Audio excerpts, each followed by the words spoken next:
Harper Audio presents Best Day Ever by Kaira Rouda. Read by Graham Halstead and Amy McFadden. Morning, 9 a.m. 1. I glance at my wife as she climbs into the passenger seat, sunlight bouncing off her shiny blonde hair like sparklers lit for the 4th of July, and I am bursting with confidence.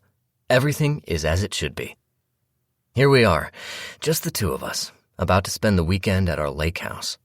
Today represents everything I've worked for that we have built together.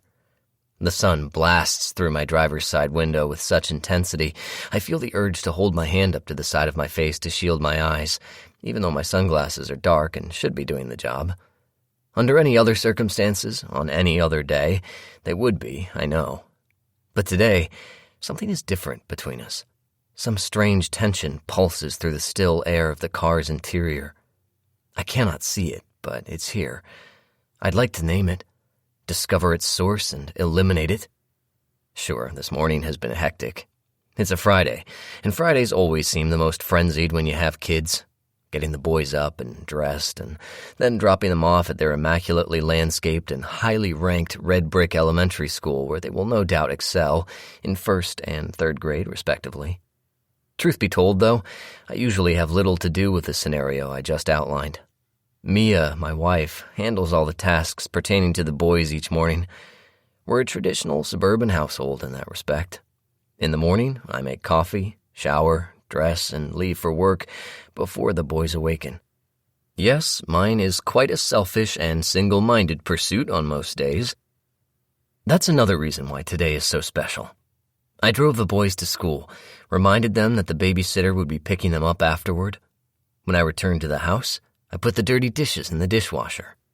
I can be helpful when I want to be, although I don't want to remind Mia of this fact as she may come to expect it.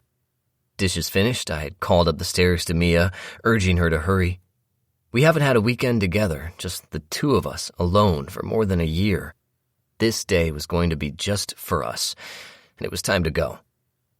She called back, her voice floating like a butterfly down the stairs, asking for my help with her luggage.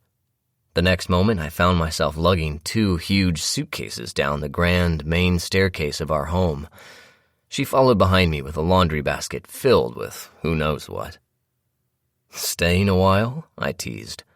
She blushed, embarrassed by her notorious overpacking. But I didn't complain. It was her day. She was free to overpack away.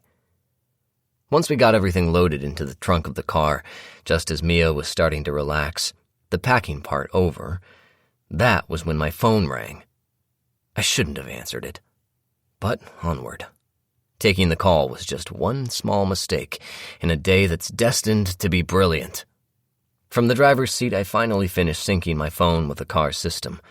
I find the playlist I created for my wife. All her favorite songs will play during our drive. Music is such an important part of keeping romance alive. And now we're getting on the road. Mia turns toward me and smiles. She has a perfect smile, half-moon-shaped with glistening white teeth. My smile is more of a rectangle. No matter how hard I try, I appear to be smirking, I know that. But my teeth are perfect, thanks to the cosmetic dentist. I grin back. She loves me so much, and of course the same can be said for me. We've been together almost 10 years now. We know each other's best qualities, and we know each other's dark sides. Although, to be quite honest about it, I'm not sure Mia has what you'd call a dastardly alter ego. Her dark side is simply grumpy, and it typically only appears when she is tired or when one of our boys faces a rough patch. For my part, I wonder if Mia thinks I have a dark side. Most likely, as far as she knows, I am just her dear, loving husband. Today, though, this morning, right now, she is exuding energy. It oozes from her pores, from her flawless face. It's the cause of the strange pulsing between us, I decide. "You seem wound up, honey," I say. I want to pat her leg and tell her to relax, but I don't. Despite her odd mood, she is still beautiful, almost perfect in every way. "Do I? I guess I'm just excited," she says, confirming my assessment while stretching her hands toward the front windshield. The diamond from her wedding ring flashes in the overbright sunshine, as if imitating her energy. Me too. But we've got a long drive ahead of us, so try to relax. Let's make today the best day ever. I attempt to add the proper lilt to my voice. I need her to believe I am just as happy and carefree as she is, that driving up to our lake house for the first time this season is the most exciting thing I could ever imagine doing on any day, ever. In that case, can I request a small detour? There's a little bakery in Port Clinton just before the turnoff to Lakeside. I'd like to stop there on the way in for croissants for tomorrow morning. Do you remember the spot? We won't arrive in time to grab croissants for breakfast today, of course, but tomorrow's almost as good, she says. Thankfully, her bright blue eyes are hidden behind dark sunglasses that match mine. When I glance at her, we cannot make eye contact. Not really. I wonder if the comment about not arriving in time is directed at me, and realize it is. Of course. I am the one who took the phone call just as we were packed up, ready to hop in the car and drive away. I shouldn't have. It wasn't anything new, but I had still held out hope that it would be. Instead, I spent 30 minutes on a worthless call with a headhunter, and I know, made us late. The croissants will be gone by the time we arrive at the bakery. I know this, too. Yes, I remember the place. Ugly strip mall, but sure, we'll stop. Not worried about gluten anymore, I take it, I say. For a while, Mia and her doctor du jour thought her upset stomach, weight loss, and other intestinal issues were caused by gluten. I was relieved when she decided not to hop on that fad after giving up wheat for a few weeks with no change. She still insists on a vegetarian existence, leaving her with few choices when we go out to dinner and endless questions for the waitstaff. It's annoying. But I push those thoughts away. My wife is just doing her best. Turns out gluten isn't the culprit, Mia says. She smiles. So yes, I'd love to stop. If it's okay with you, of course. Stopping on our way to the lake house at a bakery that will no doubt be out of croissants was not on my agenda today. She knows I'm a man of action, and when I have a plan, I follow it. I just want to get up there already. But today, Mia's every wish is my command. As you wish, my dear. I am the perfect husband. I smile as one of the songs from our early dating days comes on. There's an art to crafting the perfect playlist. This song, Unforgettable, was the soundtrack to our first night together. Innocent Mia, a virgin even after 4 years of college, somehow untouched by all of those lecherous fraternity guys. She was waiting for someone older, someone sophisticated, someone who could take care of her. She found that in me. I had reserved a suite in the finest hotel in downtown Columbus, with views of the river sparkling below. We'd been dating a couple of months by then, and I'd waited as long as any man could be expected to. Mia was nervous, uncomfortably sitting on the edge of the red and white striped upholstered chair, gripping her champagne flute like a weapon she'd used for protection. She wore a light blue dress that matched her eyes. The dress slipped easily over her head once I'd pulled her to me, asked her to dance. The memories of that night are vivid. It took me until the sun was coming up to convince her to go all the way. She worried about the promise she'd made to her mother. I told her if a tree falls in the forest but no one is around to hear it, then did it really fall? She laughed and I slid on top of her, pinning her arms gently above her head, pressing my mouth firmly against hers. And she fell.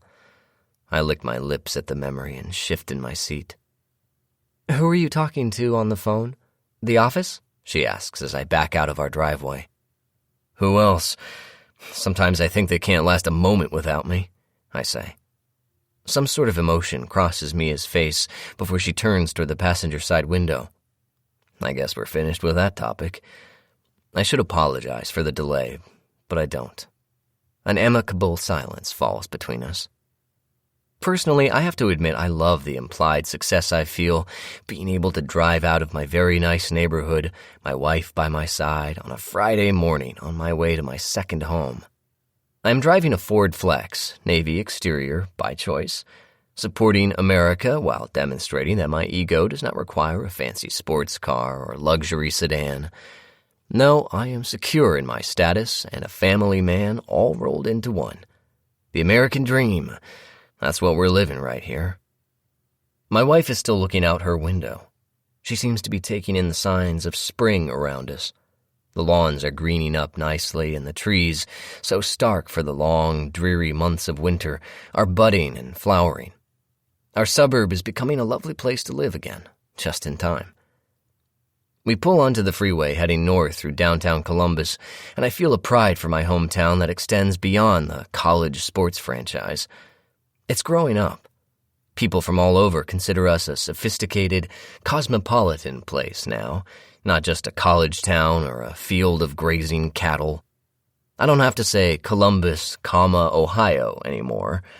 We are on the weather maps internationally as the city in Ohio. Our weather matters more than Cleveland's or Cincinnati's does. That, to me, is a sign we have arrived as a great city. Ironically, as we zip through the periphery of downtown, skyscrapers slicing the clear blue sky, we are headed to farm country. Most of Ohio still is agrarian, it seems, no matter how much Columbus has changed. My wife and I, we spend our time in the bubble of suburbia mostly, cutting through the city on our way out of town. We really should explore downtown more, I realize. There always seems to be so much more to do in a day than you can ever accomplish. That's why I make plans. Mia shifts in her seat, angling her body toward me as much as possible for someone strapped in by her seatbelt, and asks, "Do you really think the strawberries will take hold? I mean, they look like they were from the photos Buck sent me. They might even have grown a little. But things can change." I notice she holds her phone in her hands now, her lovely fingers accented by a cheery red, strawberry red, fingernail polish move quickly across the small keypad. She was a copywriter at the advertising agency when I met her, and she has amazing keyboard speed still. "It says strawberry plants should be bought from a reputable nursery. I'm just not sure I picked the right one.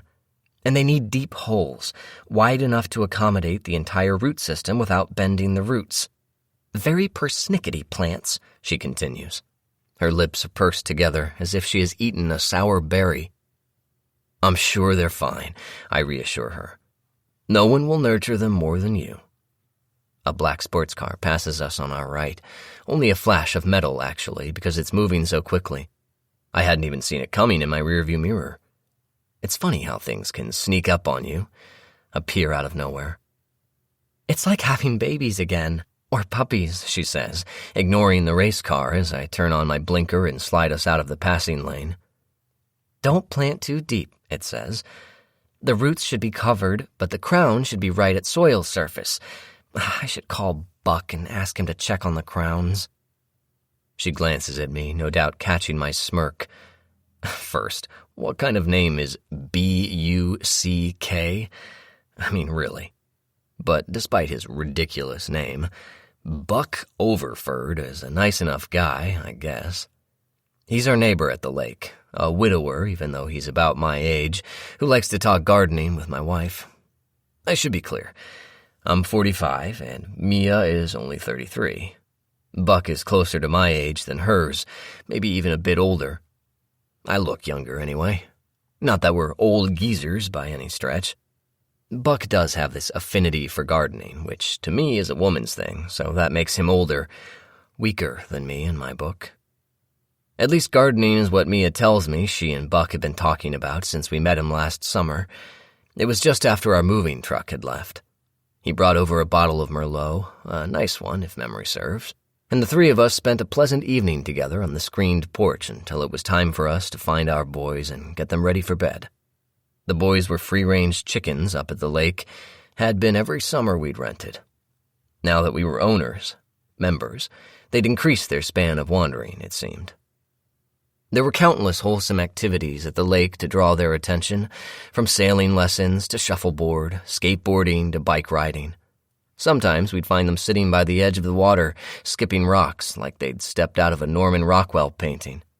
It was all perfectly safe. These endless summertime activities that delighted our boys and made them beg us to head to Lakeside whenever possible. When it was bedtime, though, finding them, corralling them, and then getting them into bed was a process best left for family only. We never wanted witnesses to that exhausting exercise. "Right, I don't need to bother Buck. I can check the crowns as soon as we get there," Mia says in my direction before returning her attention to her phone screen. Good call. I checked the rearview mirror for any more speeding sports cars. I had an expensive sports car before, of course. I'll likely have one again one day when my lifestyle dictates a change, I muse, taking in the interior of my sensible Ford Flex.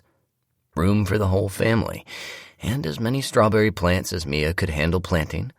I can haul as much of the boys' sports equipment as they can throw my way. It is a sensible, practical car. For a responsible family man. It fits me perfectly, this car. Me and my hot, newly skinny-again wife.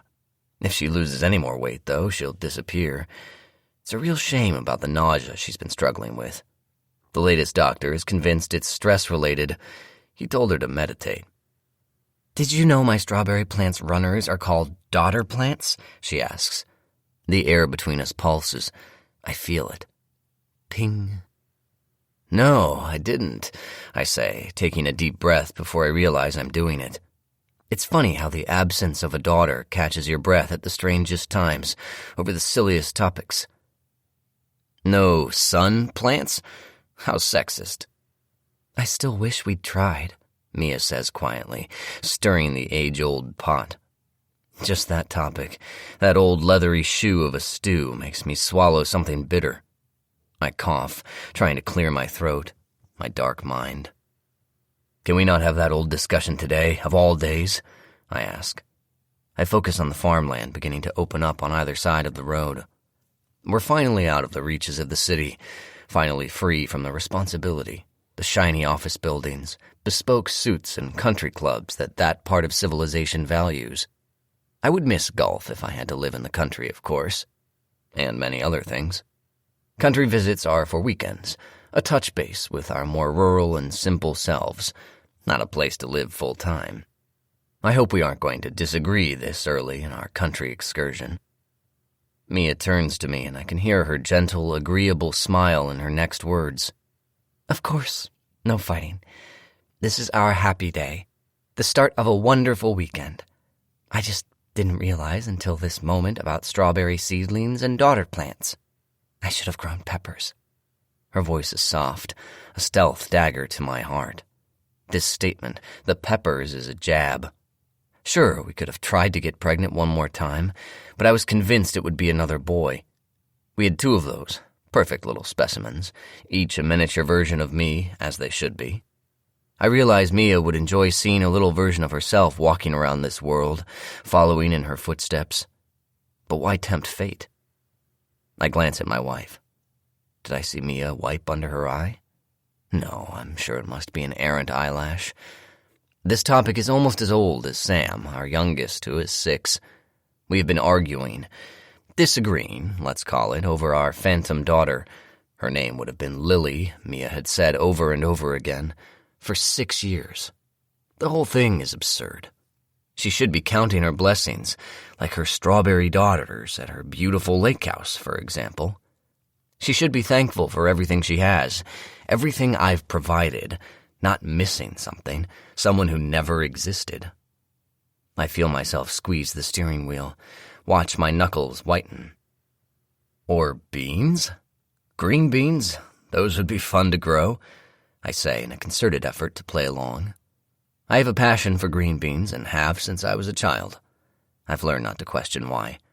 It's just a fact, like the impossibly blue May sky or the brown-green fields stretched out for miles on either side of the car. I remember when I was a kid and my parents took us to a fancy restaurant in town. This was long before their tragic accident, of course. Before everything changed. Just goes to show you, one thing can happen and poof, all bets are off. People said it was an odd twist of fate, bad luck that both of my parents had decided to take a nap in the afternoon. Mom's friends in the neighborhood told the police my mom hardly ever rested during the day. but she had Alzheimer's, early stage, so things changed all the time. Bottom line was, she did take a nap that day. My dad was slowing down in his old age, even though he was stubborn and wouldn't admit it. He napped daily. While my mom's disease was progressing, she still functioned, still had more energy than he had. Sure, she forgot little things like her neighbor's name, but until then, she hadn't forgotten big ones, like turning off the car when she had parked it in the garage, most notably. But my dad always napped, from 12:30 to 2 every afternoon. He'd pull out his hearing aids, put the Golf Channel on the television, and commence his obnoxiously loud snoring. He sounded like an uncontrolled train screeching down the tracks. I can almost picture my mom returning from her errand, pulling the car into the garage and pushing the button to close the garage door. She'd walk inside the house, accidentally leaving the door connecting the garage to the house open, the car running. She would have heard my dad's freight train snores coming from the bedroom, and for some reason, that afternoon, she decided to join him in bed. Maybe she had too much to eat at lunch that day and had a stomachache. Maybe that's why she decided to take a nap. The investigators found a bottle of Tums on her bedside table. It comforts me to know they both slipped into death, like when you have anesthesia for a surgery. The nurse slides the IV in your arm, and before you can count backward from 10, you're out. But in their case, they never woke up. The silent killer, that's what they call carbon monoxide. I made sure to install detectors in our house after it happened, even though only about 400 people a year die from the colorless, odorless, toxic gas. Still, you have to be cautious. Consider every threat. Be one step ahead of everything. Everyone. That's how the universe is working these days. But before the tragedy, back when I was a kid, my parents would sometimes take us to the fanciest restaurant in town. It would only be when my dad was in a good mood, when he got a bonus and hadn't blown it yet on booze or whatever. We'd dress up in our little suits and ties, and Mom would beam and tell us we were the most handsome men ever, and then we'd drive to the old Clock Tower restaurant. All the staff would dote over my brother and me. That's where I had my first taste of perfectly prepared green beans, sliced thin and painted with a buttery mustard sauce. I remember the beans glistening in the light from the candle on the table. I can still taste that first bite, the smile it put on my face. Those beans weren't anything like the ones we had at home. Mia and I don't have a family restaurant we take the boys to on a regular basis, not one with flickering candles and crisp white tablecloths at least. We manage to sit down together fairly regularly at the kitchen table, never at the dining room table, not yet. The boys are too messy to be dining above our fine Tabriz rug. A gift from Mia's parents, a souvenir from one of their exotic vacations, of course. I checked online one day.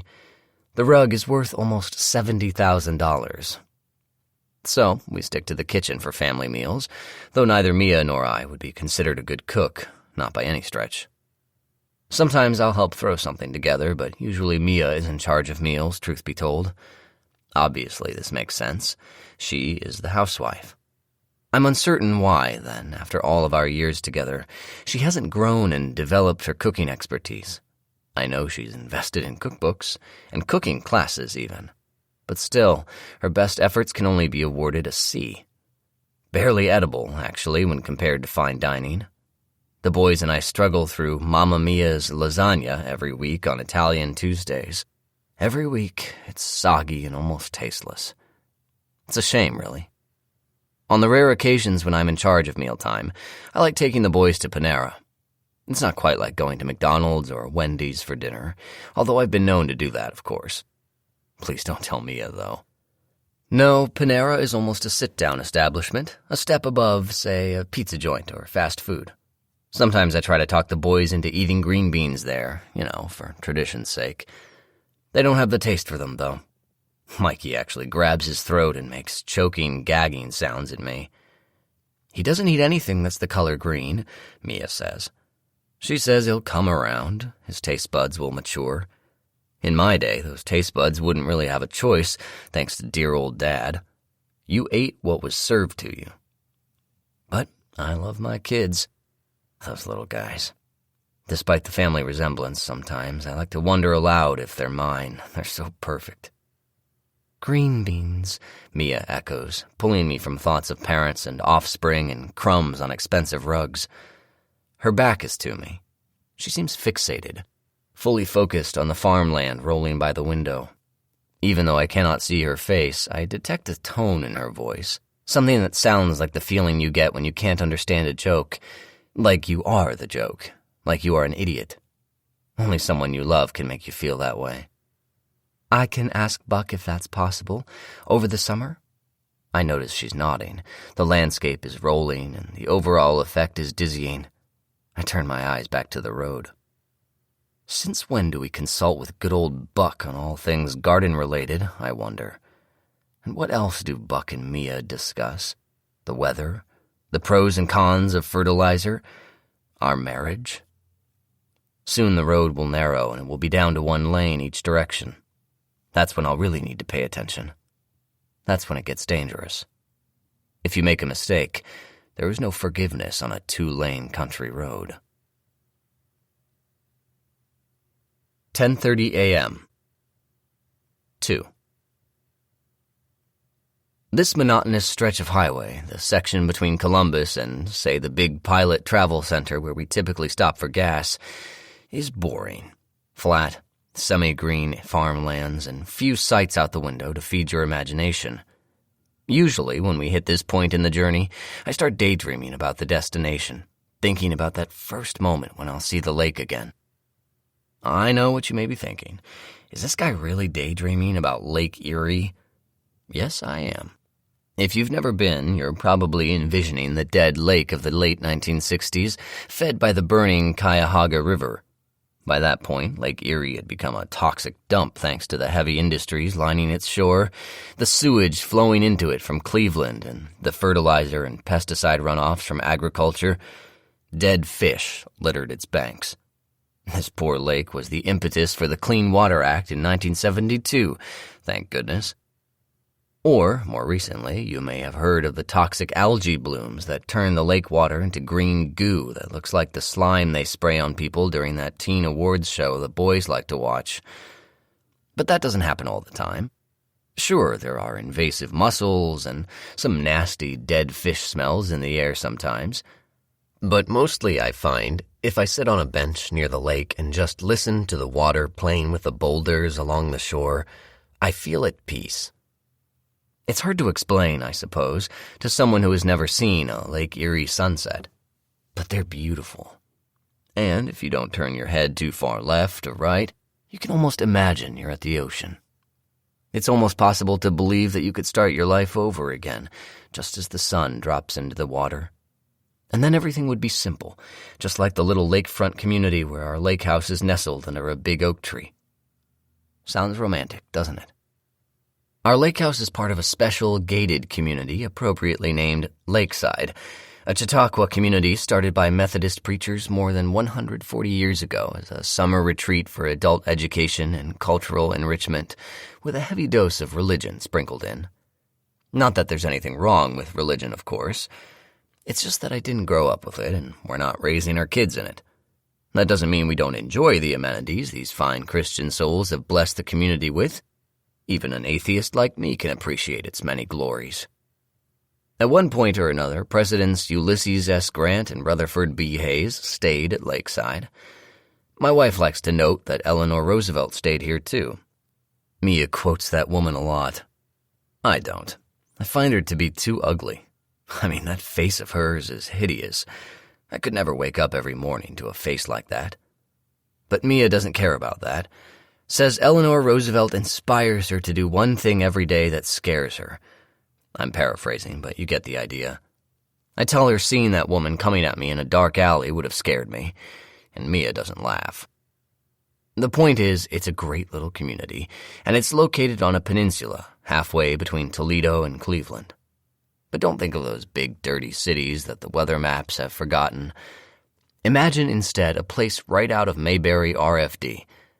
Remember that TV show? No, I'm not old enough to have watched it, of course, but just think about Ron Howard and Freckles and simpler times. That's this place. Its wooden cottages were originally designed to use the lake as the only air conditioner. Now, with global warming, most of them have central air.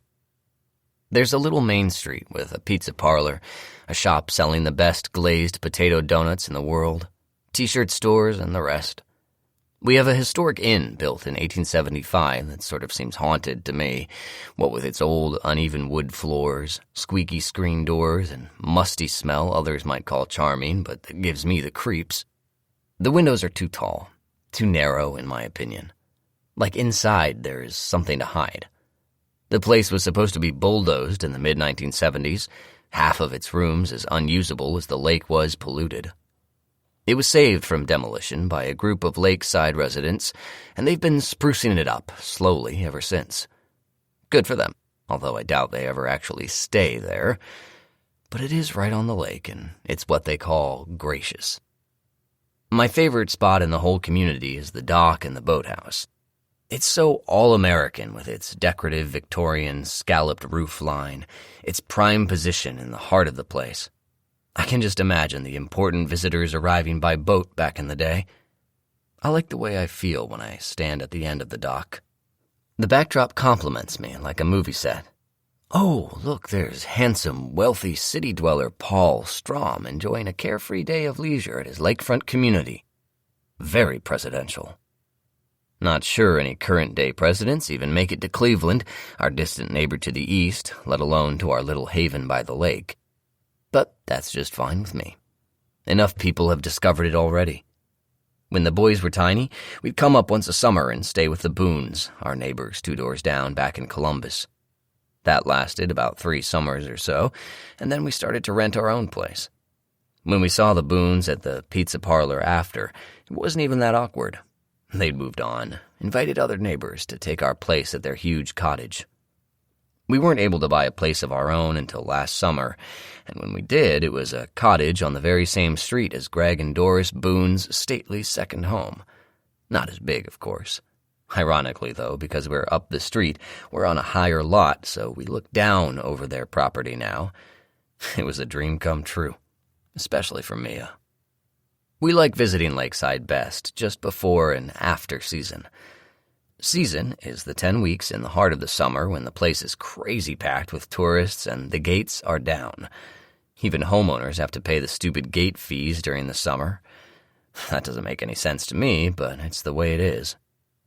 But on the plus side, and today is a day for positivity, I remind myself, Lakeside is wonderful, especially during the relatively deserted off-season times like now.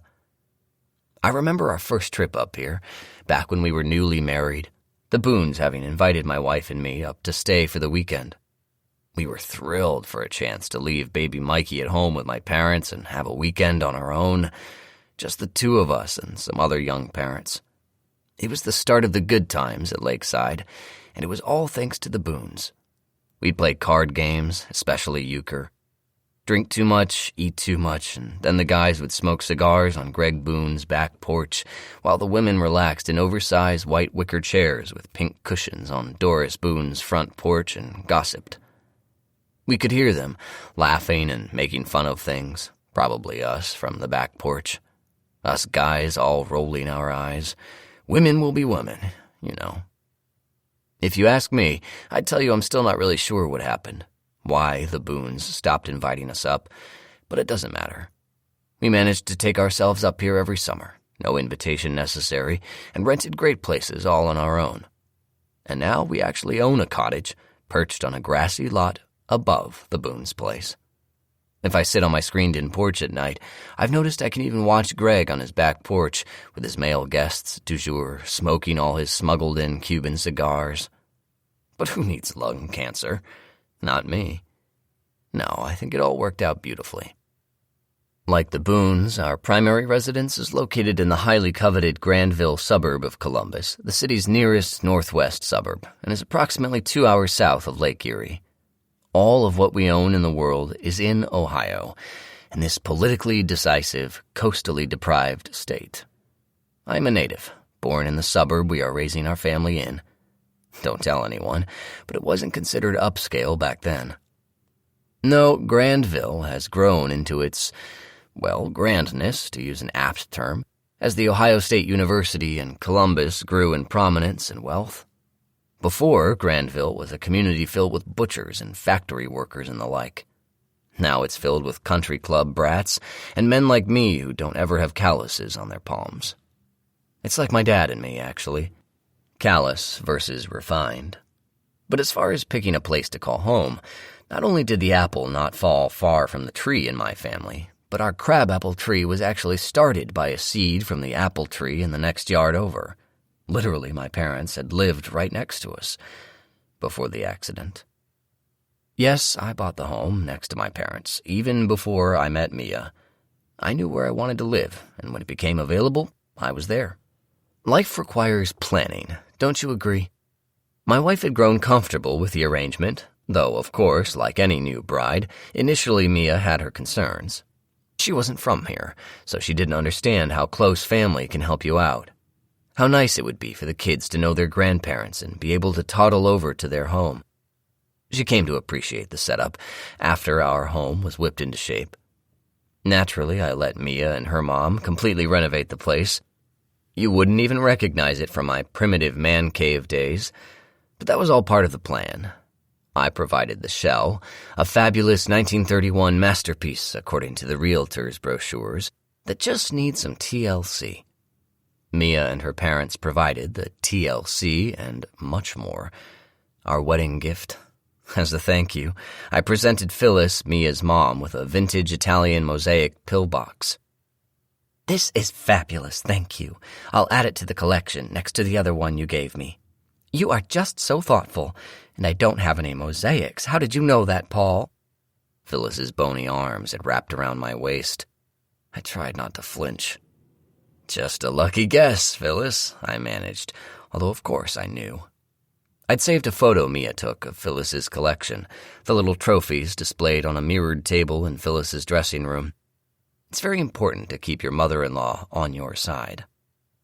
On mornings like this, before my parents died, we would have walked the boys across the green grass of our lawn and then over to the front walk of my mom and dad's one-story house, depositing them for safekeeping for the weekend.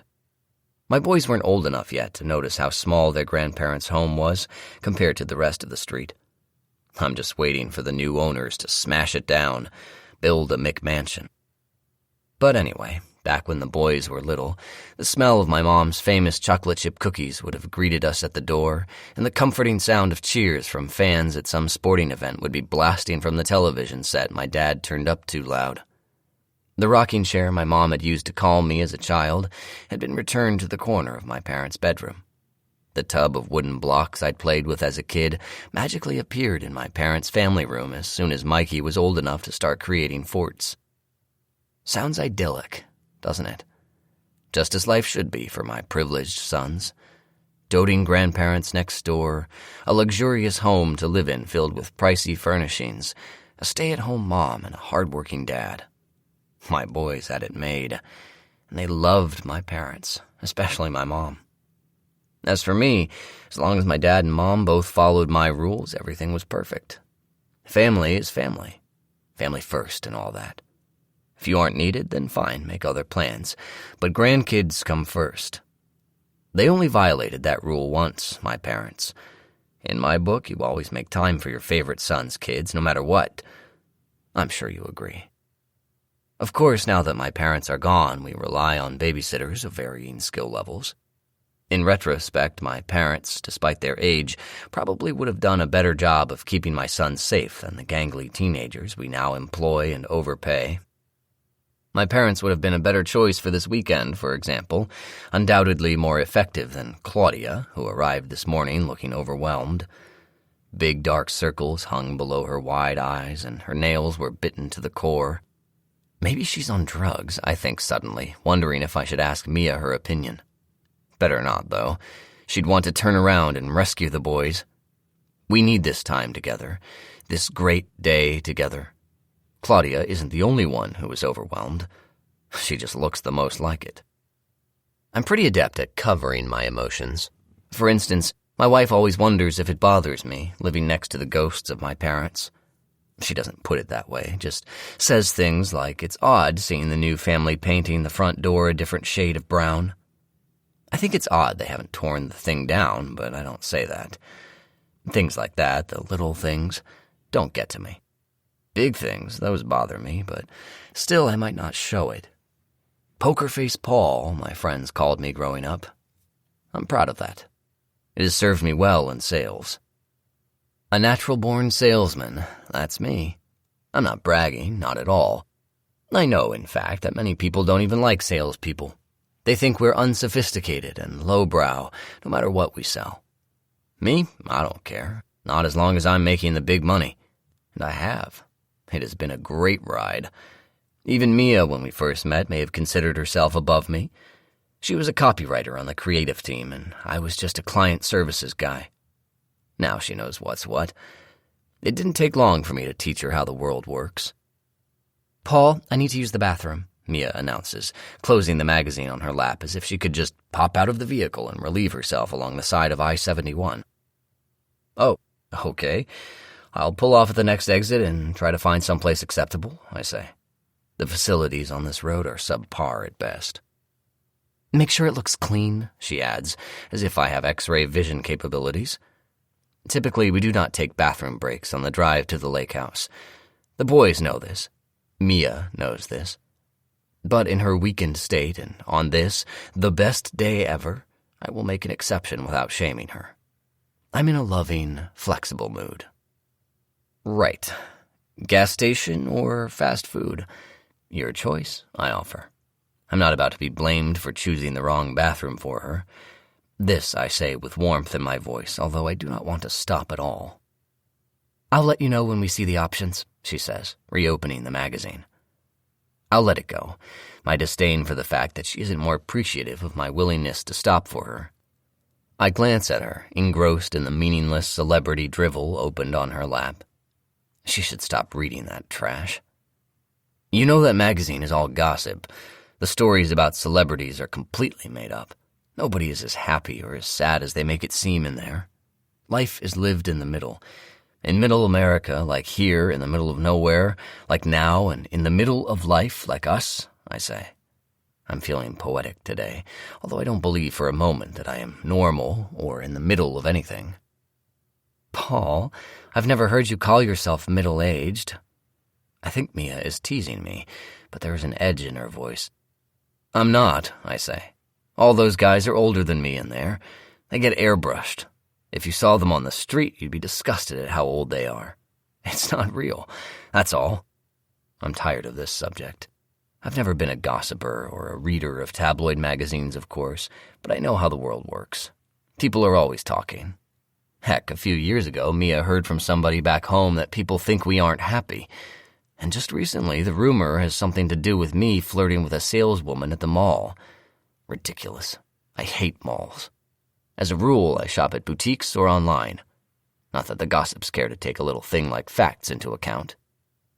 Anyway, back when the first wave of rumors started a few years ago, Mia launched what she called the rebranding effort on Facebook, posting photos of the two of us in various places, laughing and smiling together. Some of the shots are really old, but as long as I look good, I'm fine with it. She says it has worked because she hasn't heard the rumors anymore. I don't tell her I have, and I certainly don't mention the mall rumor because she'd ask me when and where, who and in what context, and I wouldn't be able to tell her that, of course. I'm not a gossip. I glance over and see my wife is reading an article about one of the late-night television hosts. Now that's a job I could nail. I mean, sitting behind a desk, talking with famous people about nothing but fluff and getting paid like a king. I don't even know how you get a gig like that. As I look a bit closer, I realize the guy in the magazine looks a lot like Buck, our neighbor at the lake. Kind of a refined look, I guess you'd say. Lean but muscular build, dark brown eyes, a strong, manly jaw. It's the type of look you see in New York, on Wall Street, or on television, not something you see around here. That's what makes it odd that Buck lives at the lake year-round. Hardly anybody does, because it's cold and miserable in the off-season and nobody else is around. It's like he's a spy and he's hiding from something or someone. That's what I think. He seems successful, though.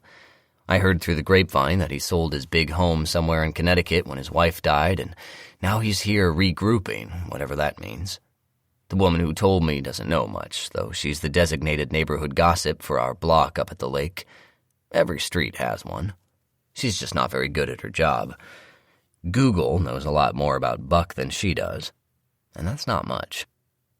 McDonald's or BP, I say as I pull to a stop at the stop sign. We're in the middle of nowhere.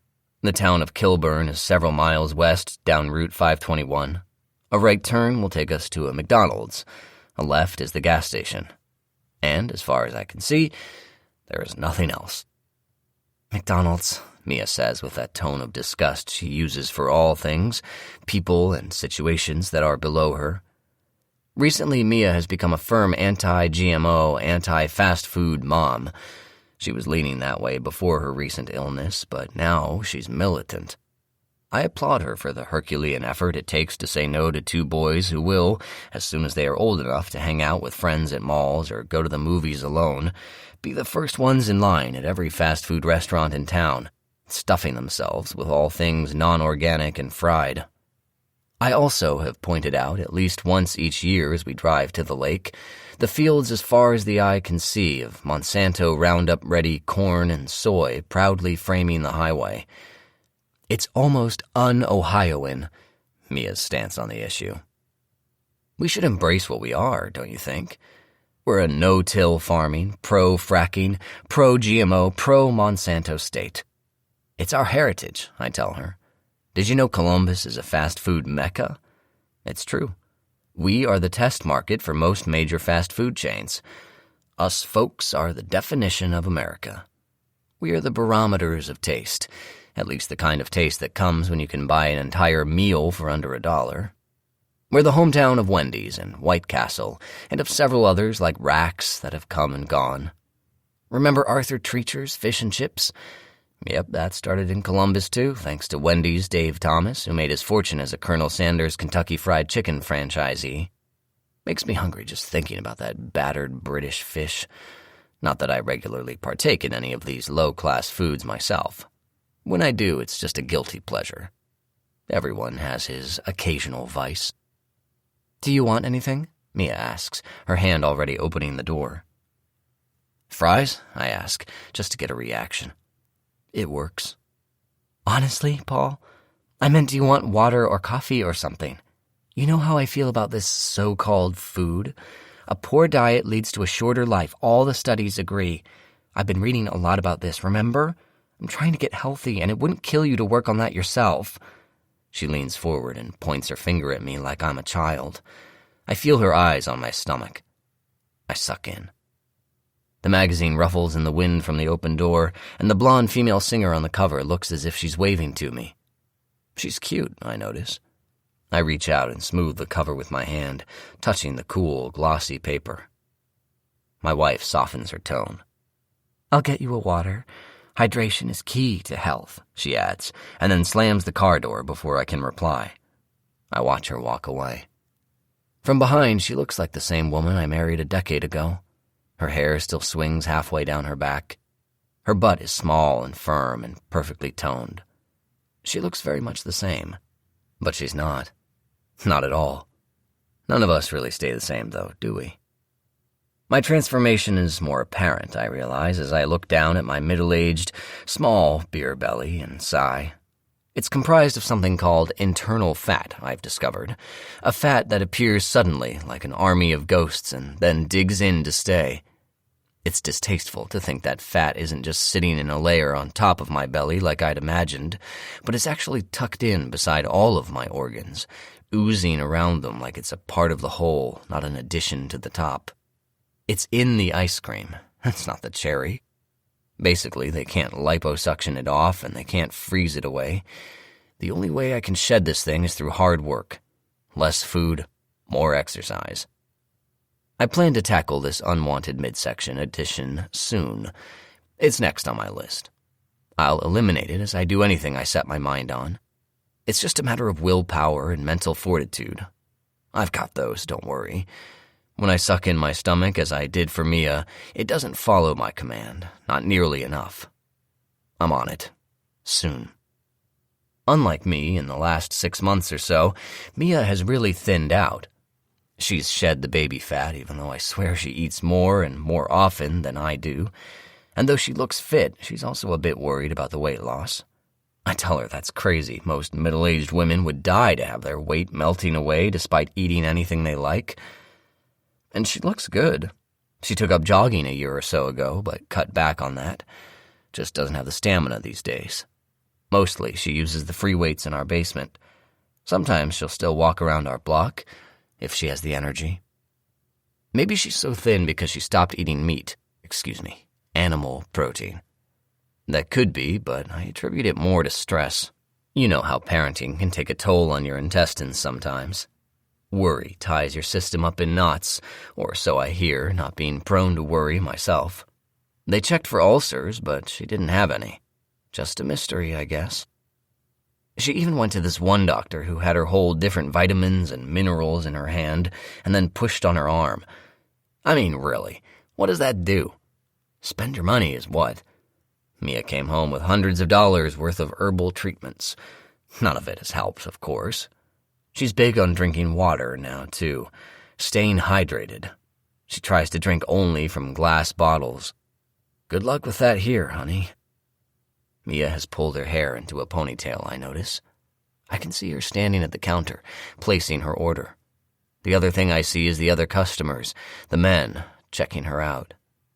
Yes, guys, she still has it, I confirm with a nod to myself, while watching them all watch her. She is walking toward the car now, a plastic water bottle in each hand and a big tooth-whitened smile eclipsing her face. She was voted best smile in high school, and it's still there, that smile. Although it's bigger now, I suppose. Our gums recede with age, making all of us long of tooth, and Mia especially. But don't get me wrong, only I would notice such a thing. Her bright blue cotton sweater, blue jeans, and white tennis shoes make her stand apart from the rest of the people going in and out of the McDonald's parking lot. Everyone else seems more muted, a black, gray, and navy composite of people dressed for business, farming, or trucking.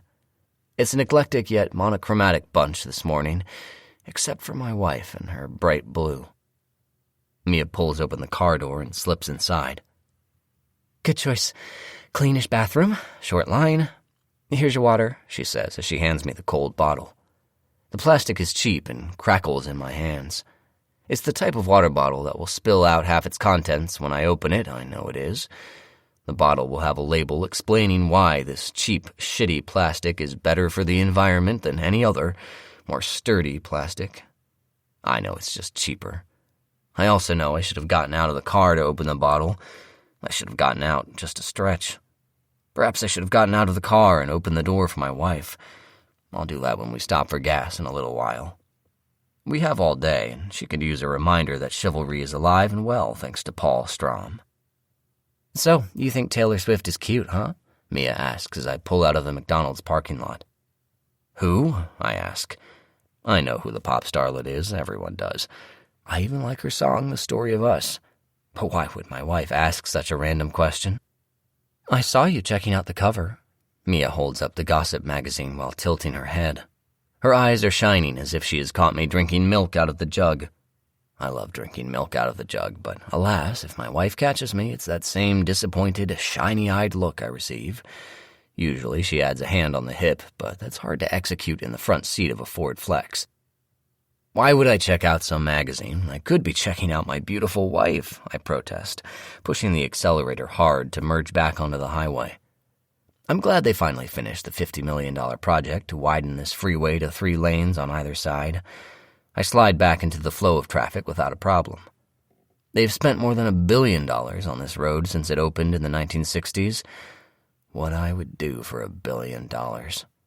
Taylor Swift has $1 billion, I'm sure. She's a very talented young woman, but I had no idea that was her on the cover. They all look the same with the makeup and airbrushing and all. You've got a point there, she says. She has opened the magazine on her lap to a different story now, I say. She twists open her bottle of water and, as I could have predicted, spills a fourth of it on the magazine. Darn it! How adorable.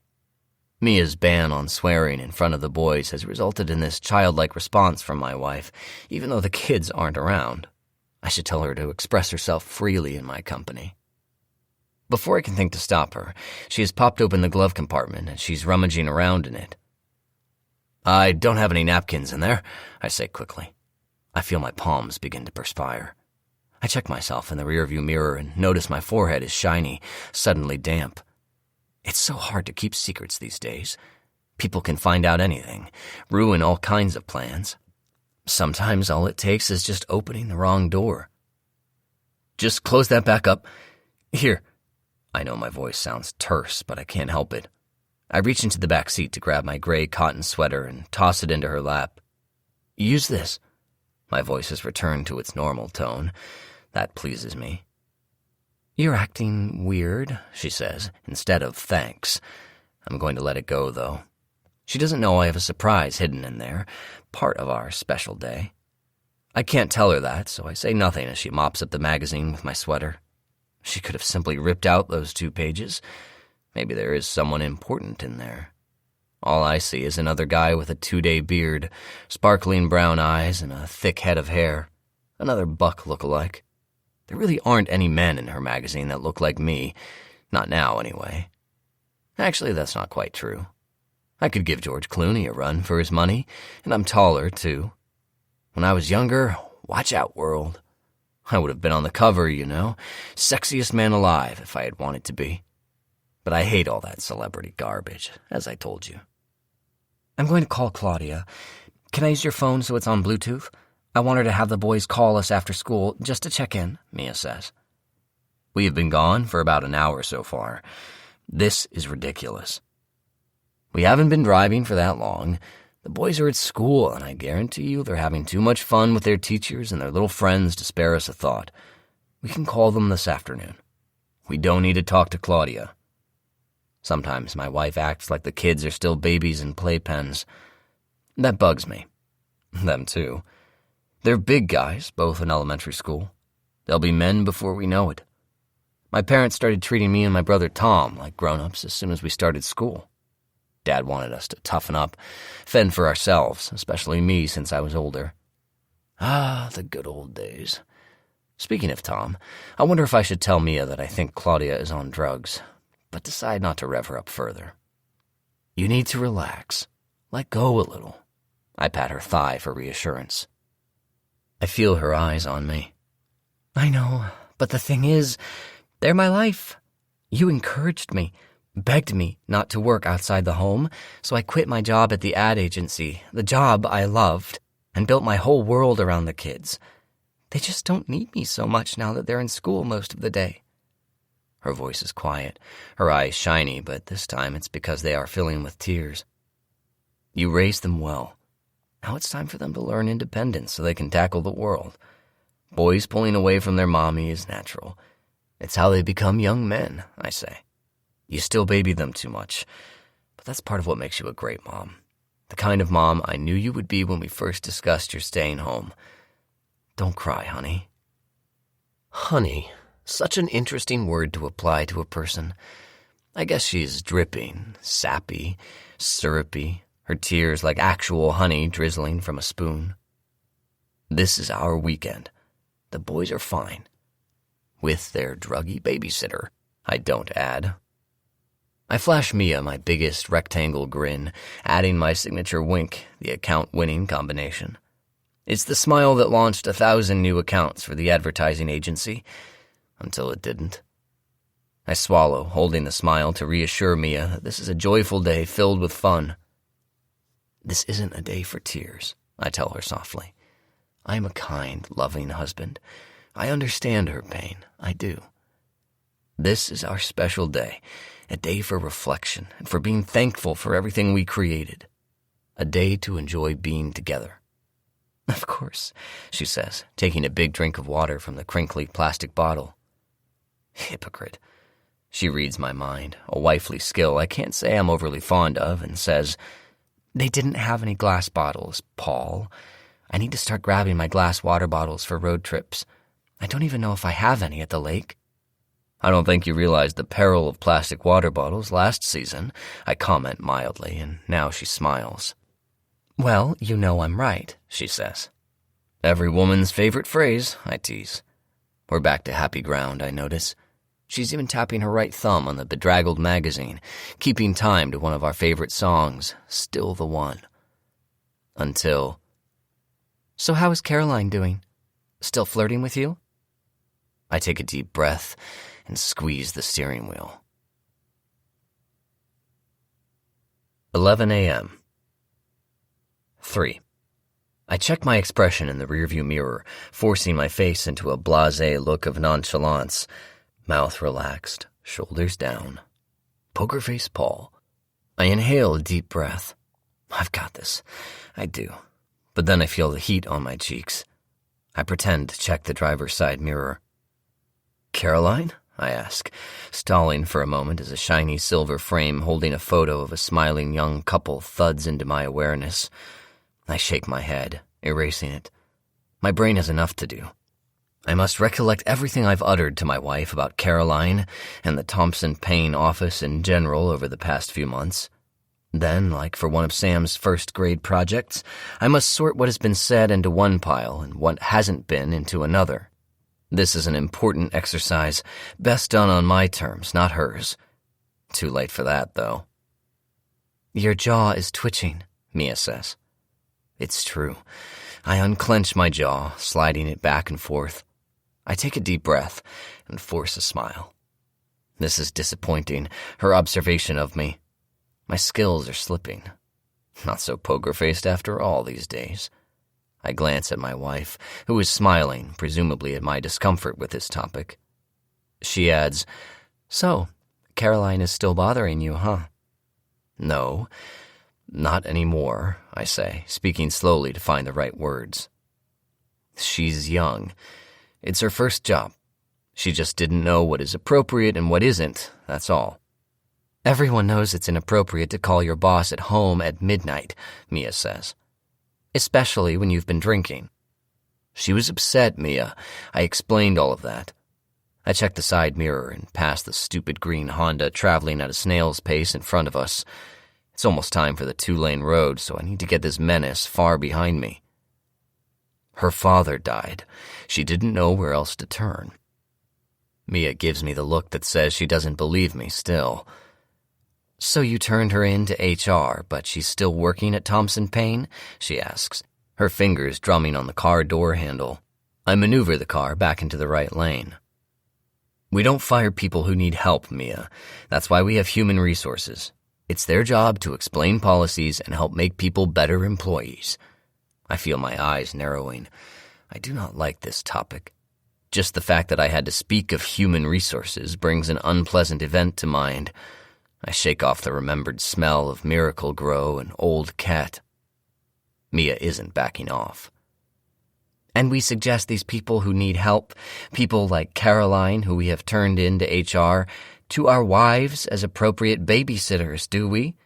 As part of some employee rehabilitation program? Sarcasm doesn't suit you, honey. We were in a pinch, you and me, remember? And that was ages ago. I'm not sure why you'd bring it up today, of all days, I say. I feel my jaw begin to clench again and rub the back of my neck with my left hand. I'd rather be talking about the Strawberry Daughters. I feel like I'm being squeezed too hard and all the air is gone. Right, Mia says. Best day ever, I know. I'll drop it. She still bothers me, though. Honey, I never even see her at the office. This is the absolute truth. I feel my jaw calming down as if someone released the vice around my head, relaxed the grip around my chest. Good old Thompson Paine. I spent an inordinate amount of my life at those gleaming suburban offices. Much of my job has been to make sure everyone looks good to potential clients. Are the women wearing heels and short skirts? Are the guys clean-shaven and friendly, non-threatening but cool? Advertising agencies are all about the sizzle, all about appearance instead of reality. Making a good first impression. And that's why yours truly was a perfect fit for Director of Client Services. I am like the man in the top hat at the three-ring circus that is an advertising agency. I am the person running the show, communicating with overbearing clients and the crazy creative team attempting to serve them. running interference between the staff and the partners who are never satisfied even with our vast successes. Do they think it just runs itself? Without me, everything falls apart, as they have no doubt discovered. When John Larson left 3 years ago, an exit I'll admit I had a hand in, I transitioned into his role with ease, and I learned from his mistake. He had trusted me, made me into his number 2. I make sure I never elevate any of the account executives reporting to me. They are all equal in my eyes. In fact, I make certain they feel equally unstable, that their jobs are at risk all the time. That keeps me in control. I don't have a right-hand man. Don't need one. Never have. I know what you're thinking. For a sales guy, I sound like a loner. The irony is that I do prefer to be alone, most of the time.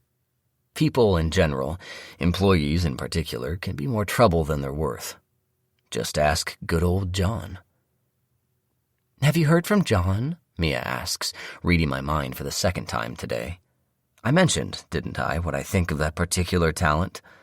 I turn to look at her, but her face is calm, almost friendly, indicating the topic of Caroline is behind us, for now.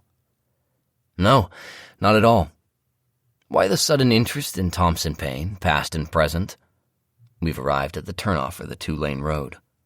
Once I exit the highway, I'll turn left, passing one of the iconic old barns that was painted white for the Ohio Bicentennial. I worked on that campaign for the state back when I was a lowly account executive. It was a good campaign, full of government-funded perks like fancy meals at the taxpayer's expense and a lot of time spent driving around and identifying old barns across the state. Perfect for me. A lot of alone time. Oh, well, I actually ran into John recently, at Whole Foods, of all places. He's a vegetarian now, and he looks really great. He's lost the beer belly, she tells me.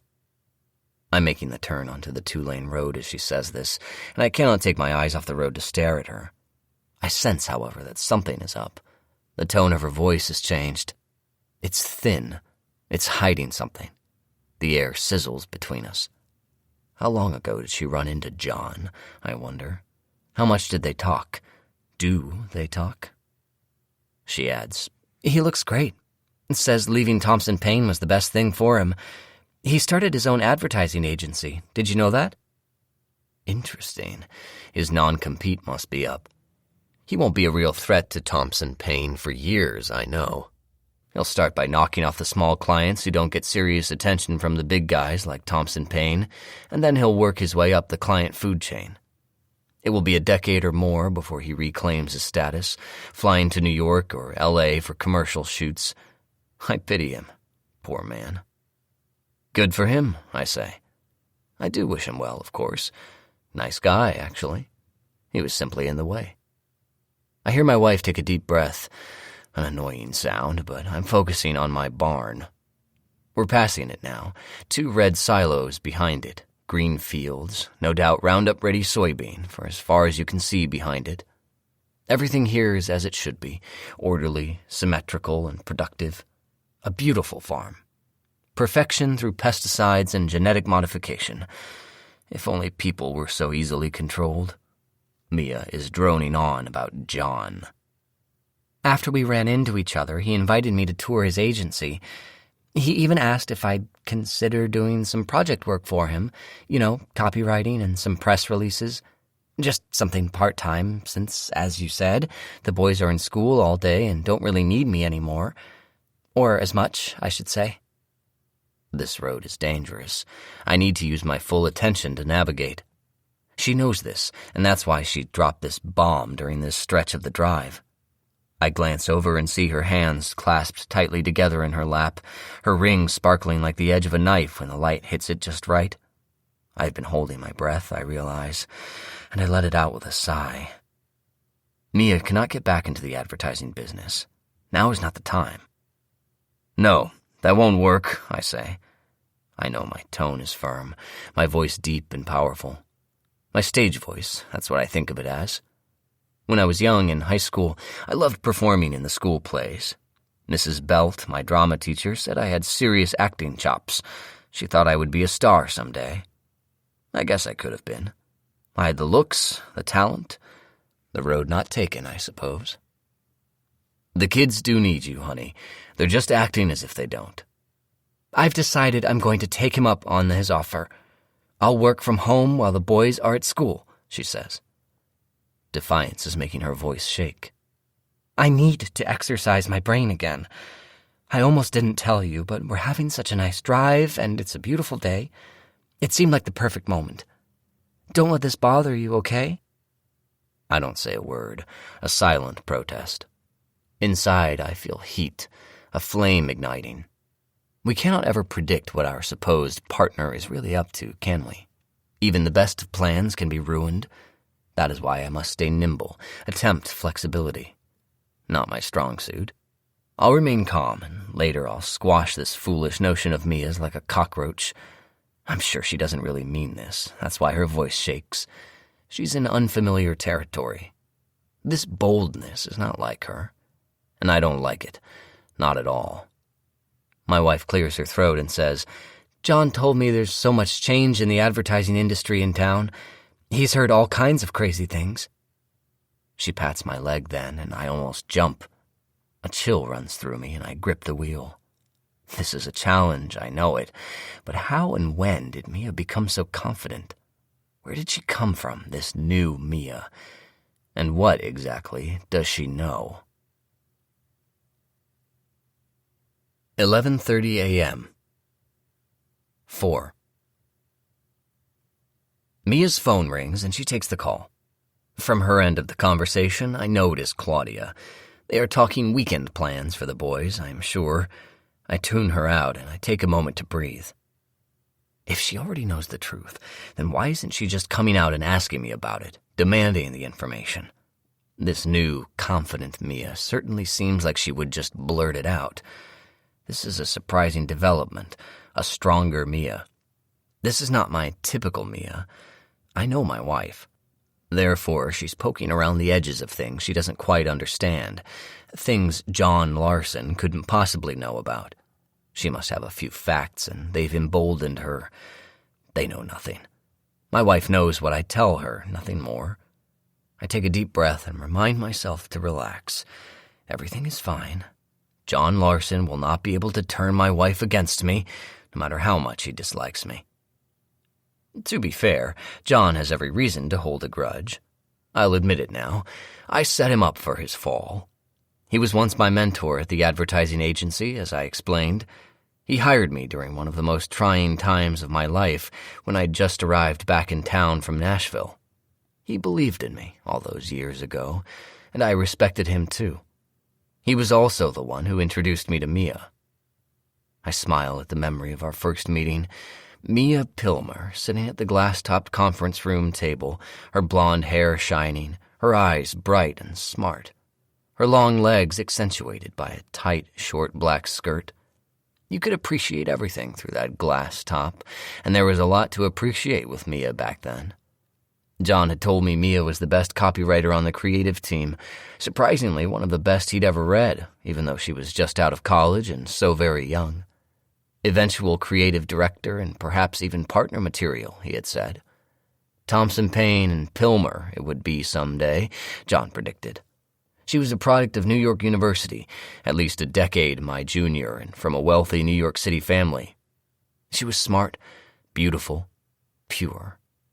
The minute I took the chair next to hers, accidentally on purpose bumping my thigh against her leg under the conference table, I knew she was the one. I could feel the electricity zipping between us, drawing us together for all time. Mia felt the physical attraction, too. I saw her blush as she shyly turned away from me at the conference table. Her mind, on the other hand, took some convincing. It was a sales job, one might say. John, though, he and I hit it off right from the start. I guess the problem was simply this. At some point, we both knew I was the right man for his job.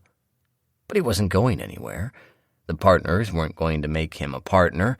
There would be no "and Larson" stenciled on the glass wall, they told him. So he was stuck, poor John. Eventually, I needed to help him move on. I was happy to be of service. Claudia says the credit card doesn't work, Mia says now, shaking her head at me and covering the phone. What is she supposed to use to buy groceries?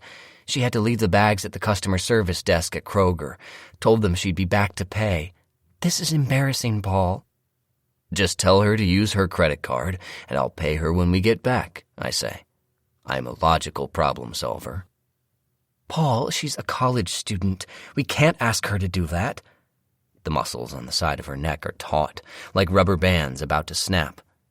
I'm wearing my calm, reasonable poker face again.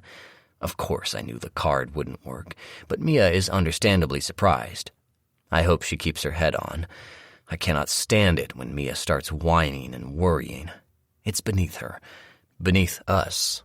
When we get to the lake, I'll transfer money to the card. It will work by this afternoon, okay? It is my turn to pat her leg. She ignores the gesture and conveys the message to the overtired Claudia.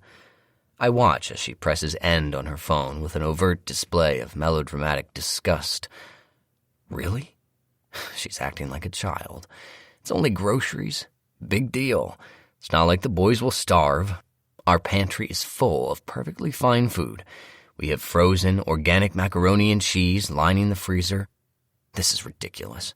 Neither the boys nor Mia understand what it feels like to be hungry, to be deprived, to open the door to an empty refrigerator, an empty pantry. So what if they don't have their first choice of snacks for the weekend? Paul, honestly, that's the only thing I asked you to do to get ready for the whole weekend. Leave enough cash or enough credit at least for the weekend. This is unacceptable, she says. She is rubbing the back of her neck, trying to loosen the rubber bands, I presume. I imagine her shoulders knotted with worry. It's sad, really, how the little things can get to her so easily. It's not uncommon lately. She's filled with anxiety these days, it seems. She's worried about the boys, about her health, the gutters getting cleaned, the recycling being taken out, about, well, everything. Wouldn't it be ironic if all this worry is the cause of the weight loss? I've told her that's my theory.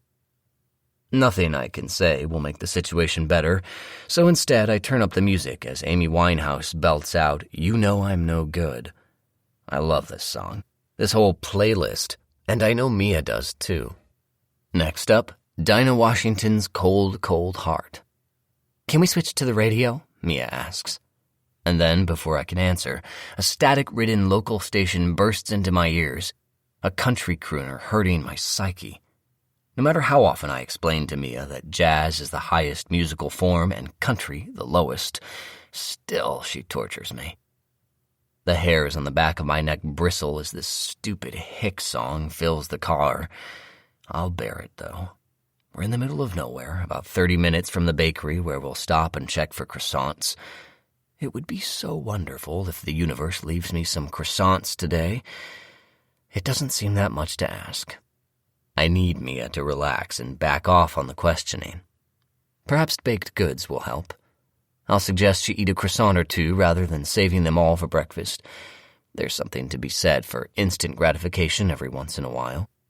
And then, if she's happy, she'll turn my music back on. I can't stop myself. I reach for the radio, punch some buttons. This whiny country music is all I can tune in. This will please Mia, as she is a country music fan. I had my fill of it when I lived in Nashville, thank you very much. Right about now, I'm wondering why I discontinued the Sirius radio subscription in the Flex, a bad move when it comes to the middle of nowhere.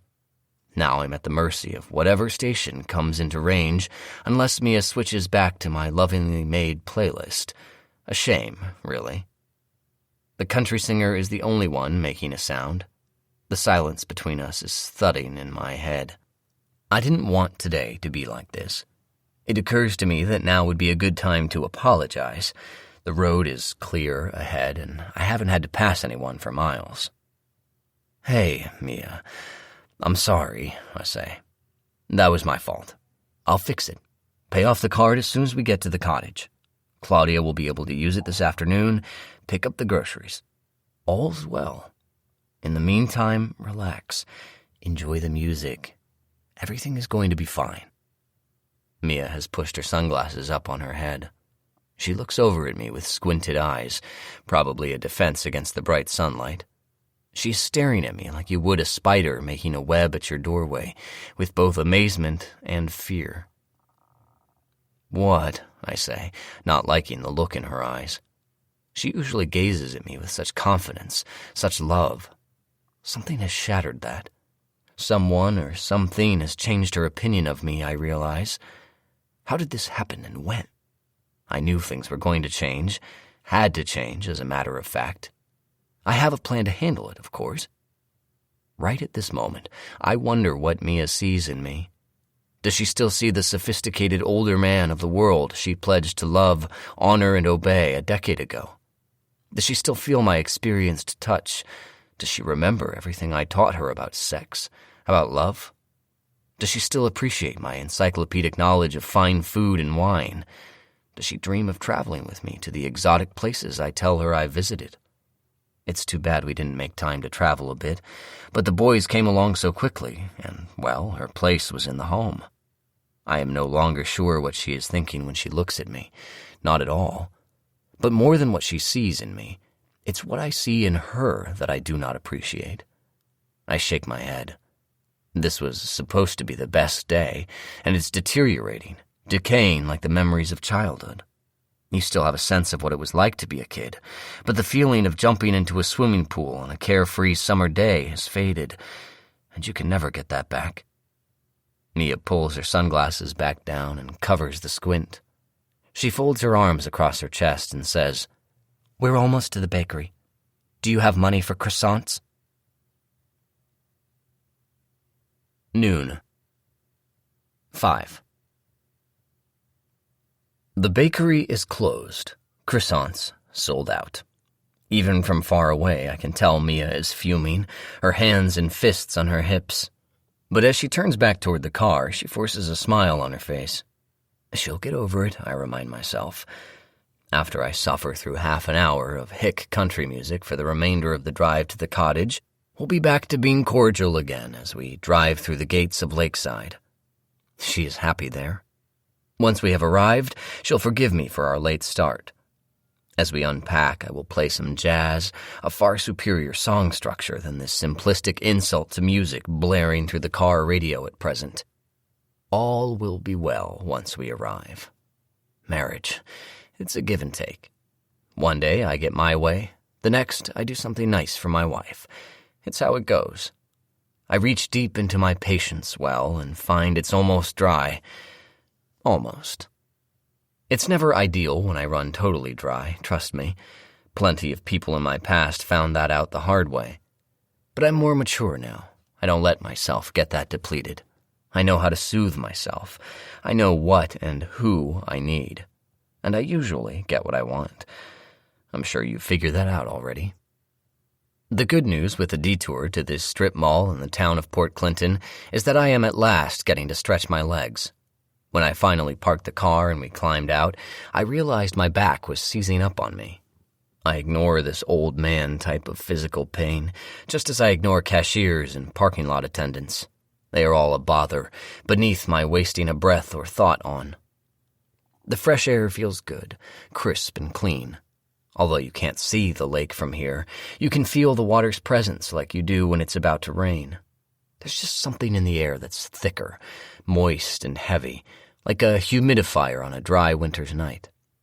There are cars towing boat trailers parked near us.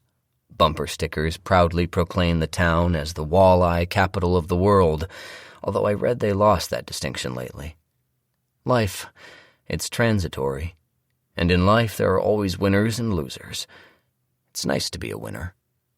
"How about getting some ice cream, honey?" I say as Mia returns with a frown on her face. She wanted to make certain the bakery was closed by walking across the parking lot, even though we could plainly see from here that nobody was inside and there were chairs on the tables. I guess she likes torturing herself, pressing her nose against the front window of the darkened shop like a puppy hoping to get adopted at the shelter. Just like most of those puppies, the odds weren't in her favor. She lost. "We missed them by 15 minutes. They close at 11:30, she says. I don't correct her and point out that it's actually already noon. I don't feel like ice cream right now. Not even Tofts? It's a famous ice cream parlor from Ohio's oldest dairy. I smile thinking about the bright blue Tofts sign, the ridiculous sculpture of a cow wearing sunglasses inside a white wooden pen in the parking lot, the smell of vanilla beans and strawberries when you step inside the door. We have spent many an afternoon on the outside patio with the boys, ice cream dripping onto the round blue tables while they tried to lick every drop before it melted. My mouth is watering just thinking about a scoop of Java chip. In a bowl, not a cone. With bowls, you're always in control. Not even Tofts. Besides, dairy is bad for you, you know that. It's mucus. Perfect for baby cows, but that's all, Mia says, opening the door to the flex. If the car hadn't been between us, I know she would have shot a glance at my belly. I hate that. I would like a salad or something, though. Do you think the restaurants are open in Lakeside? Our eyes meet across the top of the flex. She looks small and no longer is angry. I feel like a large disappointment. I hate that feeling. She is waiting for an answer.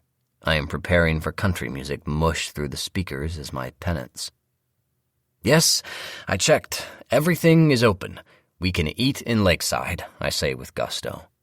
I'm suddenly very hungry, and I hope food will fix the hollow feeling forming in the pit of my stomach. I'm sort of craving Sloopy's pepperoni pizza about now. I open the car door and slide back behind the steering wheel.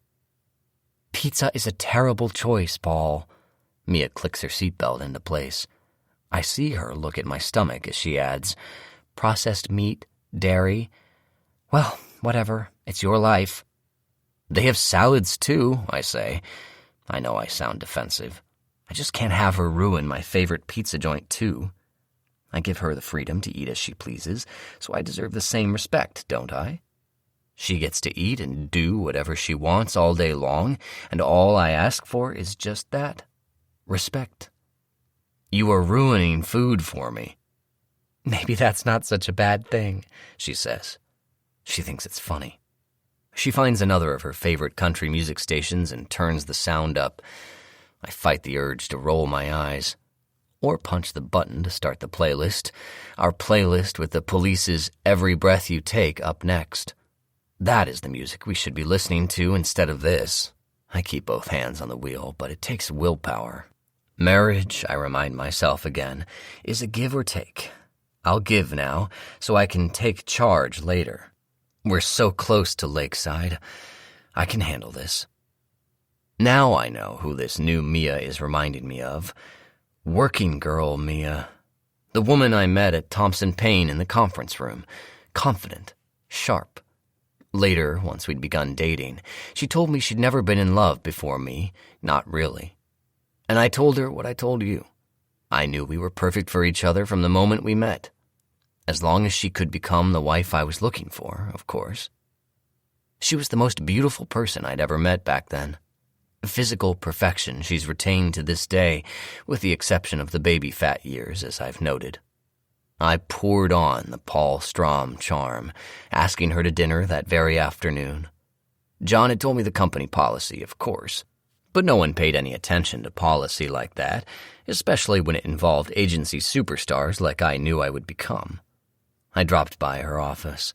It was a late afternoon in September, and the sun was already making its way to the horizon. I knocked on her open door, and she looked up. When a faint blush began circling her cheeks, I knew she was mine. "Do you have plans for dinner tonight?" I said, leaning against the doorway. I was wearing a new designer suit, navy with a crisp white shirt and a red power tie. I knew I looked good. Her office was messy, a typical creative desk, strewn with rough sketches and preliminary layouts for ads. Storyboards for television spots were tacked to the cork-covered wall on her right. The only non-work-related item on her desk was a framed 8x10 photo of her parents, who were notable Manhattan movers and shakers I already knew from my research. The only surprise, her office had a window as big as mine. That meant the partners were wooing her, though not the way I was, of course. Behind her desk, Mia blinked those big blue eyes. "I was thinking Diamonds, the new restaurant in German Village. I haven't been yet, but I hear it's fabulous. I should be able to get us a great table. I managed to employ my smile wink right then, and I saw she was interested. It was the chemistry in the air, that zing of electricity rushing between us. And we had barely touched yet. I felt an attraction to Mia that was foundational at some cellular level. I knew she sensed it too. "Sounds good," she said. "I hope to be finished with this ad by 6, 7 at the latest." "I'll make the reservation for 7:30. Shall we meet there, or can I give you a ride?" I was hoping she would let me pick her up and drive her to the restaurant. I had a sporty 2-seater black Audi back then, a convertible. She would look fabulous sitting beside me, I remember thinking. And then there was the anticipation of walking her to the door, of being asked inside. But it didn't happen. "I'll meet you there. Thanks, Paul," she said, blinking again, the color still in her cheeks. She tapped a pencil on her desk. She needed to get back to work, I realized. "See you tonight," I told her, disappointed I'd be arriving alone. I was hopeful I wouldn't be leaving by myself after dinner. I was officially smitten. I knew I would do everything in my power to make Mia realize what a catch I was, too. It was time for my best moves, my most charming seduction. Of course I would succeed. I always do. When you've got it, you've got it. I'm not bragging, really. I'm just telling you there are some things I'm really good at, and this, women, is one of them. At dinner, I continued my offensive. When the chocolate creme brulee arrived, you should have seen her face. "This is my favorite dessert," she said, clapping her hands as they slid the decadent custard in front of her at the table. "How did you know?" It's funny the things you can learn on the internet, the little details that can betray so much about a person if only you know where to look. Like pictures on a Society magazine's website, a lovely young woman at a banquet with her wealthy parents, dainty dishes of a certain decadent dessert on the tables in front of them. I've never been one to pass up the opportunity to glean information on the people in my life. Colleagues, clients, business rivals, women. You never know, do you, when a trivial bit of background might turn the tide in your favor? But I could hardly tell Mia any of that. It was our first date, after all. Instead, I smiled, gave her the signature wink, and said, "A lucky guess?" With the pleasant memory of a Mia who savored her desserts fresh in my mind, I have succeeded in tuning out the horrible country music bombarding my brain, and focus instead on the happiness I feel driving into Lakeside without having to pay a fee. The gates don't drop until Memorial Day weekend. I smile as I drive the Flex, too quickly, per the posted 15 miles per hour sign, into our blissful little retreat. Whenever I drive into this place, with its charming cottages, most with rocking chairs dotting their porches, this community with its vast stretches of green grass parks and big blue sky and water views, I'm reminded that I've made it. I know everything will be fine, no matter what the future brings. I've always believed that. Mia still loves me. I take a deep breath, sucking in pure Americana. Enjoy the drive, I tell myself, noticing the little cottages in pink and white and red and green lining the street, with their tulip flags flapping, their cement geese dressed for spring. Enjoy driving through this picturesque Eden, heading toward Lake Erie, a lake so shallow all of the water turns over every 2.5 years. Bet you didn't know that. Did you know if you didn't put your foot on the brake as you came to the end of this street, you'd drive across some bright green grass, over the dark sand beach, and into the water, ending up at the bottom of the shallowest Great Lake in the United States? It's still deep enough to kill you, of course. 12:30 p.m. 6. I turn right and, lucky us, find a parking spot. The universe making up for the croissants. This is the way this day is supposed to go. Smoothly, joyously. Now that we are finally here in Lakeside, all will be well. Except for the fact that it's crowded. This is unexpected. I imagined we would find Lakeside deserted, like an old western town after the gold rush, but that isn't the case. I can see from the street that Sloopy's Sports Cafe is bustling with Midwestern vacationers, no doubt mostly from Ohio, enjoying the first sunny weekend in May. On the surprisingly busy main street of town, I see men wearing sports shorts and t-shirts that will change to wife-beater tank tops when the weather heats up.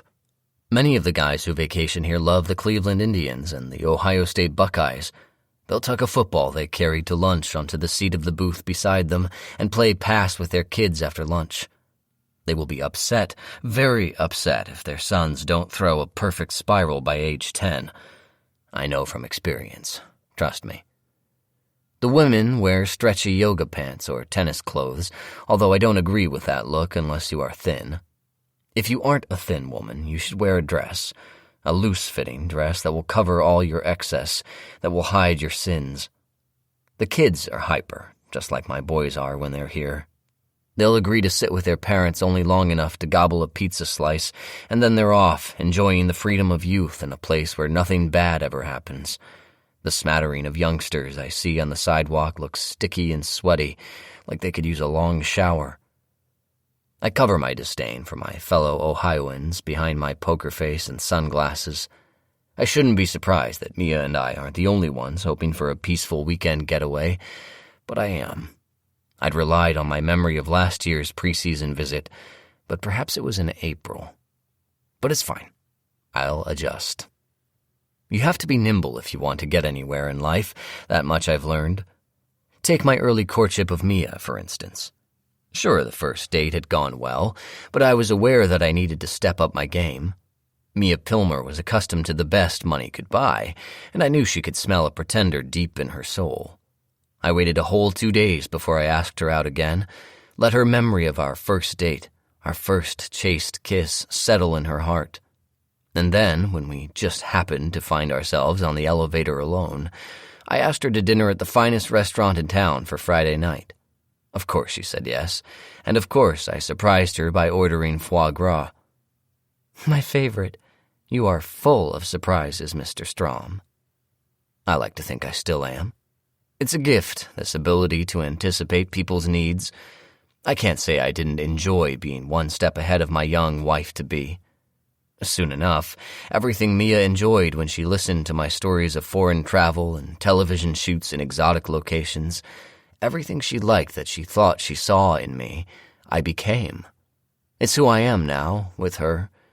It's who we are together.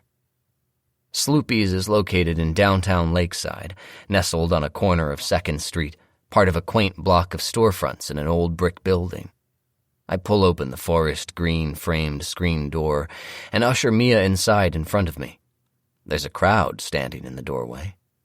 She shrinks back into me, away from the large muscle shirt-wearing man in front of her. It's nice to feel her body against mine. My heart surges with love. I wrap my arm around her waist and hold her tight. As I inhale her familiar floral scent, I can imagine us making love as soon as we get to the cottage. We will hold hands as we walk up to the front door, and I'll hurry to unlock the door, pulling her inside our second home behind me. It makes me hot just thinking about it.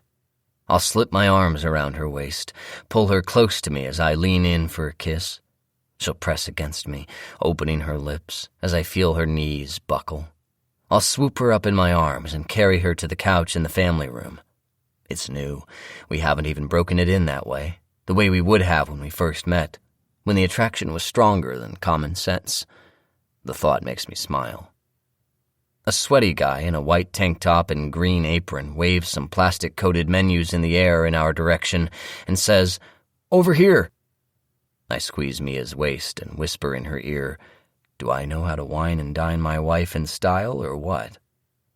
Mia laughs, perhaps her first genuine laugh of the day, as I walk behind her to a corner booth, perfect for two. Perfect as long as you're both thin, I should say, trying to slide into my bright red seat, barely clearing my stomach under the Formica tabletop bolted to the wall and draped with a green and white checkered plastic tablecloth. I'll breathe shallowly and be fine. I like this corner booth, even though it is sized for tweens, my back to the wall. I can see everyone coming and going. I might not be sporting a tank top revealing my guns, but don't worry. I can protect my wife from whatever could possibly come our way. The walls and ceiling are painted green, and someone has hammered a white lattice checkerboard pattern on the walls. The place is dripping with sports memorabilia. Ohio State football dominates, alongside mementos from any other Ohio sports team the Sloopy's staff deems worthy. They know their customer here, that's for sure. Ohio State and the rest of the pennants are a vibrant and colorful scarlet and gray contrast with the green and white decor. It's a look that couldn't be replicated, but somehow works in this small restaurant. It comes across as quaint, and at this moment extremely cozy, especially around my midsection. I should listen to Mia more when it comes to my diet. "Good call," Mia says, seeming to relax. She smiles her big smile and looks at my belly. "Are you okay in this booth? You look a little snug." I'm going to consider her comment a show of concern, not snark. "I'm fine. It was nice holding you. We should do that more often," I say. I almost believe I see the circle blush on her cheeks. Almost. She says as a specials menu is dropped on the table. The waitress who tossed it appears to be a student from an area high school. Charming, hot pink stripes streak through her long brown hair. She has a tattoo circling her right wrist and a shiny round nose ring in her left nostril. I wouldn't let her come home looking like this, not if she were my daughter. I wouldn't let her come over if she was a friend of one of my sons. It's a good thing I just had boys. Yes, I know boys can get tattoos, dye their hair, and pierce various appendages. Mine won't. "What can I bring you two to drink?" she asks. If she were chewing gum, the whole effect would be complete. "An iced tea, please," Mia says. "No sugar, no sweetener." "Same for me," I say, although what I really want is a Tito's vodka on the rocks, no fruit. But alas, Lakeside is dry, so I must wait until I'm inside my cottage to have a drink. Yes, it's a dry community filled with drinkers. We just carry our roadies around in plastic cups and pretend it's Coke. The hypocrisy is amusing and somehow right. Unfortunately, it's only noon. Back in the heyday of advertising, long after Mad Men, but before the advent of more human resources-driven rules, hours-long liquid lunches were the name of the game. It was what you did to entertain clients, land accounts, or just hang out with the other guys. Those were the days. Of course, if you were trying to work your way up, as I was in the early days of Thompson Paine, you never actually drank as much as you seemed to be drinking. No, you made sure your boss's glass was never empty, you were quick to light the end of his cigar, and you always told the funniest jokes. I kept John laughing up until the door swung closed on his face. It's just what you do in advertising. "How old do you think she is?" Mia asks, clearly referring to the pink-striped creature fetching our tea. "Likely only in high school, still living at home, terrifying her parents who have lost all control of her. Scary, right?" I say. I'm finding it harder to breathe in this booth the more I think about teenagers and tattoos and project both onto my little boys. My boys as teenagers is something I've imagined with an equal mix of hope and dread. They already know, even at 6 and 8, they would never be allowed to come home with a tattoo. They know my rules, at least as much as I can impart at these ages. No tattoos, no girlfriends who have tattoos, no swearing, no back-talking, ever. Throw the football like a man, a perfect spiral, always. They live in a dictatorship, not a democracy. End of story. I don't think she's scary, Paul. Just finding her identity. She's portraying her individualism through outward expressions like tattoos and unique hair color. I wish I had been bold enough to do that in high school, or, well, ever, she says. We are silent as the girl places the plastic cups of tea in front of us. Mia is lost in thought, thinking of all the small rebellions she should have taken part in during her youth. Hopefully, she is forgetting the ones she alluded to during the drive. She really should just let all of those ideas go. For both of us. For the best day ever. She tosses her sticky, plastic-coated menu on the table. And adds, I was such a good girl, always trying to please. First my parents, then you. I never got to rebel. I just don't see you with a nose piercing, I say. I'm trying to sound breezy, carefree, but in my head a little bell of alarm is ringing again. Of course you were the good girl. That's why we connected so strongly at the cellular level. We were perfect for each other. Still are in many ways. My alarm bell is in overdrive. I'm overthinking everything because Mia spoke to John. I need to settle down. Yet the prickle of pre-lakeside unease remains. Why, I'm not certain. It doesn't matter, not really. It's just mildly disconcerting. This defiance Mia is verbalizing has been demonstrating during our drive and continues now. Her little rebellion, stirred up by my former business associate, I suppose. How sweet. How frustrating. Mia says, "It isn't about piercings or tattoos. It's about not being a reflection of what someone else wants you to be. You probably don't understand what I'm saying. You've always been so sure of who you are, what you want." I couldn't imagine living any other way, actually, I say. I wonder if she is asking me for something, for some understanding, some type of compassion or empathy. I'm not good at those emotions, or if we're being honest, any emotion except anger. Rage lurks deep inside me, ready to lash out whenever it's needed. But for those other, more feminine feelings, I have to fake my expressions. I taught myself how to imitate the look people have when they are feeling sad, for example. The corners of the mouth droop, the eyes fill with water. Back when we were first getting serious, when I'd convinced her I was the one, Mia told me I sometimes seemed to be on a 5-second delay, like a live broadcast where the director thinks something censor-worthy might happen so they leave room for the bleep. She was being funny, of course. "Mia," I explained at the time, "there's a difference between not expressing things and not feeling them. Remember me, poker-faced Paul? It's a blessing and a curse. I'm a guy. It's how we are genetically. You know, hard on the outside, soft on the inside. The delay, honey, is all in your pretty little head." We were out to dinner, another rather fancy place that has since gone out of business. French, I believe. Mia looked at me over the flickering white taper candle and said, apropos of nothing, "You don't seem to be listening, Paul." I was stumped, of course. I had been listening closely, but what I hadn't been doing was showing her I was listening. A mistake, but I had no idea what had brought this up. Everything was wonderful. Sex, dinners, everything. What I'd been reflecting on when she'd surprised me with her random observation was the fabulous sex we'd had just that morning. It was amazing, once I'd unlocked the key to her sexuality, so to speak. The physical passion she'd been missing in her sterile, privileged upbringing. Well, it was to be expected of the rich. They're nothing if not stiff. But now, behind closed doors, my Mia was free of all those silly inhibitions, at least most of them. But why this? "What? Is something wrong?" I'd grabbed my wine glass, taking a big gulp. "Remember, I told you my mom's best friend died this morning?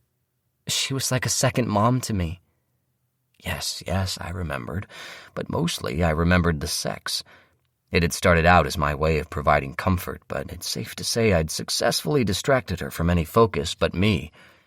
At least I'd thought I had. I noticed Mia's eyes filling with tears. She was sad. I hadn't remembered to carry that emotion with me all day at the office on her behalf. I should have cradled her lovingly after sex and told her how sorry I was about that woman who died. I should have walked into the restaurant with a frown on my face, my head tilted down with sadness. "I'm sorry, Mia. I completely forgot." I reached across the table and patted her hand. On cue, my eyes glistened with sadness. She seemed to consider me, tilting her head. The sadness had been replaced with something different, something I couldn't read. I needed to change the subject. "Hey, so when is the funeral? I'd like to go with you." Mia snapped back to sadness, leaned forward and reached for my hand. I'd said the right thing. Of course I had. "I'd like that. It's this Friday, and you can meet my mom and dad, too."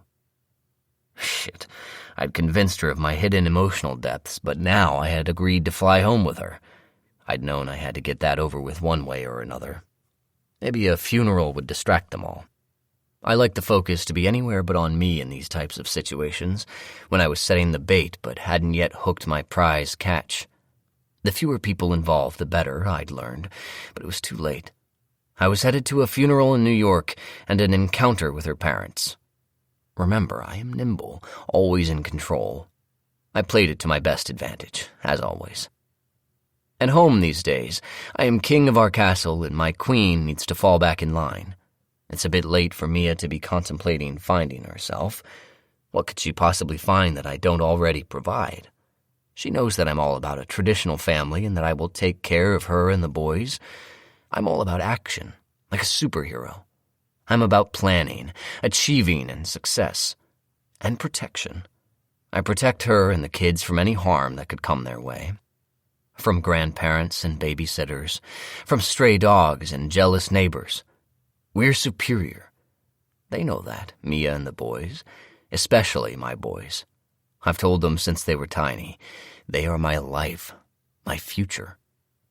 Across the table from me, my wife's hair looks almost white in the bright sunlight shining through the Sloopy's window. She's lovely, but something's wrong. All this talk of rebellion. Are you trying to tell me something, Mia? I ask. I watch as she drops her eyes, suddenly fascinated with the menu. She's hiding something. Her eyes give her away. After a moment, she looks up at me. No, Paul, I was just having a friendly conversation, that's all. And speaking of friends, have you talked to Richard or Tony lately? She asks. She has flipped over the shiny menu, no doubt on the hunt for the lowest calorie offering. Why is she asking about old high school and college friends? It's strange. These days I don't have friends, per se. I'm a family man now. Mia adds, I mean, whenever I see Ohio State stuff, I think about them.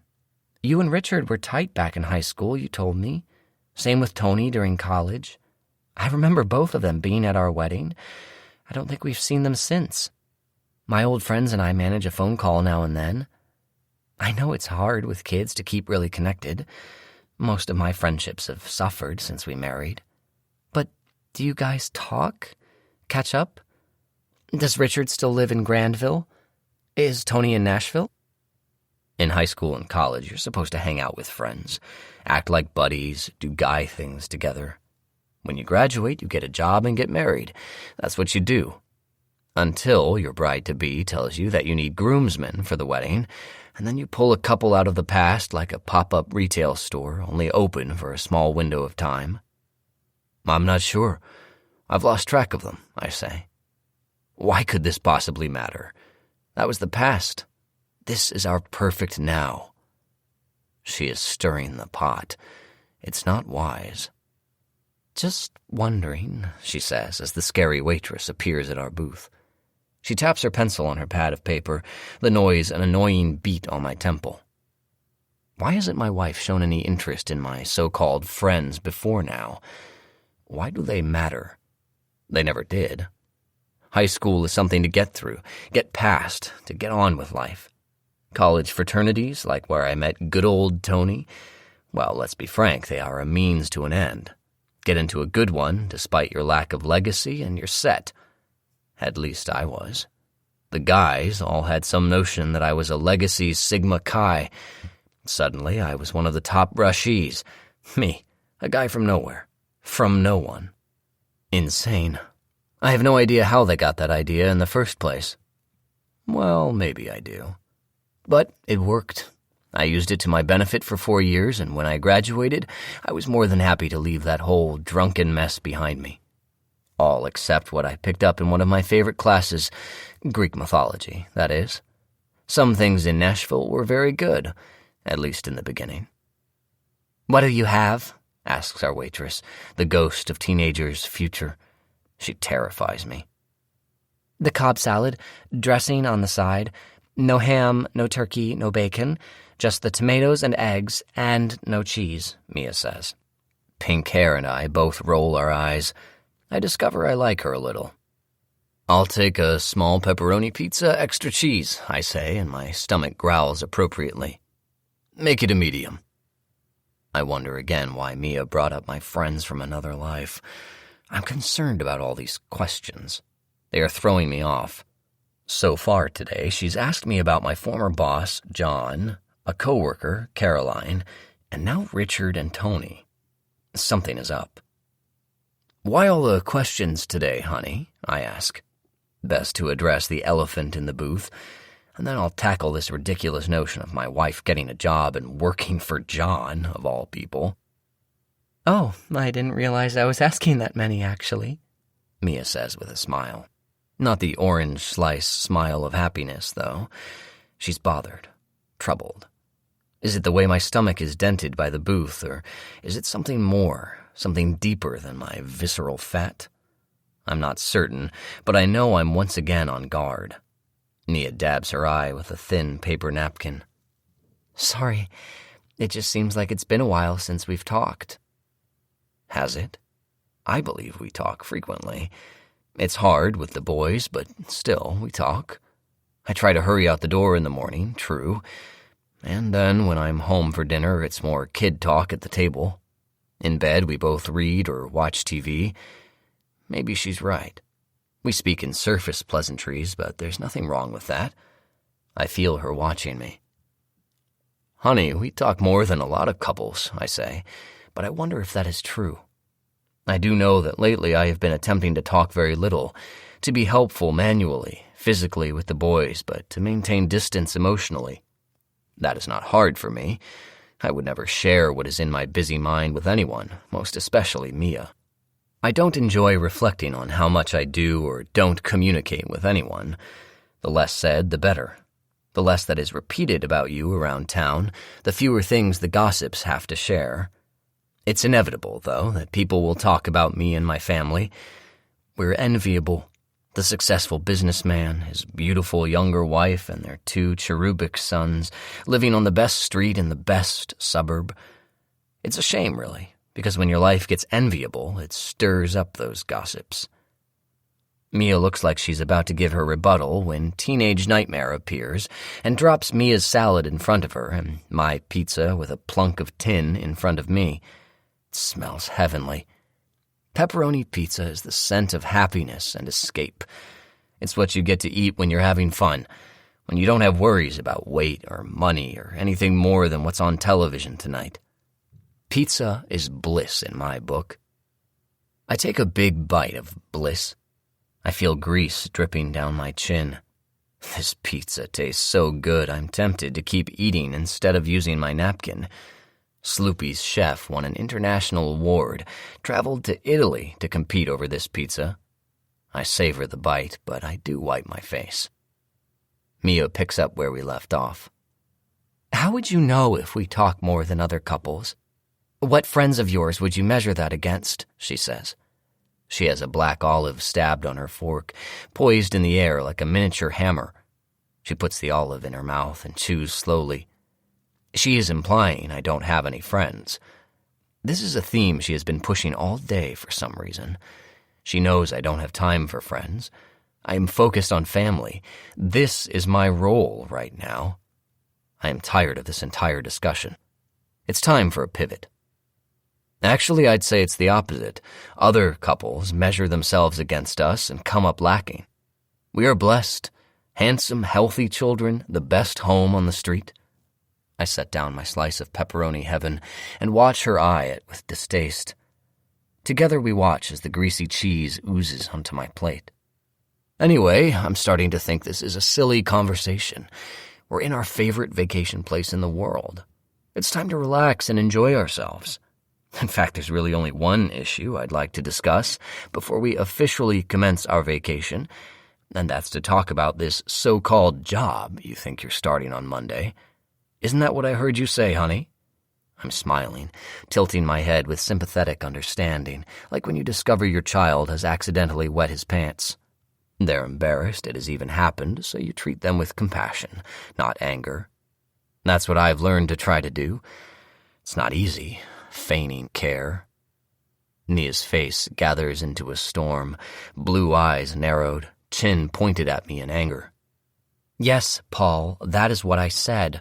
I'm starting my job Monday. I'm a virtual employee, and I am excited about this new opportunity. You should say congratulations." Lacking any other idea, I shove the remainder of the slice of pizza into my mouth. Cheese strings cling to my chin before I wipe them away. I chew slowly. My wife does not work. That is not our situation.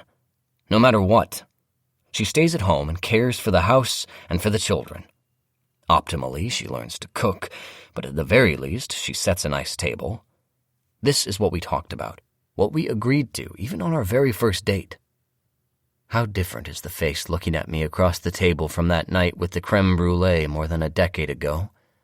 That magical evening, we'd arrived at Diamond's restaurant at almost the same time, and as I held the door open for Mia, I fought the urge to lean forward and kiss her. I smelled the fresh floral scent of her hair. I noted the way her black dress hugged her body, and I saw her blue eyes sparkle in the dim restaurant light as she looked over her shoulder, tucked her hair behind her ear, and smiled back at me. We'd spent almost 3 hours at dinner, talking and laughing, getting to know each other. Her expressions were loving and warm, never challenging. She shared her dreams, and I followed suit. So of course, she discovered we both wanted kids, and how we both longed for the traditional American family. She didn't exactly articulate the whole working dad, stay-at-home mom part of the dream, but that was fine. It would take time and gentle persuasion. I knew I'd fallen for a working woman, but she didn't really need the job, not with me providing for her, not with the trust fund she came with. It was so endearing, though. Many of the wealthy are lazy. They don't even attempt to prove their worth. Not Mia. She was a hard worker, a skilled copywriter. She was. The job was valuable to her, for that moment in time. It brought us together because otherwise, our two worlds never would have collided. "So, your goal is children and a white picket fence?" I asked over the flickering candlelight. My heart was beating with excitement. She was my perfect woman. "Yes, of course. The whole suburban dream." She smiled. "I mean, after I work for a while. I love my job. I'm not in a hurry, and fortunately I'm young." Yes, she was, but I was smart. Work was only fun if you were assigned good projects, if you were praised, learning. I could stop all her momentum at Thompson Paine with a few well-placed words to the partners, and once she was pregnant, she wouldn't need an office to make her feel important. She'd have me, and a baby. "There's no more important job than being a mom," I said, leaning forward and fighting the urge to reach for her hand. It was too soon. There were certain steps one must take when reeling in the object of one's desire. It was time to listen, to continue to research her family, her past. But I did have a few more discoveries, like what she wrote in her high school yearbook as her biggest wish. "There's another dream too, right? There must be a best-selling novel floating around in that pretty little head. You can write during nap time." Her eyes twinkled in the candlelight. "You've thought of everything. How did you know I want to write a novel?" How indeed. Most copywriters are frustrated novelists, I've found. We agreed, it seemed, on everything. I'm not revising history. I'm not. She dreamed of a husband. Check. Traveling the world. I told her we would, but we wouldn't. She dreamed of a home in the suburbs and children. Check. She dreamed of being a working mom. No way. She dreamed of finding an older, more sophisticated man who could provide for her and teach her the meaning of love. Check. It was all pretty easy, really. I didn't even have to charm her that much, and when I walked her to the valet line outside Diamond's that night, I'd slipped my hand around her waist, sending a bolt of electricity straight through me. She leaned against me slightly as we waited for her car. "See you tomorrow. Thank you for a wonderful night," Mia said as she slid behind the wheel of her car, a VW Rabbit of all things, while I tipped the valet. I held the top of her car door and leaned forward, hoping for a kiss, my head literally dizzy with desire and the bottle of wine we had shared. "I had the best time. Thank you for coming," I said. Mia tilted her head and then lifted her face toward me as I leaned in and gently brushed my lips against hers. After a moment, I pulled away. I had confirmed we both wanted more, needed more. See you tomorrow, beautiful. I closed the door and waved as she pulled away, wheels bumping along the brick streets of this historical part of town. I didn't really need to sabotage her career at the agency. As soon as she found out she was pregnant just a few weeks after our honeymoon, she had one foot out the door. I mean, she had been complaining for months. Soon after our first date, she'd been assigned to the boring electronics account, and as everyone knows, technical copywriting is the worst. She hated that account. I have no idea why she was assigned to it. Well, maybe I suggested it. But still, it helped her see where she belonged. At home. It all worked out, she agreed. But now, right now, we aren't seeing eye to eye on anything. Not food, not the kids, not about her working outside the home. I know, you're thinking, given most couples' circumstances in general, and mine in particular, and you don't even know the whole story, I should be grateful she wants to bring in some extra money to the household. Perhaps I'll consider it. But not if it means she'll be working with John. No way. Together they each know too many pieces of me. I can't congratulate you, Mia, because I forbid it, I tell her now. In my lap, my hands are clenched into fists. I'm furious. I know what happens at workplaces. I've shredded my napkin, and white bits sprinkle the ground around my feet like snowflakes. Mia's face cracks into a smile, and then she begins to laugh. It is not a happy laugh. Our pink-striped waitress appears and refills our iced tea with a quick, sloppy pour from a plastic pitcher. Glad to see somebody is having a good time. What's so funny? The girl asks.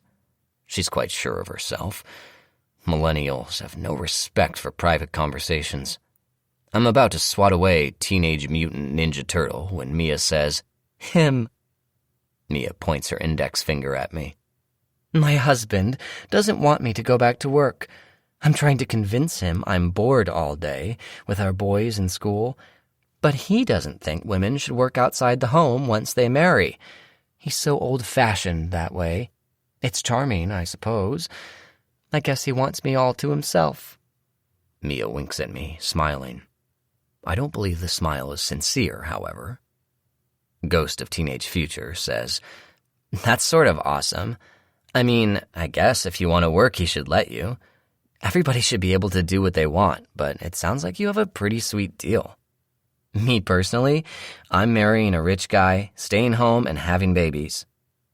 I've found an unlikely ally, one with a ring through her nose and black eyeliner soaring like bats from either eye.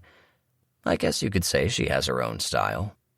Yes, my wife is living the dream, the perfect scenario, just like you will one day. I nod at Mia, who is staring at me and shaking her head back and forth in a slow, measured no. Can we have the check, please? And a to-go box for my last slice. Sure, says the waitress, hurrying away. I wonder if we now scare her more than she scared me. You're one of a kind, Paul, Mia says.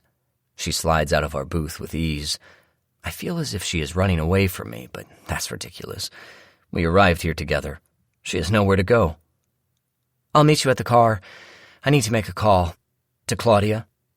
Tell her the money will be in the account in half an hour, I say. Mia turns and walks to the exit, pushes with both hands and bangs her way out through the screen door. I watch her walk down the sidewalk until she disappears.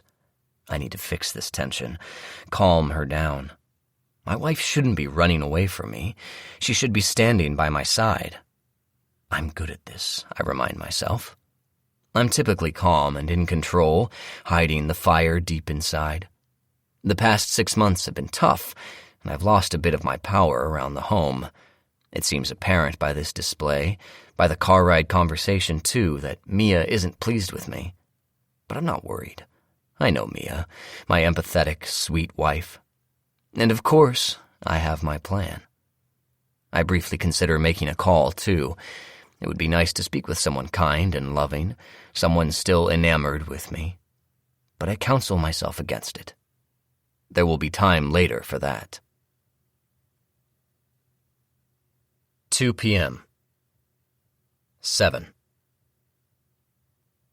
I pay the bill and slide my last slice of bliss into the box for later.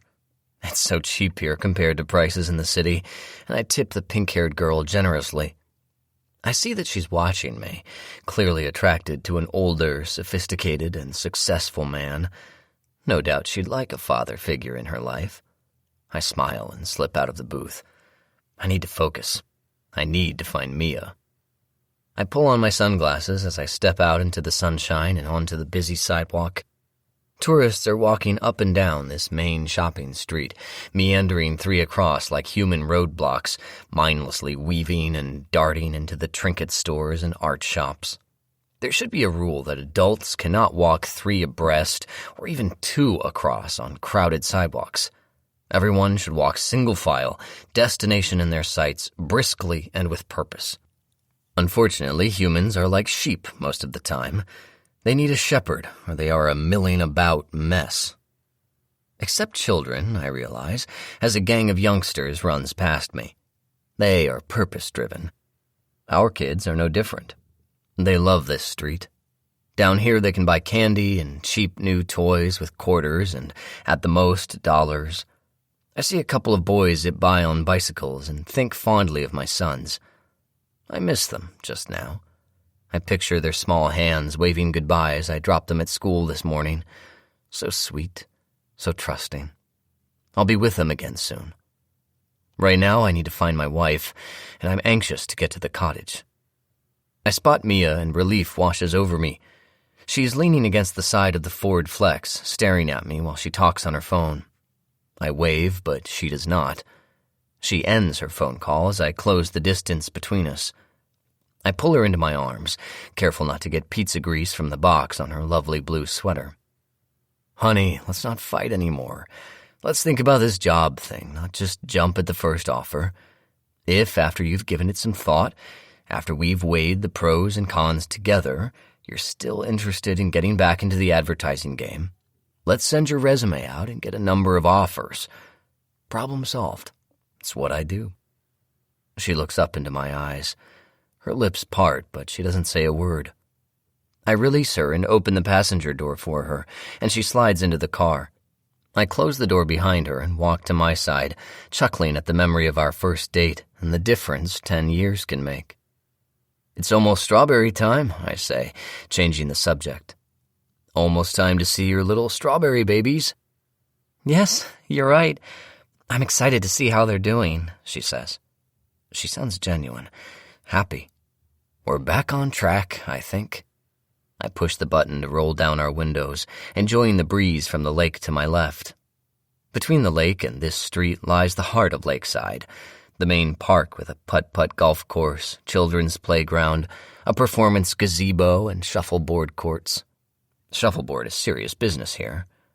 I hear the church bell clang twice. 2:00. This day is moving quickly. Past the park, the bicycles thin out, and I can drive a bit faster, 15 miles per hour now. At Laurel Street, I turn right, forcing myself to ignore the Boone's huge cottage dominating the corner, hoping they aren't here for the weekend. Once on Laurel, our cottage is on my left, bright white against the lush green grass of our yard. I turn into our driveway and take a breath as I bring the car to a stop. Before I even turn off the ignition, Mia is out of the car without saying a word. I put the car in park and reach for the to-go box I placed on the floor in the back behind me. It's holding the last slice of pizza from lunch, and I'm tempted to gobble it down right now. But I should follow Mia. She's headed to check on her strawberry crop, no doubt. As I make my way to the backyard, following her, I'm startled. There's a man standing next to Mia, looking down at the garden. The man is fit, with broad shoulders and dark brown hair. It's Buck, I realize quickly. I would know him anywhere. They stand so close their shoulders are almost touching. Buck and Mia. How long has he been standing back here, awaiting Mia's arrival? Is she the highlight of his day, his week?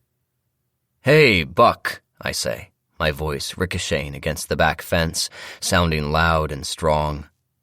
I'm protecting what's mine, the voice says.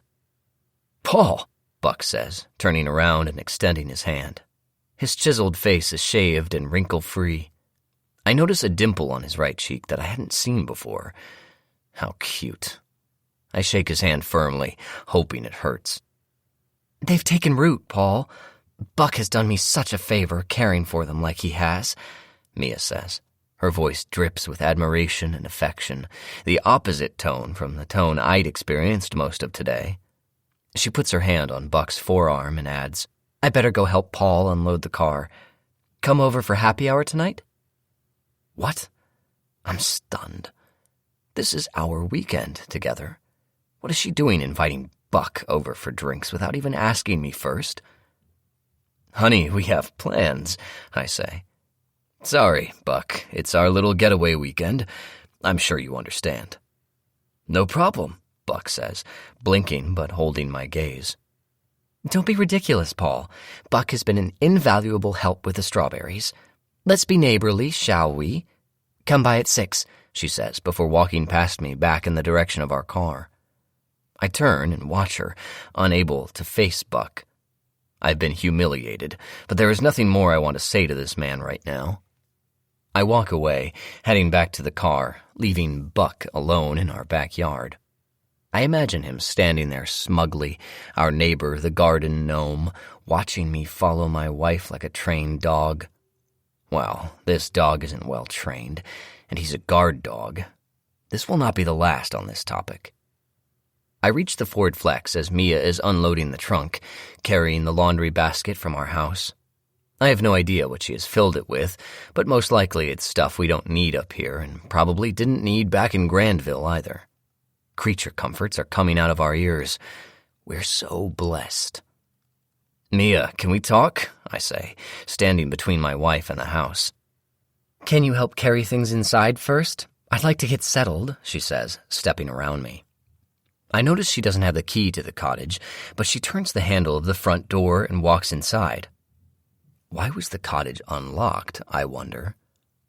Mia, wait, I say, hurrying to the door. The door wasn't locked. I need to make sure no one has broken in. Paul, the cleaning crew came today.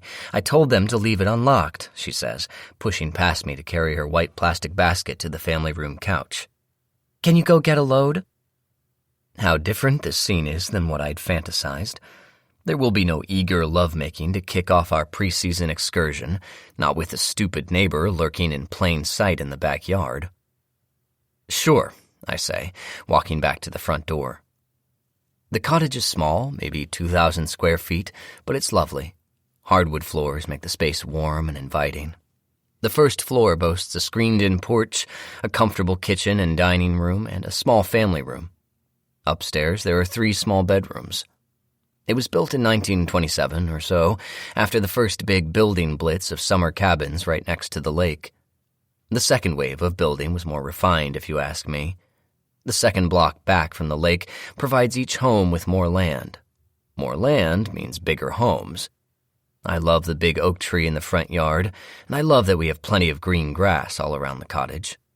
Quickly, I peek into the backyard and notice that Buck is gone. Certainly, he won't go against my wishes and come over for drinks. This is our special day, and 3 is a crowd. During my second and final trip out to the car, my phone buzzes in my back pocket. I pull it out and check the number. I smile, though I know I can't talk now. I'm spending a quality weekend with my wife, and quite obviously this time together was needed. I wonder what other surprises she has for me besides her newfound desire to work and her new confidence in directly contradicting my wishes in front of strangers. I close the trunk and roll her suitcases up the front walk. It's simple here, peaceful, tucked away from the hustle of the main street, the stresses of life back home. The wind ruffles the new green leaves on the oak tree, and I know everything will calm down. We just need to unpack and get our rhythm back. It's going to be the best afternoon. Inside, I pull the suitcases to the bottom of the stairs. I hear Mia up in our bedroom. The walls and floors are thin, a product of the time and the belief that no insulation was needed for summer cottages, I suppose. I pick up Mia's suitcase and carry it up the stairs, placing it on the landing before I head back down to retrieve mine. By the time I climb upstairs again, Mia has wheeled her suitcase into our bedroom, an oasis of white furnishings with light blue walls, and is diligently unpacking as I join her in the room. There was enough space for our king-size bed, a small table on each side. That's it. One dresser at the end of the bed is split down the middle, with each of us getting our half of each drawer. The small closet holds 8 hanging items, tops. The entire room, with its white furniture and bedding and curtains and cozy size, typically feels very soothing. At the moment, it seems crowded. The air pulses as it did in the car. Ping. I glance at Mia. My wife's face seems to have softened, the frown lines not so deep at the sides of her mouth. Maybe she is at peace with our decision, the end of the discussion. I could see that, read that feeling on her face. Or perhaps that's wishful thinking. I unzip my suitcase and unpack in silence. Instead of pursuing a conversation again, I have decided to let her be the first to speak. Let her explain herself. She will explain herself. I'm confident of that. Mia learned this lesson years ago. It was early in our marriage, and Mia was delighted to receive a call from a high school friend who was in town on business. We didn't know we were pregnant, not yet, and so there was no reason she couldn't meet her friend for happy hour, at least no logical reason I could come up with at the time. So she went, promising to call me if she'd be gone more than 2 hours. She forgot to call me. And she didn't pick up any of my calls as they rolled to voicemail one after another. I was panicked. I phoned the dive bar on High Street where she said they were going, but the bubba who answered the phone said she wasn't there. I'd been just about to call the police, something I would typically never do, when Mia waltzed through the door, eyes glistening, cheeks flushed with alcohol. She froze in the foyer, a deer in the headlights, just before the truck hits. "Paul? What's wrong?" I knew she could see the fire surging in my eyes. "You never called. Where were you? I had all these thoughts racing through my head about what had happened to you. Terrible thoughts. Newlywed disappears after night on the town. That kind of headline in the Columbus Dispatch." Mia took a step back. A nervous smile crossed her face. "I was with Kathy, like I told you. We decided to go to dinner. Sorry, I was having fun. We hadn't seen each other in years." My fists clenched at my sides. I took a deep breath, proud of how I had grown to handle these situations. "Mia, I'm not asking for much, just communication. I was so worried. Come here." She crossed the room and fell into my chest, smelling of beer and cigarettes, murmuring her apologies. "It won't happen again. When Kathy and I are together, we just lose track of time. It's always been that way. Do you understand?" "No. It's selfish of you now that you have a husband, but I understand, of course. I know it won't happen again."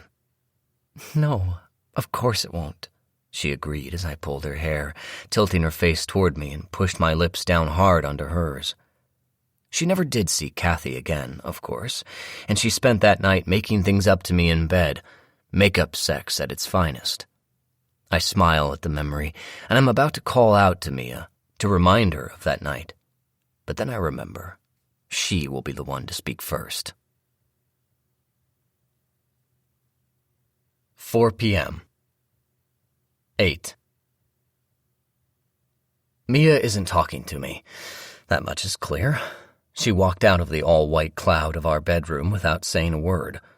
But then again, I'm not speaking to her either. We are in some weird sort of truce, or a silent argument of sorts. I hope she is reflecting on her attitude and how she is ruining our best day together. After all I've done for her and our family, you'd think she'd be more thankful, more appreciative and respectful about my stance on things, like working for my former boss, for instance. It's sheer lunacy. It will lead to drama, and I hate drama. Here's the thing. My coworkers all admire me, and my former manager, John, well, he's afraid of me. Not afraid I'm going to hurt him physically, of course. He was just afraid that I was going to take his job. Turns out, he was right.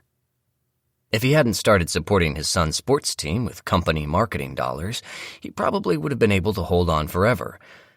But he made a critical mistake, and once I brought it to light with a few well-timed and confidential tips called in to the CEO's ridiculously titled talk to me voicemail, well, of course he was asked to leave. That's all. I just don't see any reason for Mia to begin conversing with him, even if they once worked together at Thompson Paine. The past should always be left in the past. Almost always. I miss Caroline. Well, actually, I miss everyone at work, but I miss her in particular. If you knew the circumstances, you'd probably tell me I'm crazy to still have these feelings, but I do. When I close my eyes, she's the woman who pops into my mind. It's a shame, really. I close the drawer to the dresser and make my way slowly down the hall. I stop in front of a framed photo of the boys, both sitting on Mia's lap, smiles on their little boy faces as the sun sparkles on the lake behind them. I took the photo, maybe 5 years ago, back when we were the guests of the Boones. But now we aren't anyone's guests. We are residents, cottage owners, second home people. The life my wife was accustomed to living, that's what I've recreated for her here. Next to the photo of the boys and Mia is a framed picture of Mia's parents, Phyllis and Donald Pilmer Jr. of New York City and the Hamptons. It is the same photo that was on Mia's desk back at Thompson Paine. I pick it up to study it. Phyllis is an older version of my wife, with shorter hair and a rounder face. Donald has a large nose that Mia was fortunate not to have inherited, and round, dark glasses that make him appear to be examining you closely at every encounter, as he did me in our first meeting more than a decade ago. He's also bald, no doubt the reason for some of his disdain toward me. My full head of hair must taunt him. She's their only child, my wife. I know they believe she married too young, too quickly and beneath her status. I've worked hard to try to win them over, of course. They're family. Our first meeting, when I accompanied a sobbing Mia across the country for the funeral, went fine. Her parents were grieving and basically ignored me. They underestimated my staying power, and Mia's dad in particular is probably kicking himself to this day. He should have seen me coming, but he didn't. After the funeral encounter in New York, our next get-together was in Columbus. Mia invited her parents to fly in for dinner, to really get to know her new boyfriend, yours truly. Of course, I poured on the charm. I wore my best suit, hosted them at the city's private dinner club on Broad Street, the Columbus Club.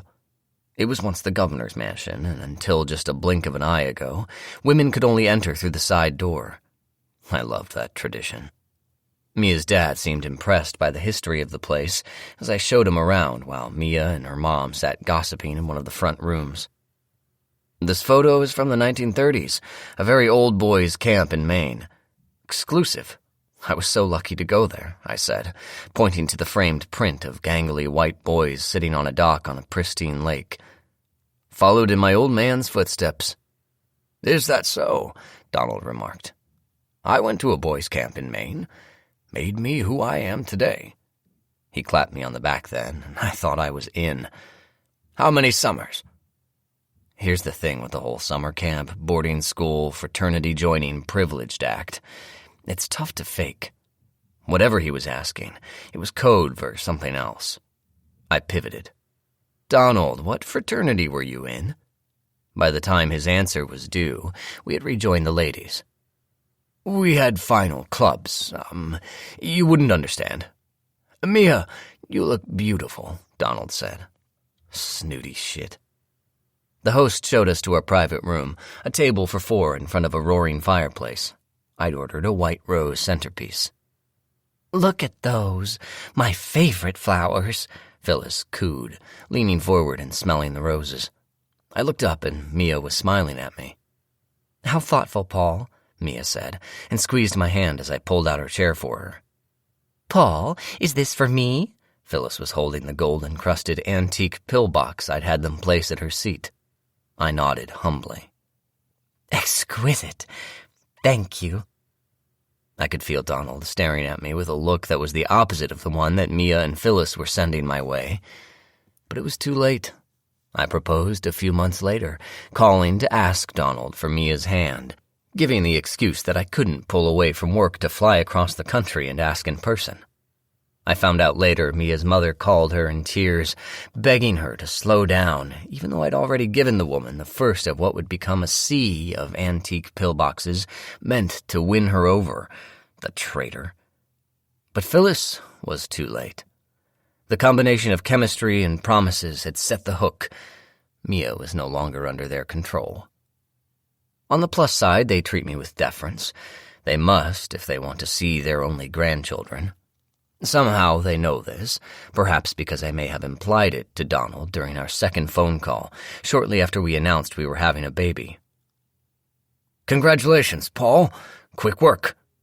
Donald's words were filled with distaste, like he'd eaten a rotten egg and didn't know where to spit it out. "Thank you so much, Donald. Or should I say Grandpa?" I said. I stood in my office, my corner office at the ad agency, feeling like the world was my oyster.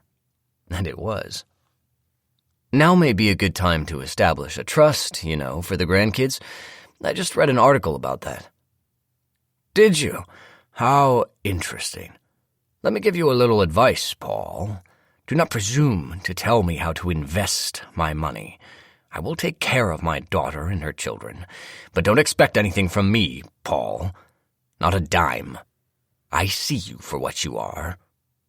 His words sounded like gravel. Too bad he wasn't warming up to his only son-in-law. His loss. We could have gone fishing together, or perhaps joined an investment club together.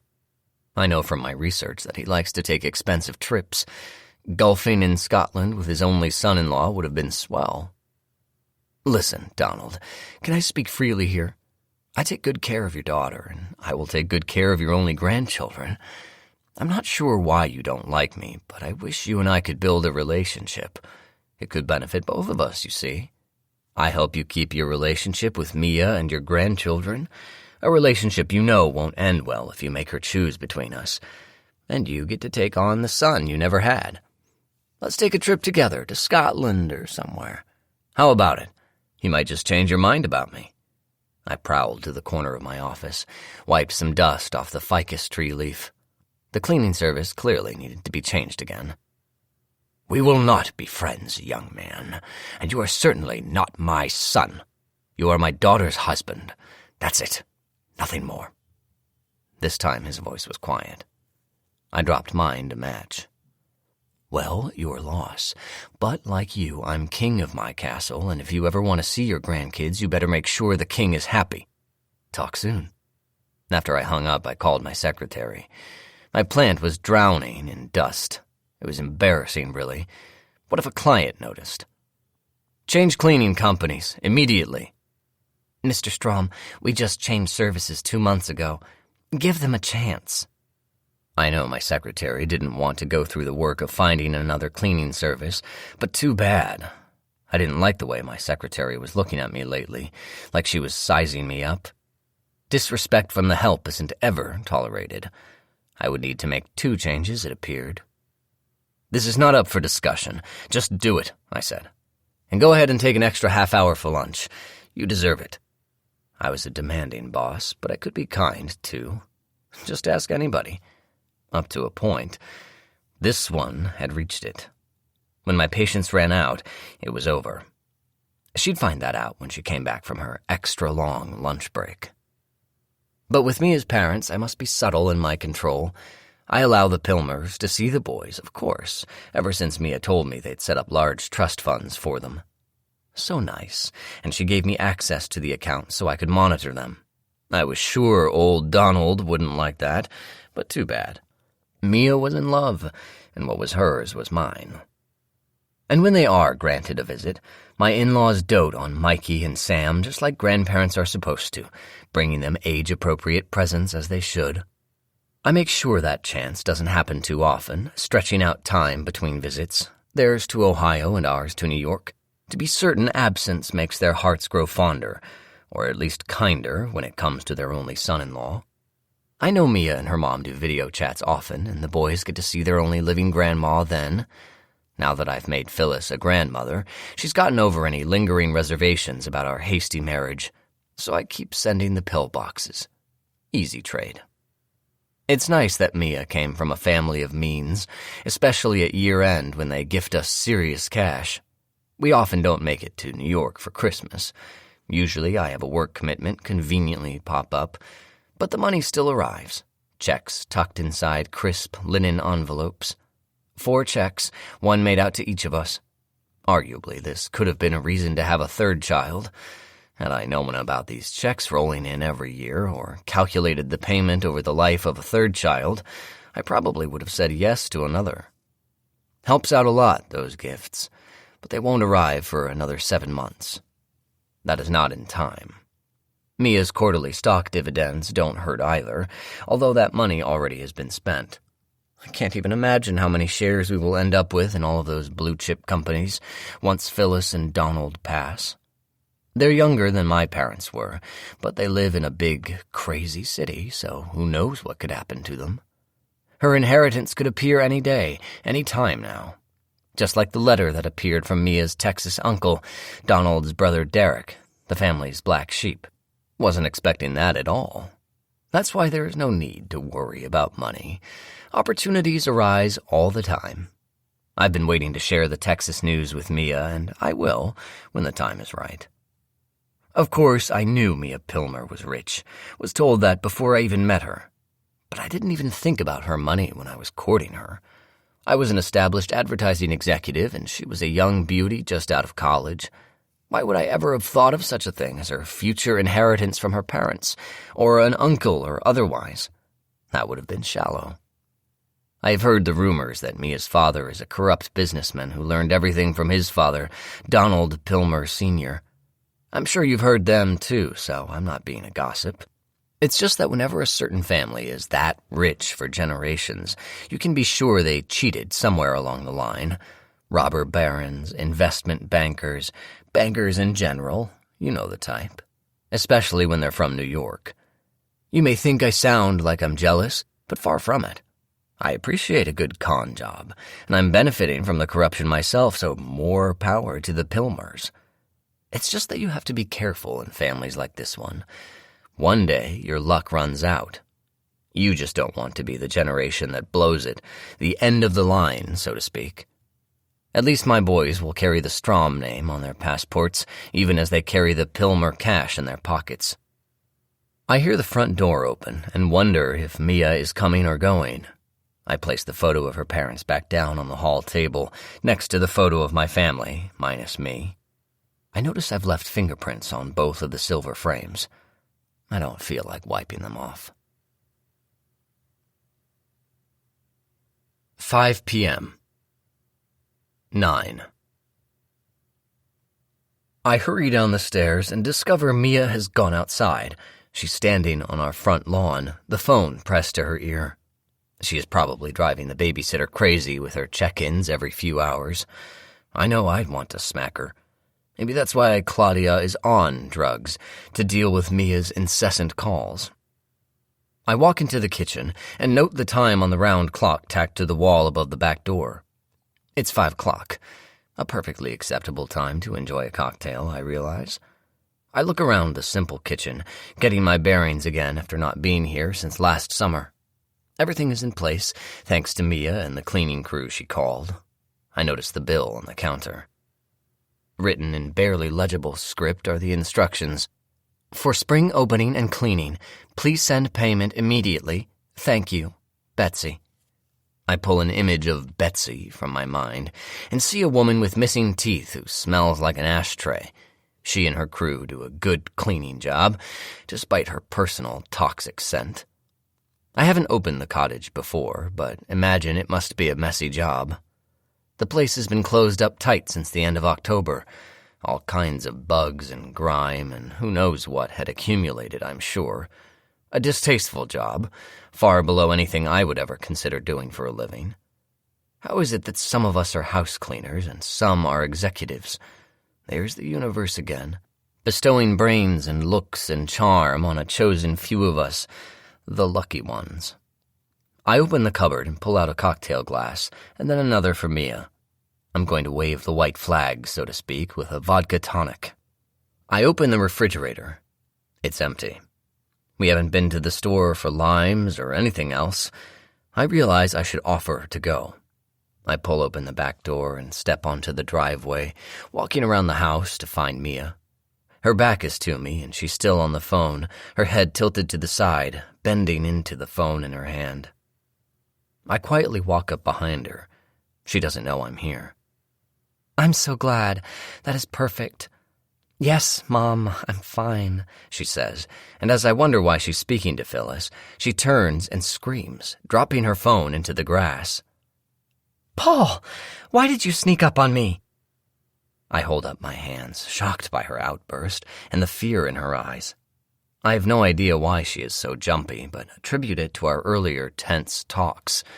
I need to calm her down, get our best day ever back on track. She needs a drink. I watch as she bends down and picks up her phone. Mia, I begin, but she holds her hand out to stop me. Mom, I'm fine. Paul just snuck up on me, that's all, my wife says into the phone. A moment passes. I wonder what Phyllis is telling her daughter. Good. Yes, I'll call you tomorrow. Thank you again. She pushes the end button, and then she looks at me. What were you doing? Why were you sneaking up on me? She says. I see panic in her eyes. Calm down, honey, I say, taking a step closer to her, wanting to pull her into my arms. She steps back, shoulders at her ears, eyes wide and unblinking. You scared me, she says. She has folded her arms across her chest, like a coat of armor. Obviously. I was just coming out to ask if you'd like a cocktail, and if you'd like lime, I'd be happy to run to the grocery. I'd be glad to get anything you need, I say. I want to tell her to remember that I am her knight in shining armor, but I don't. Yes, that would be lovely. I have a whole list of things we're missing. And did you transfer the money for the boys? She asks. She seems to be calming down now. Her eyes aren't as wide or wild. Done, I assure her. This is a lie, but I will handle it as soon as I go back inside. Where's the list? I'll just be gone for a little while, unless you want to come with me. No, I'll stay and finish getting the cottage in order. The list is on the table by the front door, she says. Okay, I'm on it, I say, turning to walk back toward the house. I pause and turn back to face my wife. I'm suddenly concerned. It is odd that she would be speaking to her mother on a Friday evening. Typically, Phyllis and Donald's social life wouldn't allow for any type of evening chit-chat. They appreciate cocktail hour more than most. I study my wife and I say, Hey, is everything okay with your mom? Yes, she's fine. Mia blinks, breaking eye contact, and then bends at the waist, eager to pull what must be a weed out of the garden bed that edges our house. I know soon she will be planting pots of bright red geraniums to complement the bright red door of the cottage. The garden beds will be filled with white flowers, daisies, hydrangeas, and other varieties that I cannot name. Some magically appear, and some Mia plants, carefully digging holes and tucking in the flowers as if they were little kids ready for sleep. By midsummer, our gardens, are always the talk of Columbus. I know that will be the case here, too. She still doesn't look at me, concentrating on her weeding. Her hands are covered in wet, smelly dirt. I sniff. I haven't moved. She stops weeding, stands up straight, and says, My mom and I were just touching base, you know. She tosses that refrain, you know, onto the end of her sentences when she wants the conversation to end. Something she's clearly hoping for. She continues to ignore me while managing to yank out almost everything within reach. I wonder if she may be pulling out some perennials, but I hold my tongue. She knows gardening like I know sales. I decide to let the issue of this conversation with her mom go for now.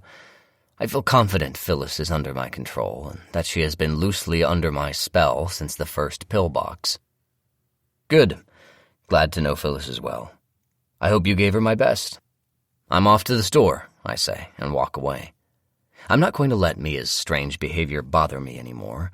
We're going to have the best night ever together.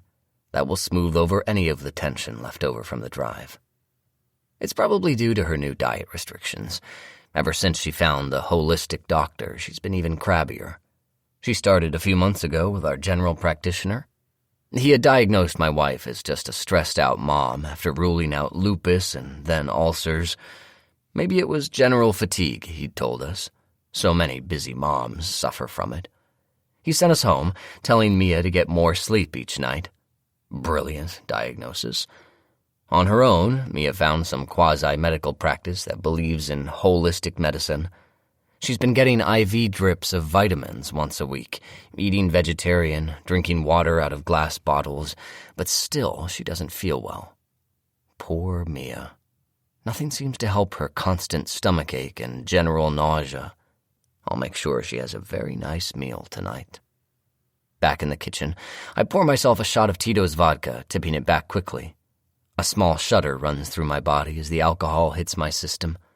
I walk through the house and find the list on the table next to the front door as Mia had instructed. There's a lot more than limes written in her precise and elegant penmanship. Cheese, crackers and grapes, coffee for the morning, bread and peanut butter, water in glass bottles, lettuce and apples organic, Mia's favorite cereal and milk, jam for the croissants. Well, she won't need that. It's not that long a list, I suppose. Nothing compared to what she fetches from the grocery store for the boys and me each week. I will handle gathering these items with pleasure, I tell myself, and put a smile on my face. As I back out of the driveway, I realize the car still holds the aromas of our drive. It smells of Mia's new organic body lotion, lime and coconut scented, and my spicy aftershave. There is a hint of sweat in the air, and the smell of pepperoni pizza grease from the slice I couldn't finish and took to go, now waiting for me in the refrigerator. And there is one other scent I register as I wave to Mia and turn the corner, watching her and our cottage disappear in my rearview mirror.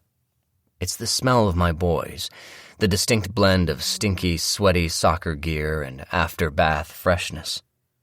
Briefly, I wonder if I should have included them this weekend. Made them part of the plans. No, it's fine.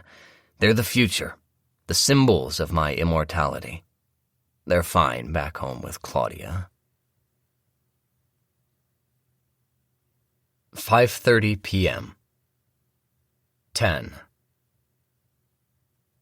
Frank's Market, the small grocery store just outside the main gate of Lakeside, does a booming business in the summers, though I'm not certain how it survives in the winter.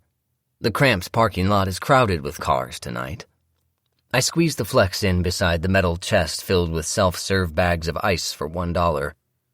There are barely any people in Lakeside year-round, as I mentioned. Certainly no one would be buying ice during the brutal winters. Buck is one of the few exceptions if he actually does live here full-time.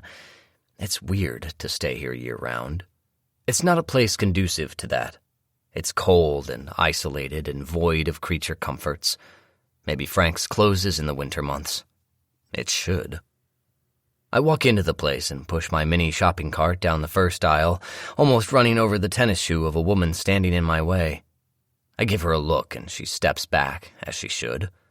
The shelves are crowded too close for regular-sized carts, and there are far too many people in the store for shopping to be anything but a chore. I will hurry. I shake my head, looking at the selection. You can't be picky here. The produce looks like it has endured being at a large grocery store first. I imagine that after it was not selected by shoppers in a big city, it was shipped here for its final chance. The lettuce is strictly iceberg, wrapped in plastic and more white than green. The apples are bruised, and the grapes, well, they're simply unacceptable. Sorry, honey, I mumble.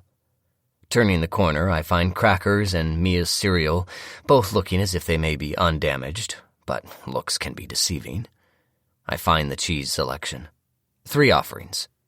Cracker Barrel cheddar, string cheese for kids, and Velveeta slices. The cheddar it is.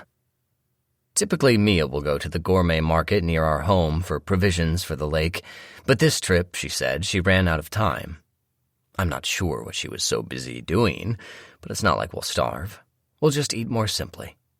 Up here, they haven't heard about organic foods, and as far as vegetables, well, it's mostly in cans unless it's corn, iceberg lettuce, or potatoes. The limes look passable, thank goodness. There's a sushi place we like, just a short drive down the coast, but these days we don't go there much. The kids like it because they have hibachi grills and chefs who flip shrimp tails at them, make volcanoes out of onion slices, and basically entertain them through the entire meal.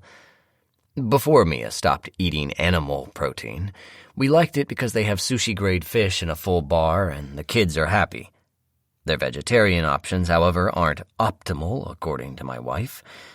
Since she has changed, we haven't been. It's a shame. This grocery store is not optimal, according to me. It reminds me of a gas station, but with some attempts at fresh food tossed in. I think they should stick to packaged stuff and alcohol. Oh, and yes, that is the primary reason Frank's Market survives, I assure you. 10 feet away, you drive through the gates of a dry little town. All of us heathens stock up before we enter and pop over here to replenish. As I wait in line to check out, I wonder if Buck will have the nerve to show up at my house for happy hour. It's a disturbing thought, nagging at the back of my mind. He actually might. I check my watch and note the time is 5:45 p.m. My ideal scenario would be to arrive back at the cottage before him, if he were to appear. Then I would be the one answering the door, there to discourage his presence at my home at all. If he or Mia insisted, I would find a way to tell him, man to man, why lingering would not be prudent. I need to hurry. There was a line of 5 other customers in front of me, and one cashier, a local or Frank himself perhaps, a thin man with a circular bald spot on top of his head and stringy gray hair pulled into a strange-looking ponytail. His nails are yellowed, presumably from smoking. Those fingernails resemble my late father's, yellow and cracked. They bring me back to my childhood, sitting at our dining room table, a dinner plate in front of me with an untouched portion of green beans. My father was tapping his yellowed fingernails on the table. I must have been Sam's age, maybe younger. I had finished eating the meatloaf and the mashed potatoes, but I was not able to get myself to ingest any of the beans.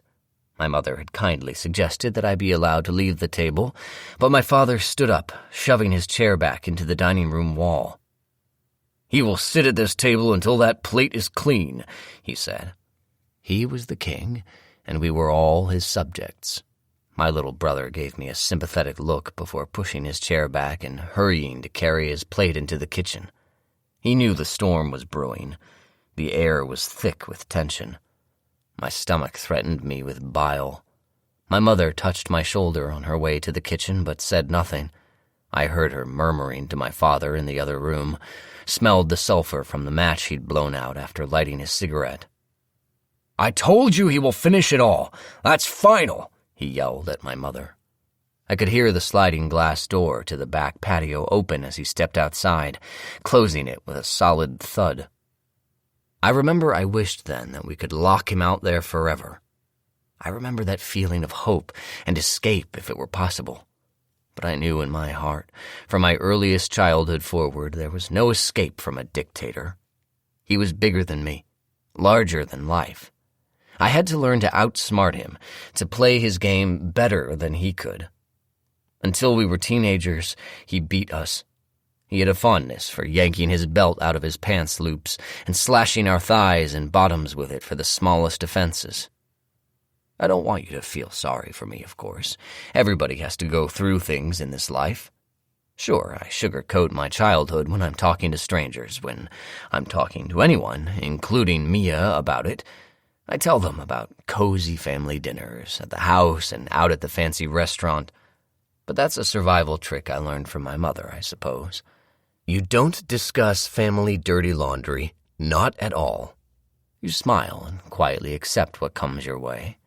Don't make waves, not until you're the one in control. Then you get your revenge. My 6-year-old self finally gave in after a couple of hours sitting alone at the table in the dark. I picked up one of the green beans, grown limp and cold and slimy, and placed it on my tongue, and then slid it to the back of my throat. Of course, I vomited my dinner all over the table, and myself. I knew I would, I suppose, somewhere down inside. I won that battle. Never had to eat a green bean at my house again. They're symbolic of victory for me now. I made a point to eat them whenever we were someplace else, like the nice restaurant in town. I pretended to love all green beans except the ones he wanted me to eat. Each green bean I ate in his presence, say at a restaurant, slowly and with a smile, reminded my father of the night I won. It was a green-coated foreshadowing of my ultimate victory. By now you're probably wondering why my wife and I were comfortable living in a home next to my parents, the same dictator and his accomplice who were the villains of my childhood. Well, the simple answer is we needed help with childcare for starters. Plus, I am too old to beat with a belt, and I didn't need his money to live. He couldn't hurt me anymore, and he wouldn't dare touch my boys. Perhaps I also wanted to allow my parents a glimpse at how great my life is compared to theirs, how beautiful my wife is, how rich we are. Our house is bigger, of course, twice the size of theirs, and we have double the backyard.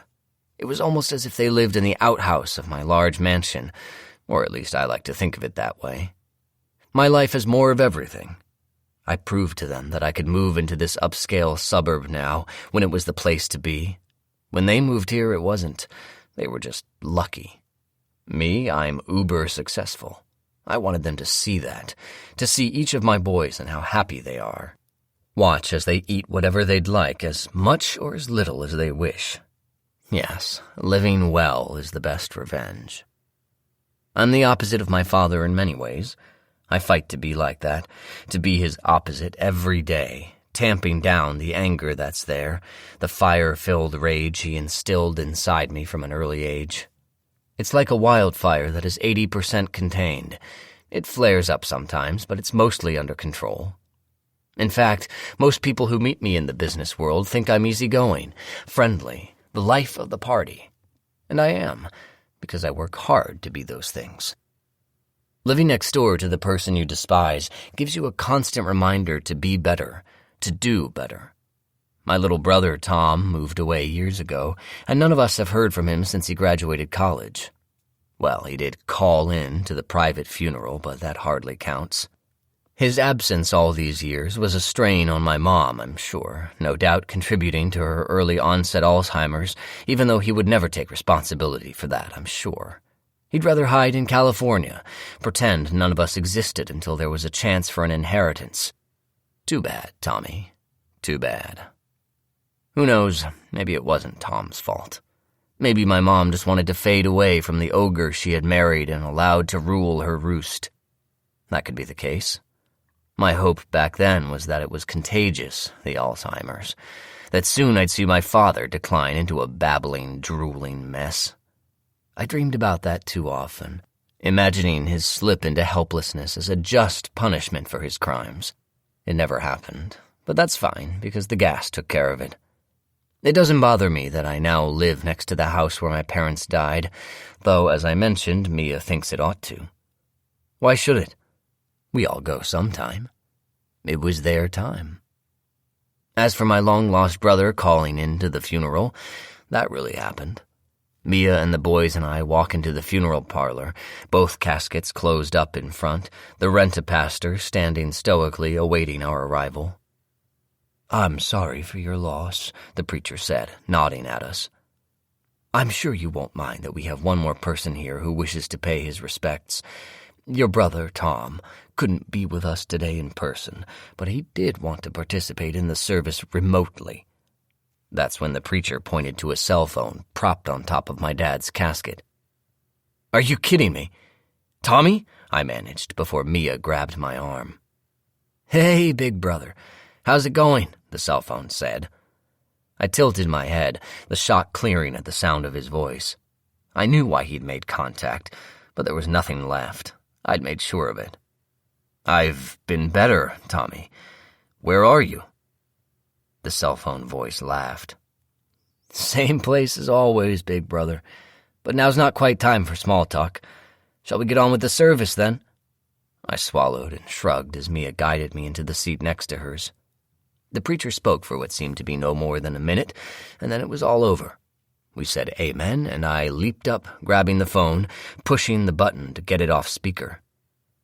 "Tom, listen, I need to talk to you," I said. I cupped my hand over the phone, my back to my family, my waist pressing against my dad's coffin. "There's nothing left to say. I'm assuming you'll split any inheritance that is left, as that's customary and fair, but I suspect I'm not going to get anything. The pastor has my attorney's information if you do find it in your heart to share any proceeds of their estate with me." I kept my voice low, in control, and said, "They were totally leveraged. There won't be a penny left after funeral costs. But why don't we meet? Talk about this in person." "Right. I figured you'd say that. Have a nice life, Paul."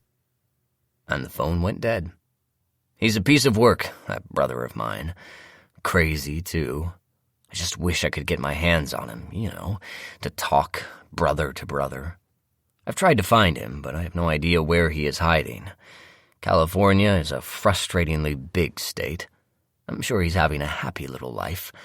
He sounded good. I'll find him if and when I need to. He and I are survivors. We both escaped our parents. We just did it in different ways. I know what you're thinking. I'm being too dark on this special day, thinking about dreary memories instead of focusing on the moment here at this wonderful little community hugging the lake. Instead of thinking about my deceased father who died before any cognitive slip could happen, unfortunately, I should focus on the bright orange sky proclaiming the sunset. Or smile about the fact that I'm up next to be checked out by the man with the yellow fingernails. Or I could congratulate myself again for outsmarting the yellow-taloned dictator, for rising so far past him and his pungent reach. Fingernails just like my dear old dad's drum on the counter. "How you doing?" the man behind the cash register, Frank or not Frank, asks. "Find everything you need?" He is smiling at me, revealing teeth also yellowed from tobacco, like corn kernels dangling from his gums. Did I find everything I need? Well, no, of course not. Do we ever? "Yes, just enough," I say, flashing my pearly white teeth and cutting myself off before adding, considering I didn't go to a real grocery store. Because even though that is the honest answer, I've learned people don't often want to hear the truth. Some get their feelings hurt, as if a feeling could be hurt. Strange, us humans. Stranger still. I've told you I'm a student of emotional reactions, and I'm an actor. I've studied how to imitate the reactions one is supposed to have. Tears for sadness, or at least droopy eyes. Smile and twinkling eyes for joy. You know the rest.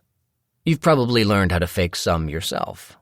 I mean, are you actually as heartbroken about a friend's dog dying as you say you are on Facebook? Come on, it's a dog. Though I'm sure you probably feel more emotions than I do. I feel anger and lust, mostly. Sometimes I must admit I feel proud of myself. "That's it, then?" the man asks, as if the empty counter in front of him couldn't answer the question. "I'll take a pack of Marlboros, red," I say, surprising myself. I don't smoke, never have. "Matches, too, if you've got them." That was a gut reaction. An impulse purchase, they call it. I wanted to feel a pack of cigarettes, his brand, in my hand again, to feel the power of crumpling the pack beyond smokability. One of the tiny acts of defiance of my childhood. Oh, and I need matches. Always have a pack of matches on you, dear old Dad told us, in case he needed to bum a light. We were his servants, Tommy and I, but in his defense, I found it a good practice to have quick access to a flame. "Sure," the man says, reaching behind him to the locked cabinet, turning the key and pulling out the pack. He seems to look at me with renewed appreciation. We're kindred spirits now, us smokers. I slide my credit card across the counter, noticing the dirt and grime that years of packaged goods, plastic bags of vegetables, hands, and sweat have ground deep into the countertop surface. I wonder how many different people's DNA is represented here. The man swipes my card and hands it back. I wipe it on my jeans before putting it back in my wallet. "Got another?" "This one's been declined," he says. I feel that emotion, the fire spark. "Run it again. It's an American Express. It has no limit," I say. I swallow to keep my voice in check. There are 2 people behind me, soon to be more. I don't look at their faces, just down at their shoes. The man behind me is a worker of some sort. He wears thick-soled tan boots and loose, stained khaki pants. Behind him is a woman with Nike tennis shoes and tight yoga pants. She's a weekender, a vacationer. I know they see me as a successful business executive. "Still no go," the man says. "Just give me a different one. You're holding up the line." We are no longer smoker comrades. "You're probably doing it wrong, but fine. Here," I say. My voice is deep, angry. My jaw is tense. If I could see myself in a mirror, I know I'd see my father's dark, angry eyes. I've given him the credit card I saved for emergencies, as I must get out of here and back to my cottage. The emergency card is one I applied for 6 months ago. It's just mine, not joint, but it's almost tapped out. The offer came in the mail at the perfect time. This card has been fueling most of my life. "Receipt with you or in the bag?" he asks, sliding the merchant copy across the counter for me to sign. "The bag," I say, signing with a jagged line, more of a P*S* than anything. My monogram is something I'm proud of, come to think of it. Paul Randolph Strom. PRS. Almost a person, just missing a couple things. I smile. The fire is dying, and something like relief is washing over me. "Have a nice night." "Whatever, dickhead," I hear a male voice say to my back. I know it's the man in the work boots, because it isn't the man at the cash register's voice. I know working man is jealous of me and my life, my closet full of designer clothes, my grand home on a tree-lined sidewalk street, my beautiful wife who he is imagining in tight yoga pants. Probably he's tired of all of us, the wealthy city folk already clogging the streets and shops of his small town, and it's not even Memorial Day weekend yet. The fire is almost out, and I want to keep it there. So instead of turning around, I chuckle and shake my head back and forth. Poor working man, that's what I'm saying with my body language. I know he'll get the drift, so I hurry to my car and load the 3 brown bags of groceries quickly. I don't have time to fight this man. I shove the cart up against the ice bag machine and jump into the car. As I back out of the parking space, working man appears in the red glow of my taillights. If I push on the gas, I'd run him over. It would be ruled an accident. He's barely visible in the fading light. He pauses, hands on hips, weighing his options, his chances. And then he flips me the middle finger of his right hand, and I smile. He moves out of the way as I reverse, just like I knew he would. This life is about one thing, winning and losing. He knows he lost. As I pull back through the open gate into the perfect little community, I check to be sure working man isn't following me. I doubt he would brave the gates. We do have security even when it's not high season. Still, it is rather easy to follow someone, tail them in your car if you're skillful and careful. I've done it before, not lately, but enough times to know how. It's sort of like in the movies. You wear a black shirt, make sure it's a dark, moonless night if you can. Most of the time, people don't notice their surroundings. They wouldn't even realize if the same car was following them for miles. It's the same following someone on foot, or, say, sneaking into someone's home. It's easy if you're quiet and methodical. Take my father, for example. It's as if he was blind, not deaf.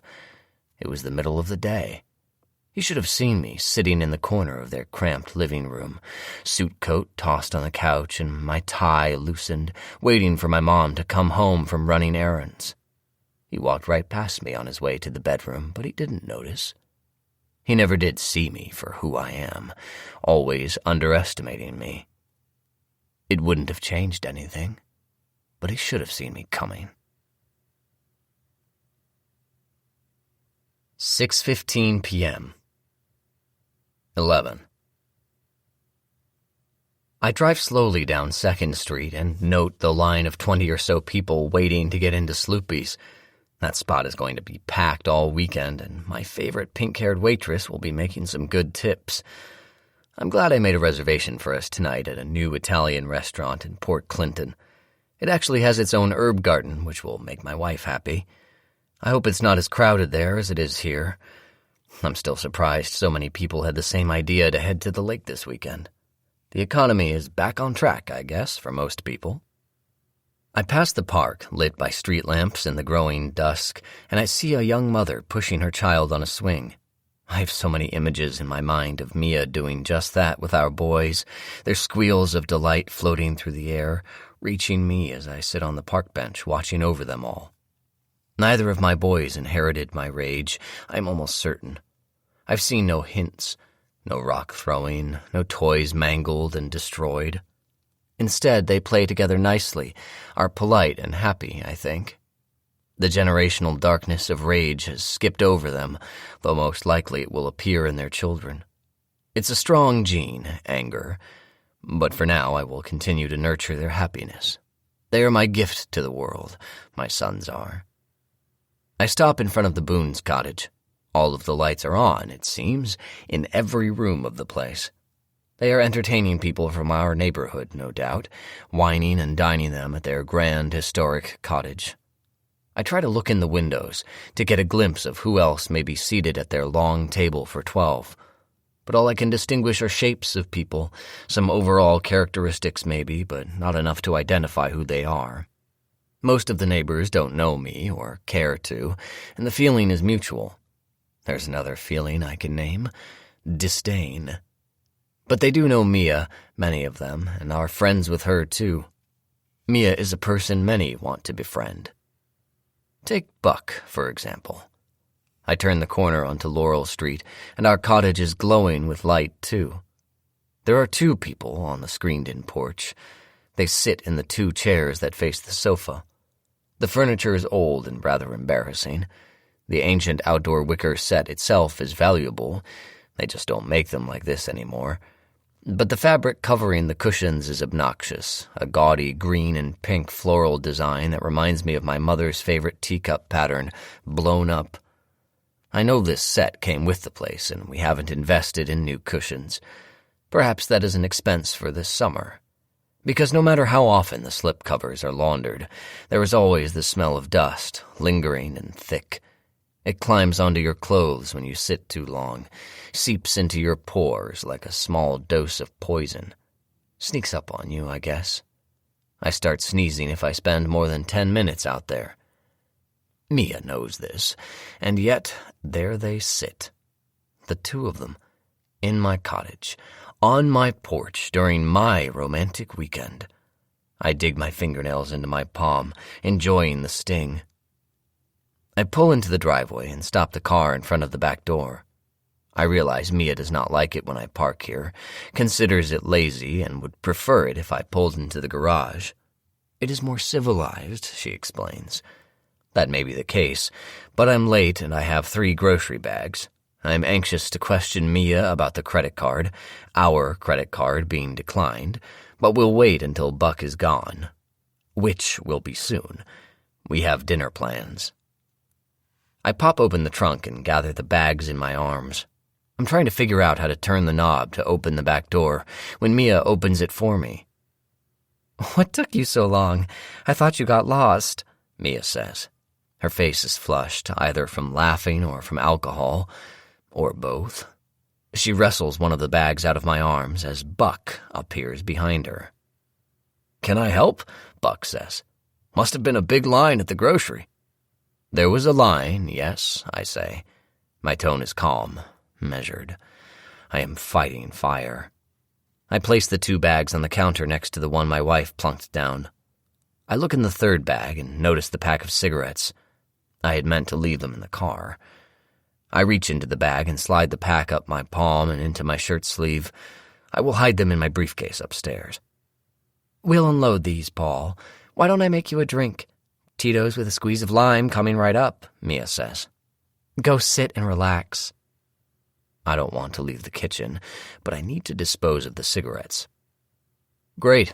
Sounds good. And honey, we need to leave in about 10 minutes for our dinner reservation, I say. I think I notice my wife and Buck exchanging looks, a silent communication of sorts. But I could be imagining things. My mind has been busy today. I don't say anything, just walk out of the room. I still need to remove the surprise from the glove box, but every time I remember to do so, our neighbor is around, it seems. I will bring it out tonight, after dinner, once good old Buck has gone away for good. I climb the stairs 2 at a time, hurry to our bedroom, and push the cigarettes into the pocket inside my briefcase and zip it closed. I take a moment in the bathroom, quickly brushing my teeth and splashing water on my face, adding a little aftershave. I examine my shirt in the mirror and decide I should change. This is our special day. I hurry back into our bedroom and pull out my favorite thin navy cashmere sweater. I tug on a crisp white t-shirt and then the sweater. My eyes are still dark, but brightened a bit by the sweater. My jeans look fine, and my leather loafers are a statement by themselves, a present from Mia a couple years ago. They're Gucci. Classic. I turn off the lights to the bedroom and head back down. Buck and I moved inside, Mia says as I reach the bottom of the stairs. I know how you hate that musty old porch. Here's your drink. I just now realize Mia has changed into a dress. It's mid-thigh, a shiny champagne-colored silk. She's wearing heels and her legs look fantastic. I should have told her so. I am positive Buck has beaten me to the punch. Buck is sitting in my favorite chair. I glare at the back of his head as I walk to the seating area. Mia has placed my drink on the coffee table next to hers. She pats the couch cushion. This couch is new. We had a decorator help select this entire seating area. The couch is a light tan, firm but still fluffy. The 2 club chairs are upholstered in a pale blue cotton. They are the most comfortable chairs I've ever owned. Buck is seated across the coffee table from Mia in one of my comfortable club chairs. Those are much more comfortable than the couch, but I choose to sit down next to my wife, squeezing her knee with my hand as I do. Ouch, she says, pulling her leg away from me. I must have grabbed a bit too hard. Sorry, honey, just wanted to tell you how great you look in that dress, I say. Got carried away. Cheers. How thoughtful, Paul, Mia says. Her tone makes me think she doesn't believe I'm thoughtful at all. Cheers. Cheers, Buck says, raising his glass in my direction. His handsome news anchor face is not cheerful. I don't think he liked me touching my own wife. His eyes narrow as he says, What restaurant are you dining at tonight? Oh, some new Italian place in Port Clinton, I say. They have their own herb garden, so I knew Mia would enjoy it. I turn to smile at my wife, and she offers a mild, close-lipped smile back. I may put my arm around her shoulders and pull her into me, just to see his reaction and hers. Perhaps a romantic kiss on the cheek is in order. Ciao Bella, Buck says. Nice place. Good atmosphere for up here. Glad you approve, I say. Well, look at the time. We should get going. I smile at Mia and fight the urge to yank her up from the couch by the arm. I'm also resisting the urge to kick Buck out of my house. Best thing for me to do is to stand. So I do. Since you were running late, I moved the reservation back a half hour, Mia says. So sit down, relax. We have time to finish our drinks. Well played, Mia, I think. My mind is busy tonight, as I mentioned, and it flashes to another time, another home, another happy hour, this one in Nashville, Tennessee, with a different blonde woman. She was a Mia knockoff, really. Her name was Lois, and she was captivating. She said those exact words to me. Sit down, relax. We have time to finish our drinks. No doubt you realize by now I don't like being told what to do. I didn't back then either. I was young. I couldn't control my fire. I didn't know that I could just stand up, for example, and walk into the kitchen pretending to be in search of ice and a snack. Lois had opened the door in her bathrobe, not even close to being ready. She told me to sit down and wait, like a dog. I stepped inside the door, pulling it shut behind me. Back then, my temper would explode immediately, a fistful of rage to a beautiful face, for example. We'd been together, Lois and I, for more than a year by then. She had no way of seeing this coming, as up until then our relationship had been all fun and great sex. But on that fateful night, we were to attend a cocktail party held in my honor by the professor I'd been working with. It was a very important event, a thank you and a congratulations, an introduction to society, so to speak. Lois wasn't ready when she said she would be. She completely disrespected me and the importance of the night. It wasn't my fault, not really. Blood was flowing from her nose as she looked at me in shock, the front of her bathrobe turning reddish-brown, her bright blue eyes shiny with fear and tears. I looked down at my fist, rubbed my knuckles where her flesh had stung, and shook my head. "Lois, please, never tell me what to do," I said. We were in her tiny apartment, now ours, a place I knew intimately since we'd made love on just about every counter and piece of furniture. I walked quickly to the kitchen, turning on the faucet and soaking a dish towel before wrapping it around several cubes of ice. I pulled the paper towel roll from the holder and presented everything to her. I shook my head in disgust. Now we wouldn't make the reception. She'd ruined everything. "You need to put ice on your face. Lie back and the bleeding will stop," I said. I wasn't at all sure this was the case, of course. The few times I'd been in fights before with boys my own age, neither had sustained serious injuries. My father always was careful his blows fell in places easily disguised by clothing. Unfortunately, Lois's injury seemed serious and quite visible. "Leave," she whispered. She refused to take the ice or the paper towels, so I dropped them onto the couch next to her. She was shaking violently, and I wondered if I should hold her, squeeze her tight. I was afraid somehow that maybe I would hurt her more, could hurt her more. I stood there, immobilized, my feet weighed down by cement.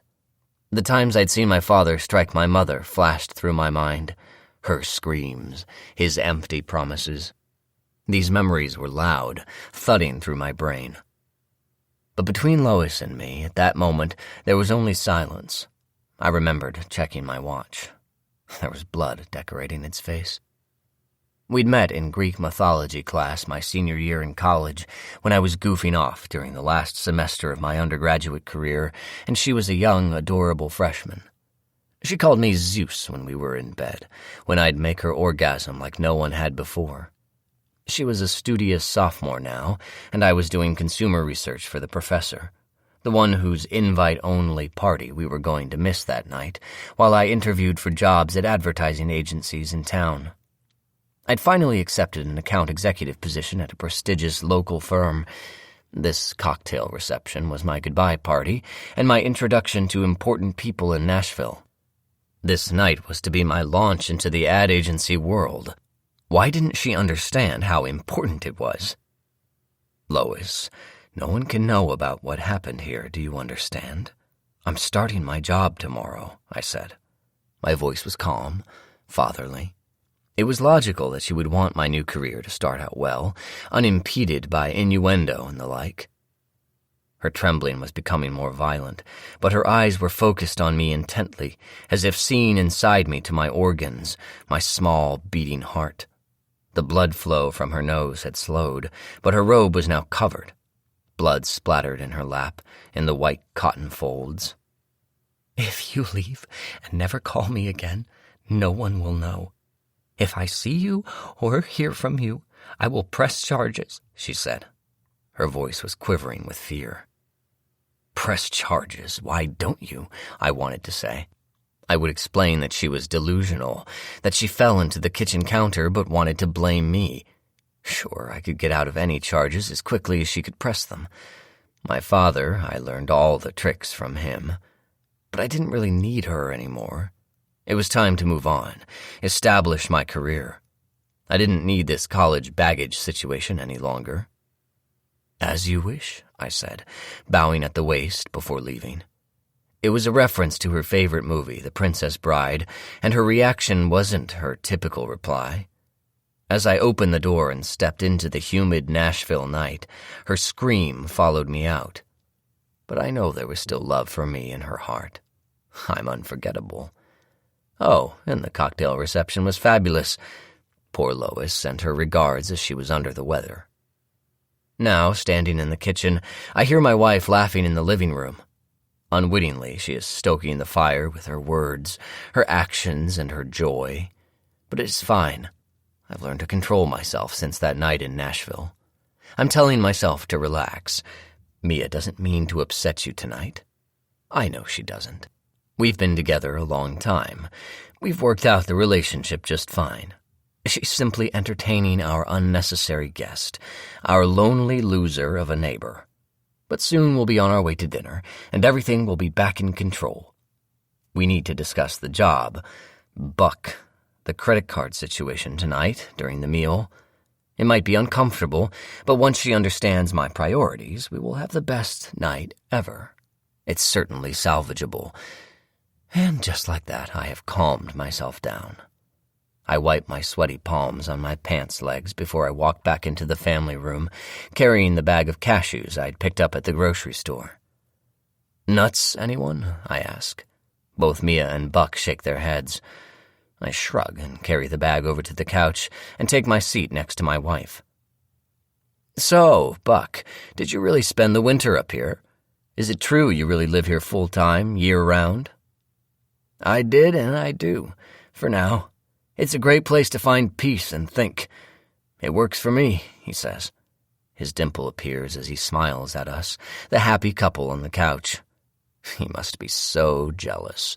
He's so alone. "And is it true your wife died?" I say. I mean, we've never discussed his lack of a spouse man to man. At least I hadn't discussed it with him. Who knows what Mia knows? All I've heard through the grapevine was that his wife was dead. Thought it best to seem interested in our guest. "Paul? Really?" Mia says. I note her cheeks are flushed, and she shakes her head back and forth. Embarrassed, that's the emotion. "Too bad, Mia." "Yes, that's true. Stage 4 lung cancer, inoperable. She was a non-smoker. Woke up in the middle of the night, short of breath. 5 months later, I buried her." Buck says these things without emotion. The way I might say them if I hadn't practiced emotional responses. It makes me wonder about Buck. He adds, "It was the hardest 5 months of my life." "Worse for her," I say. From the looks of it, my joke was not well received by my wife or our guest. "Buck, I'm sorry," Mia says. "Paul's emotional intelligence is a bit lacking, I've come to realize. He tries, but, well, Paul, you understand that was insensitive, right?" I've slipped the matches that were left on the counter when they unloaded the grocery bags into my pocket. Right now I imagine pulling them out, lighting them all and throwing them at my wife. The fire. My left hand slides into my front pocket, but I can't reach the matches while seated. I take a deep breath and flash a smile at my wife. She's so cute. I turn my attention back to the interloper. "I'm sorry for your loss, Buck. Is that why you quit your job and moved here, the middle of nowhere?" I ask. The neighborhood snoop's job may be in jeopardy, I tell myself. I know I can run circles around her anyway, if I liked gossip, that is, which I don't. "Yes, I sold everything we'd built together. Our house, our apartment in the city, our cars except one. I sold my business and just started driving. Somehow I took the right exit from the highway and found myself here," he says. He wipes his palms on his pants, as if signaling that is the end of his explanation. I turn to look at my wife. She is beaming, her face covered with a smile so big and so fake it must hurt her cheeks. Or maybe it's a genuine smile, one I never see. One that is reserved for Buck, the garden gnome. "This is a perfect place to heal," Mia says. Whatever. My mind flashes back to Lois. I did see her again, of course, on campus, but she didn't see me. I knew her class schedule, and I also needed to be sure she wouldn't ruin anything for me and my new job at the hippest advertising agency in Nashville. So I kept tabs on her. I'm a good follower, like I noted. She healed well. I heard through the grapevine that she told her friends she blacked out and fell, had low blood sugar or something. Found out she did undergo surgery to straighten things out, and I think she may have had a little something taken off the tip of her nose, a cosmetic enhancement. She looked good last time I saw her. Better even than she looked before the little incident. Making lemonade out of lemons, that's my little Lois. She honored her end of our agreement, and so did I. I'm a man of my word. After launching my successful advertising career in Nashville, I moved back to Columbus. As for Lois, she's married with a bunch of kids now. Everything works out. "You two better get going if you want to make your reservation," Buck says. He stands up. How helpful. At his command, my wife finally rises. "Yes, I'm ready," she says. "I'll just grab my purse." "I'll show myself out," Buck says. "Have a good time." He waves his hand at me awkwardly, no doubt afraid to shake it. I still didn't get an answer on what he did before he dropped into our lives, but I don't think he was an actual anchorman. Business of some kind is what he said. I guess I will believe him. For now, I just want him out of here. "Right, well, enjoy your evening." As I walk him to the door, I ask, "Any special ladies in your life, Buck?" It has been a year since his wife died, after all, and men have needs. I think that is a thing a guy would say to another guy. Mia appears beside me. She must have overheard me because she says, "Really, Paul?" Buck chuckles. "It's okay, Mia," he says. "I'm sure Paul just wishes me the best, don't you, Paul?" Buck slaps me on the back, firmly. A brotherly pat, that's what I'll consider it. I slip my hand into my pocket, rubbing the matches between my fingers. 7:30 p.m.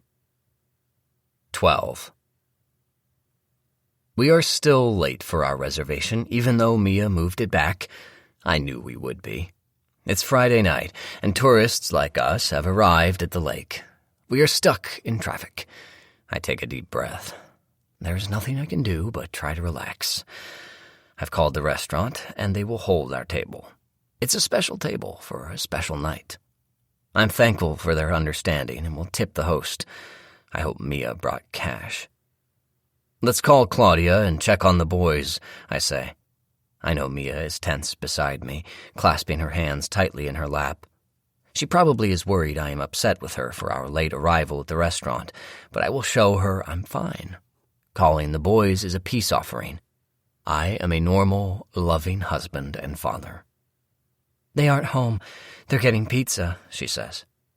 "Well, Claudia can answer her cell phone at a pizza joint, can't she?" I ask. Logical question, I think. "Let's not bother them during dinner," Mia says. That's odd.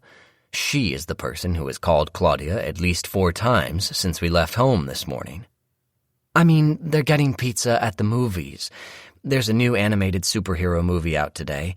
I told her to take them. I planned ahead and bought tickets for them online." The hairs on the back of my neck are standing up. Is my wife lying to me, I wonder? This does not make sense, not at all. I refuse to believe that is the case. I know my wife. My wife loves me, and logically I know I should trust her as much as she should trust me. We have 2 sons and a life together. She thought ahead and bought them all tickets to the movie. That is thoughtful. She is kind. I need to relax. Love is such a complicated thing to us humans. We overanalyze, we fret, we try to understand it. It's easier to understand if you think of us all as animals with needs and desires. That's what we are, all of us. Here, consider this. My wife loves me almost as much as Gretchen does. Gretchen benefits from the carefree Paul, the Paul without obligations. Mia, well, she gets a slightly less shiny version of the Paul who Gretchen sees, the version of me that Gretchen loves. Mia had that once, at the beginning of our relationship, but now she has 2 kids and, well, a history with me. The good and the bad. Hopefully she still remembers the early, shiny years. Ah, Gretchen. She's the one I've been fighting the urge to call since we left home this morning. She's the one who has called me a few times since we left. Sweet girl. I know she misses me. She tells me it's our 6-month anniversary this weekend, but it isn't appropriate for me to talk to her on this day. I have rules. I don't want you to think less of me because of Gretchen's existence, so please don't. Our relationship doesn't harm anyone. It simply brings more joy to the world as a whole. We are together almost every day now, and the fact I haven't touched her or talked to her today stings. Don't get me wrong, she isn't above Mia in my mind. She's distinct. Gretchen is fun, while Mia is family. Gretchen is youth and great sex. Mia is family dinners and strawberry patches and Scrabble. Am I explaining things well enough for you? They don't have anything to do with each other, and they'll never meet. I am the only overlap, the circle in the middle of the Venn diagram that depicts Gretchen's circle on one side, Mia's on the other. Their lives will never converge. They never will meet even though Gretchen lives in the next suburb over, a 5-minute drive away. That is the way my world works. It is neat and orderly, defined. I'm in control. Nevertheless, Gretchen is angry that I'm away this weekend, and have told her we will not speak on the phone. I am surprised she has called me, since she knows the rules. She understands the way things are. I told her going in that I love my wife and that I'd never leave her, although between you and me there are no real absolutes in life, are there? Gretchen and I have something special, but not as special as what I have with Mia. I know this is confusing to you, perhaps, but my relationship with my mistress doesn't have anything to do with my relationship with my wife. They are wholly separate, but both valued. Tonight's not the night for me to be thinking about Gretchen, but my mind is busy for some reason. Yesterday we ate lunch in bed, and Gretchen wore a navy silk nightgown that hugged her thin frame, accentuating her generous breasts. She's a gorgeous brunette in her late 20s who works at a lingerie store at the mall called IC London. We met 6 months ago when I went to the mall to kill time, maybe buy a gift for Mia. I had suddenly found myself with too much time on my hands during the day, and going shopping seemed as good a pursuit as any. I told myself if I saw anyone, I would explain it was client research for a new account. I mean, only women go to malls in the daytime, everyone knows that. But I had a business reason. I wandered into the store bursting with silk finery in all shades of the rainbow. As soon as I saw Gretchen, I felt that familiar attraction, the buzz, the electricity, and I knew she and I were meant to be. I started by asking her to help me pick a lingerie set. We moved on to a discussion of the quality of the silk. Given my extensive travels to Asia, I wanted only the finest, and I knew how to spot it, I told her. Her eyes glistened the moment I mentioned travel, and I knew she was nibbling the bait. "Let me take you to the high-end lingerie area," Gretchen said, turning and tossing her long dark hair over her shoulder. "I'll follow you anywhere, my dear," I said, adding my signature smile and wink. It's as if no one else was in the store. No one else was in the entire mall. Gretchen and I flirted for at least an hour as she held up options for me to consider, as our fingertips lightly brushed over the silk goodies, as we talked about our shared love of jazz music. Yes, our shared dream of moving to the beach. Why not? And spending a New Year's Eve in Paris. Let's do it. She was captivating, young, enthusiastic, and the attraction was intense, instant. I wasn't looking, promise. I may have left my wedding ring in the car, but that was just an accident. "So, who is the lucky lady who will be wearing this?" she asked as she finished wrapping my purchase in a thick white gift paper, tying it with a red silk bow. She handed the package to me. Her fingers were blissfully unadorned, I had noticed early on. I smiled then, waiting a beat. "I hope you like it. It's for you." Her lovely heart-shaped face flushed with color as I handed the gift to her. "I couldn't." "You can. I insist. I'm sure it will look wonderful on you." I checked my watch. "I have to run. Meeting at work. It's been nice talking to you, Gretchen. I turned to leave, wondering if my hook had set. I'd reached the door of the retail boutique and was about to enter the mall when I felt a hand on my shoulder. Paul, wait, can I see you again? Gretchen asked. Her flush deepened. I really enjoyed talking to you too. I pulled a business card out of my wallet, a new card with my cell phone, a substitute for where my work number had been. But for that minor distinction, it was an exact copy of my actual Thompson Paine card, complete with my title, Director of Account Services. Women love madmen. Call me. I've got to run. It's hard to walk away when the currents of attraction are so strong, but that's what I did that afternoon, fortunately. It makes the eventual first kiss that much more intense. Trust me. I know about these things. As I left the store, I saw Doris Boone standing next to a potted plant in the mall. She was staring at me like I'd committed a crime. It isn't illegal to shop during the day in a mall, is it, Doris? I felt like saying. Instead, I gave her a weak wave and hurried out to the parking lot. Doris saw nothing, I told myself then. I was only doing research. Gretchen smells of strong perfume whenever she comes home from working at IC London. She says French perfume is pumped through the air vents, a colorless, scented gas. The smell is awful and makes me sneeze, like trying to sit on my outdoor porch in Lakeside.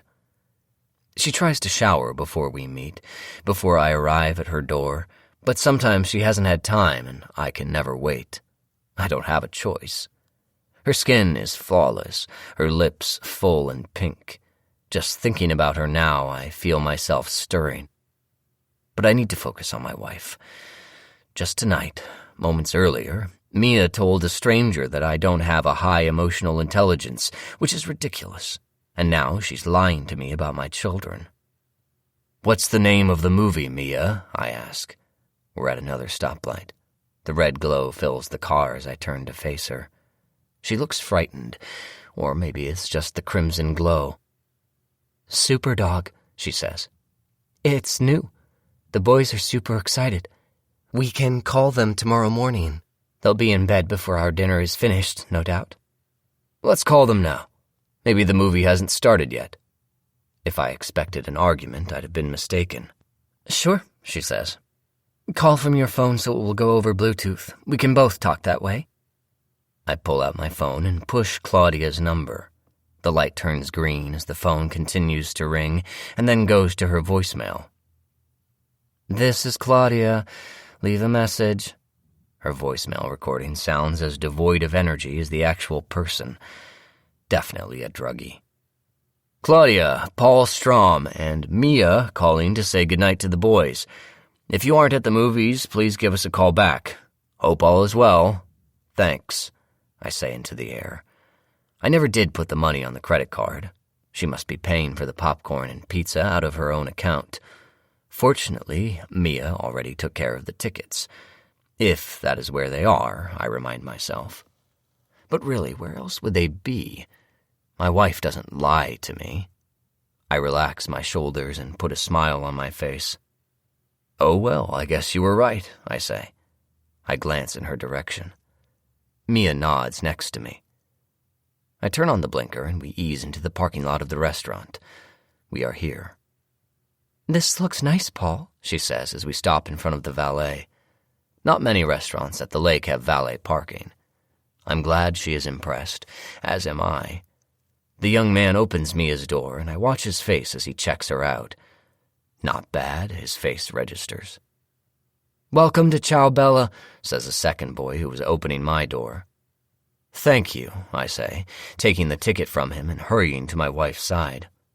I slide my arm around Mia's waist and look down at my wife, feel her in my grip. She's so sweet and kind. Why does my mind imagine her doing anything devious? We walk up the steps of the restaurant and into a sanctuary of dim lighting, attentive service, and dark paneling. I'm instantly pleased with my selection, my fine taste. This is lovely, Paul, Mia says. A hostess escorts us to the promised window table, a corner table with views of the lake. I need to slip this young lady some money. All I have left in my wallet is a $10 bill. I hope that suffices. As I hand it to her, she nods and smiles. Suddenly, I wonder if my wife has brought her credit card. I watch as she hangs her purse on the back of her chair, and I feel relieved. "Welcome," says a man who appears to be about my age and also appears to be our waiter. He has white hair and frosty blue eyes, and a complexion almost as pale as the white linen tablecloth. He wears a black tuxedo jacket, black pants. Quite formal. I like it. "I understand this is a special evening. May I ask, anniversary? Birthday?" "No, just the best day ever," I say. Mia laughs with me. I like that sound. "Well, that calls for some champagne, I'd say," the waiter says. I look at Mia. It is polite to allow your date to answer. "Sure, that sounds good," she says. "Is that okay with you, Paul, or would you like a cocktail?" My wife also is so polite, so lovely. "I'd love to drink some champagne with you, honey," I say. "Wonderful," the waiter says and scurries away. We both stare out the window. I notice a lighthouse perched on the rocks at the end of my line of sight, its bright spotlight warning boaters of the dangers there. As the spotlight turns, it leaves a darker blackness in its wake. 8 p.m. 13. "So, how was your afternoon, Mia?" I ask. I feel as if I haven't really talked to my wife since our drive up. It is time to be polite and friendly, to enjoy a lovely dinner sitting at our special lakefront table.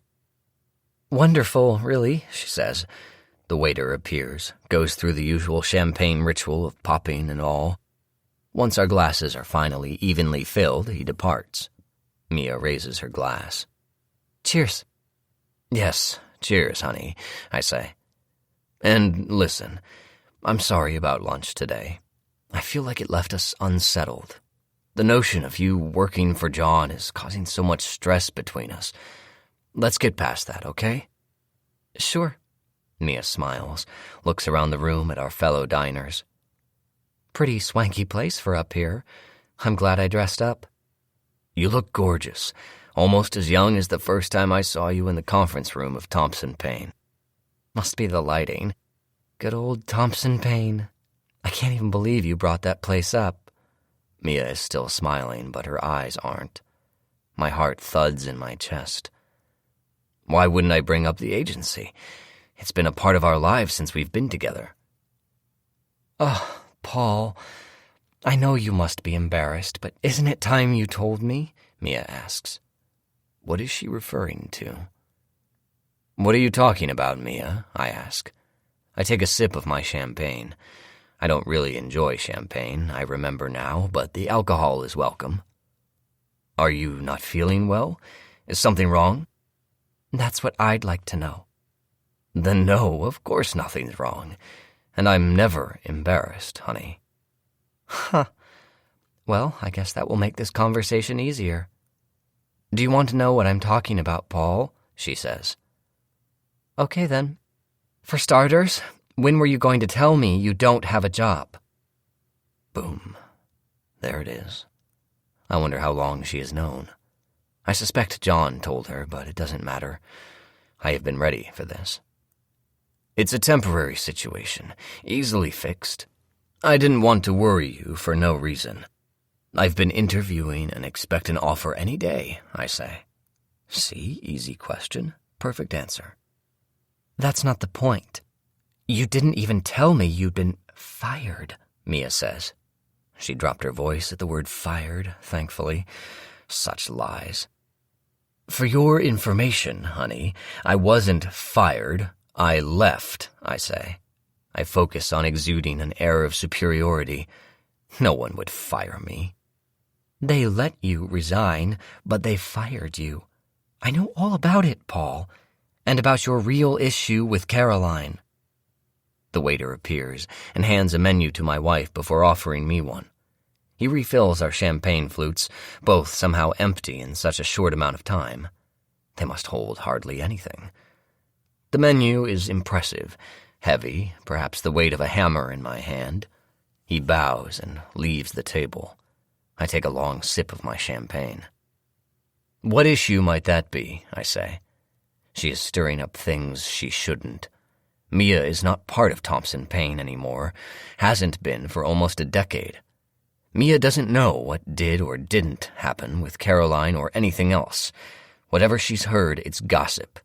I hate gossip. Mia was just a lowly copywriter assigned to technical manuals. She knows nothing about the advertising world anymore. Nothing. "Paul, you're going to make your wife discuss your obsession with a young woman at work?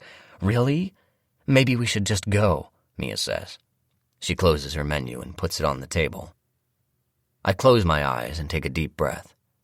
No matter what Mia has heard, Caroline is not an obsession. Not at all. She's a problem. Was a problem. But now everything is fine.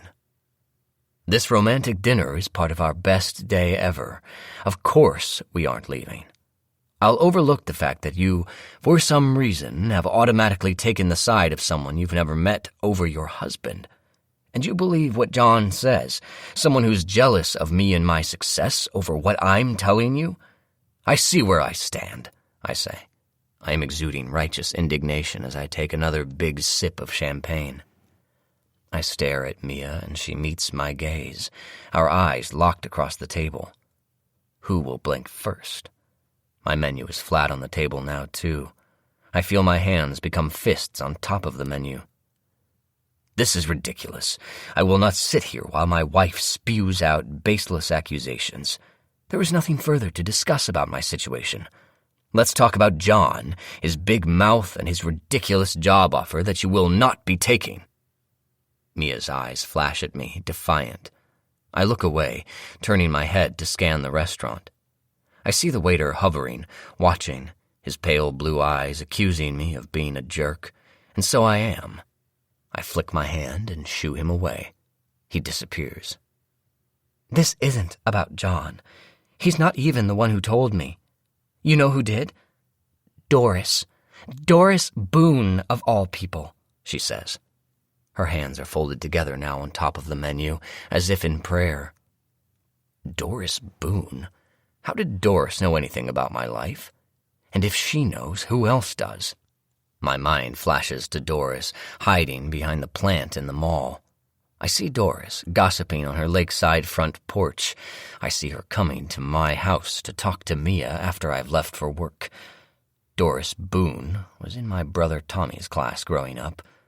She knows the Strom family, it seems. She's always been a problem. Fortunately, I excel at solving problems. They say the wife is always the last to know about these things, Mia adds. She says this quietly, without anger. I watch as a tear slides down her cheek. That single tear softens my heart, douses the flame. I'm not a monster. She wipes the droplet away with her fingertips and takes a drink of her champagne. Poor girl. Oh, honey, Caroline was obsessed with me and it got out of hand. It was embarrassing for everyone involved, especially me. If anything, I was the victim here. She needs help, and as for the job, it was time to go. I'd been there forever. I didn't tell you because I was just trying to protect you and the boys until I made my next move. It will be a great job, better than anything at old Thompson Paine. Probably one of the greatest jobs in Columbus, actually. And I promise I'm about to announce great things, I say. Slowly, I reach across the table and cover her hands with mine. She doesn't pull away. Everything is going to be fine. Haven't I always taken care of you? I have several job offers I'm weighing. I just want it to be perfect and great. The best. And we have your trust fund. Mia's eyes burn into mine. I see fire there. That worries me, and I try to take a breath. I tense my hands, push down against hers on the table, but I can't stop what she has started. Why is she bringing all these topics to light? Tonight, of all nights. She may have fire in her eyes, but she has now reignited my flame. But why is she crying? Her tears seem real. Mia looks directly at me. She doesn't blink. I don't like what she sees. I don't like how she looks. She is making a big mistake, challenging our very foundation, our fabulous life. It's a shame, really. Now, more than ever, she should focus on everything that is good between us. Next to us, a foretop is seated. The women are laughing in loud staccato bursts. The men give each other a high five. Don't they know this is a romantic place, a quiet place? I want nothing more than to silence them. 8:15 p.m. 14. It takes more effort than I care to admit to ignore the boisterous group and refocus on my wife. Mia looks down at the table and pulls her hands from mine. She wipes a second tear away and studies me as if she's never seen me before. That trust is for the boys, not us. We will not be touching it, she says. Of course. No problem, I say. Why not just agree with her for the time being? I need to calm down. I must calm down. It's time to order. We need to talk about food and enjoy ourselves. I open my menu and read intently. Are you hungry? I'm starving. They have fabulous veal parmesan, I hear. Oh, and for you, look at all of the entree salads. So much to choose from. That's the gift of life. Choices. So many. You make a mistake and you pivot. You move on. Like Lois, just a mistake. And now I'm with the woman I was meant to have children with. Everything else is just background noise. The waiter glides up to our table, carefully avoiding making eye contact with me, and instead focuses attention on Mia. He should. She's beautiful, my wife. Ready to order? The waiter asks. I'll have the salmon salad, no salmon, please, she says to the waiter. Yes, of course, madam. Some risotto, perhaps. Vegetarian, he says. If the waiter finds this order as ridiculous as I do, it doesn't show on his face. This guy just doesn't have a sense of humor, not at all. Please and thank you, Mia says. May I be of any other assistance? He asks. What's with this loaded question? I mean, he's a waiter. Assistance? No, I'm fine. That's all, she assures him. Her eyes are shiny, but there are no tears rolling down her cheeks. Asshole. Who does he think he is? I'll have the veal and a house salad to start, I say, holding my menu in the air. He takes it without looking at me and walks away. I hope he understands he is losing all possibility of a tip.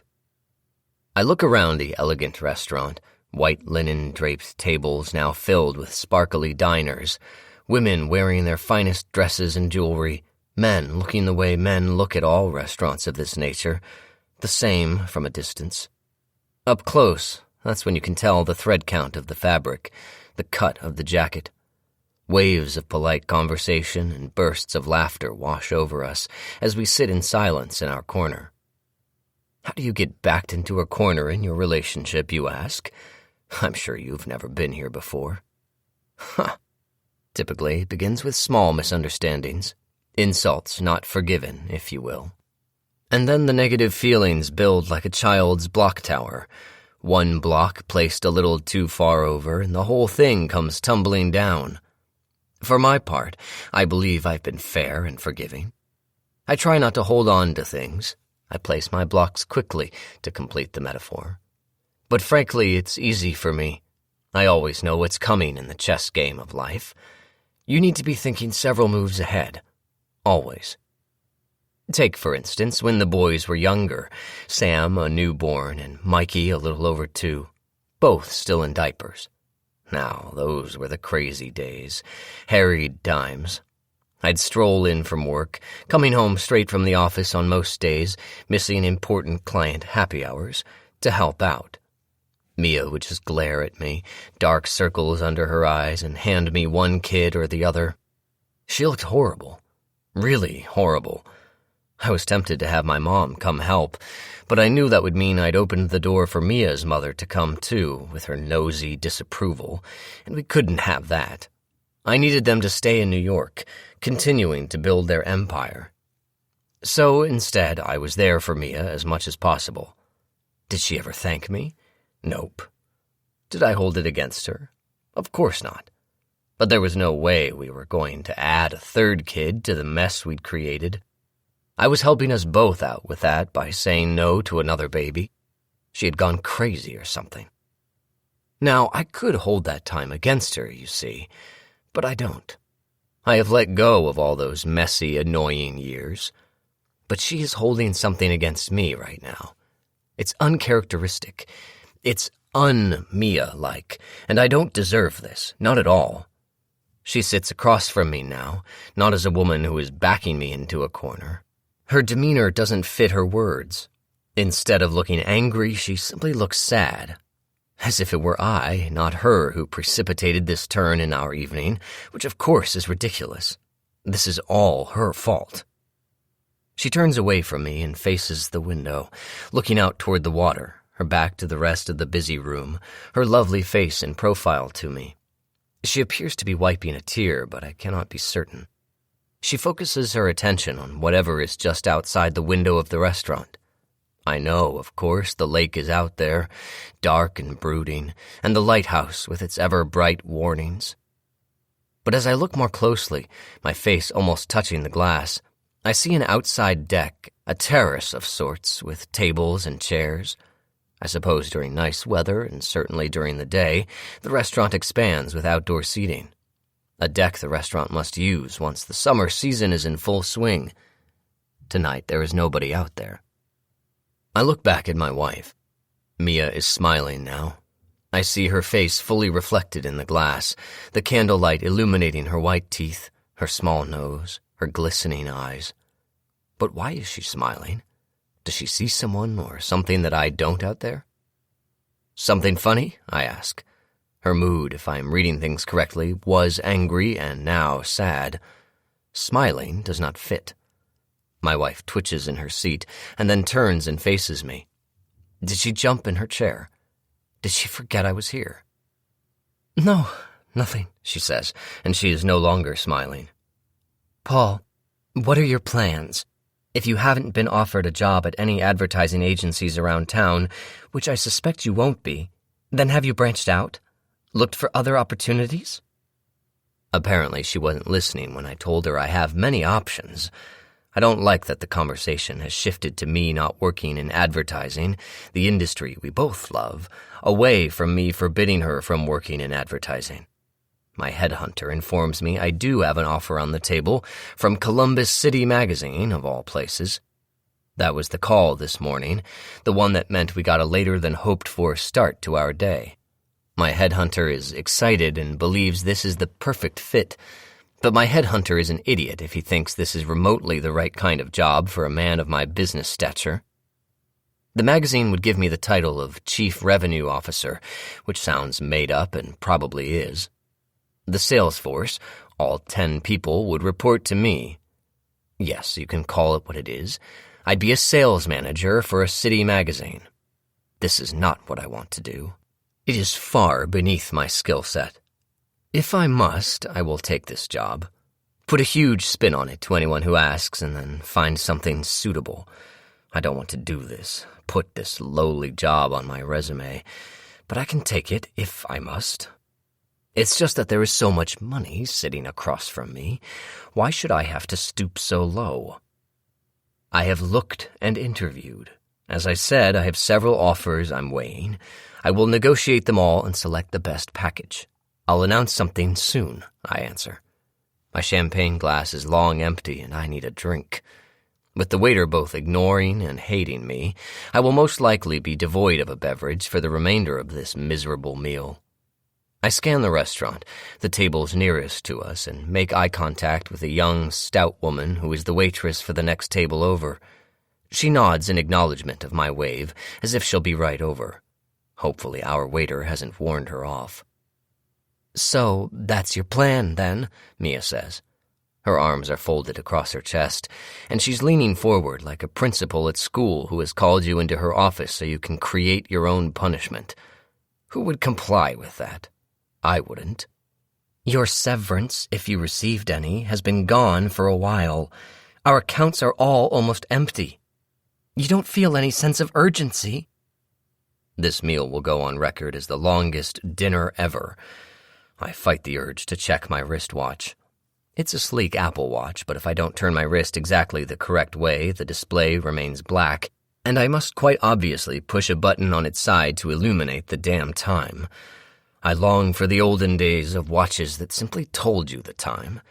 I wonder where my old Nashville watch is. Unfortunately, I never did get the blood stain off the band.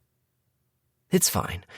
I already know time is moving as slowly as my youngest son when you are waiting for him to complete a task. I appreciate patience is a virtue and applaud those who have it, as long as they stay out of my way. Here we are, though, the money-job question.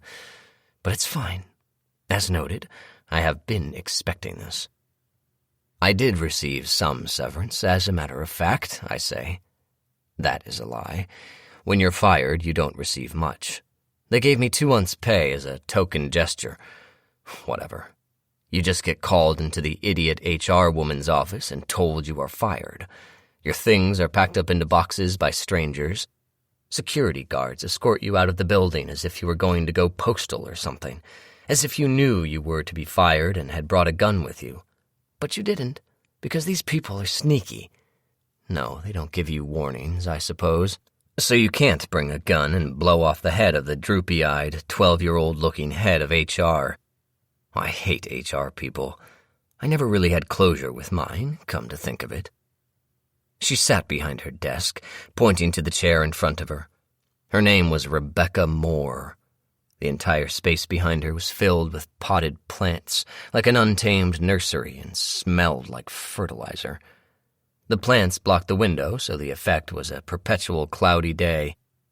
This was not, of course, our first meeting. She had called me in almost 3 months earlier to inform me that a coworker had filed a harassment claim against me. I had been stunned. 2 reasons. First, her outfit. I mean, we were supposed to be the top advertising agency in the region, and this woman was wearing, I kid you not, something straight from Kmart.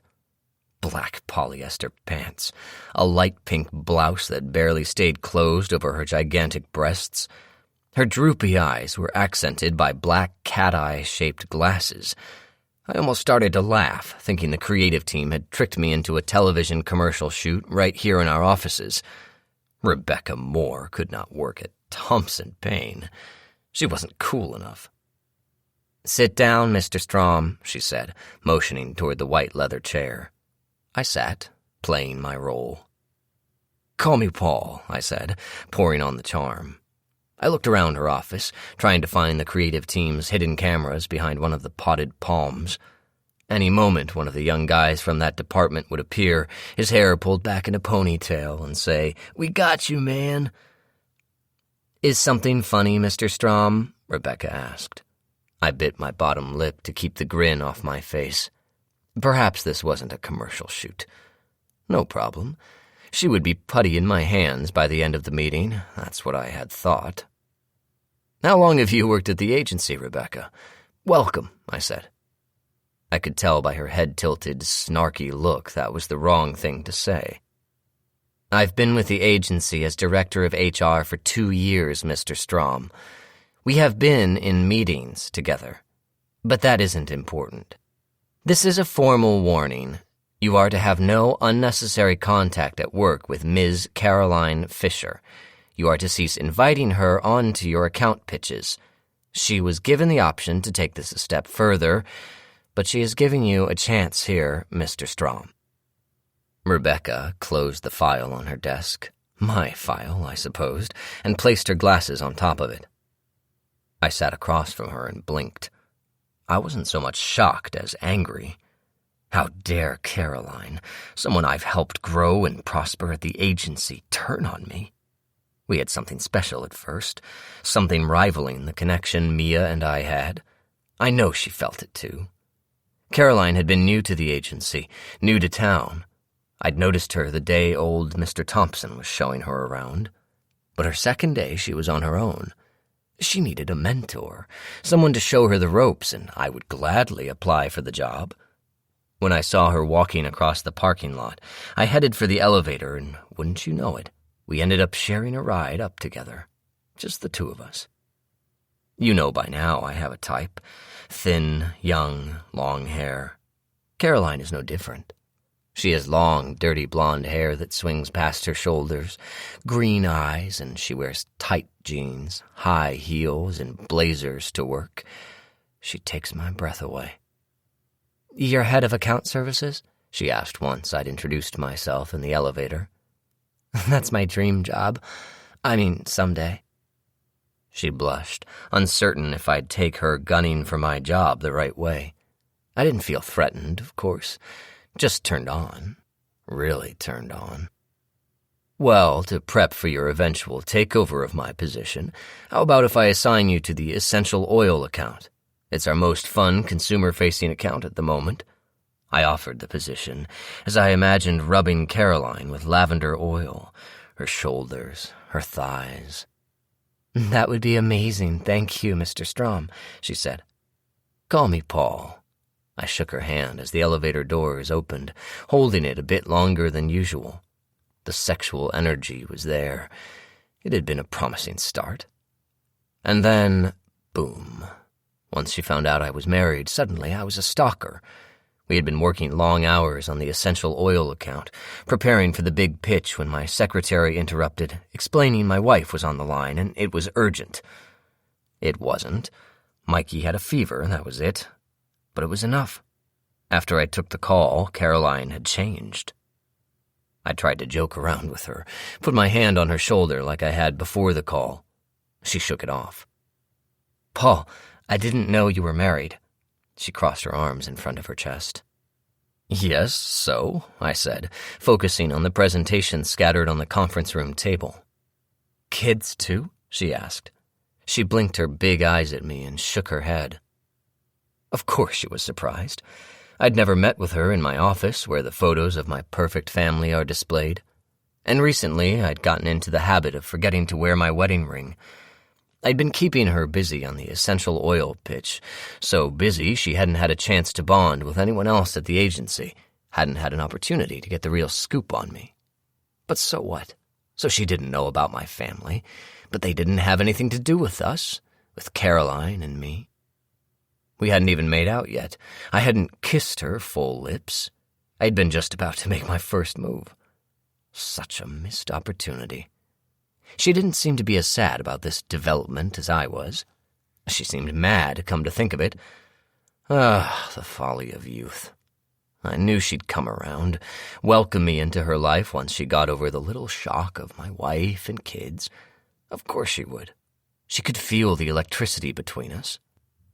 Back in the little shop of horrors, I said, "There are two sides to every story, Rebecca." I sat up straight in my chair and leaned a little forward, full of power and anger at being wrongfully accused of something by this woman. She was a rank below me, Rebecca was, and should call me Mr. Strom.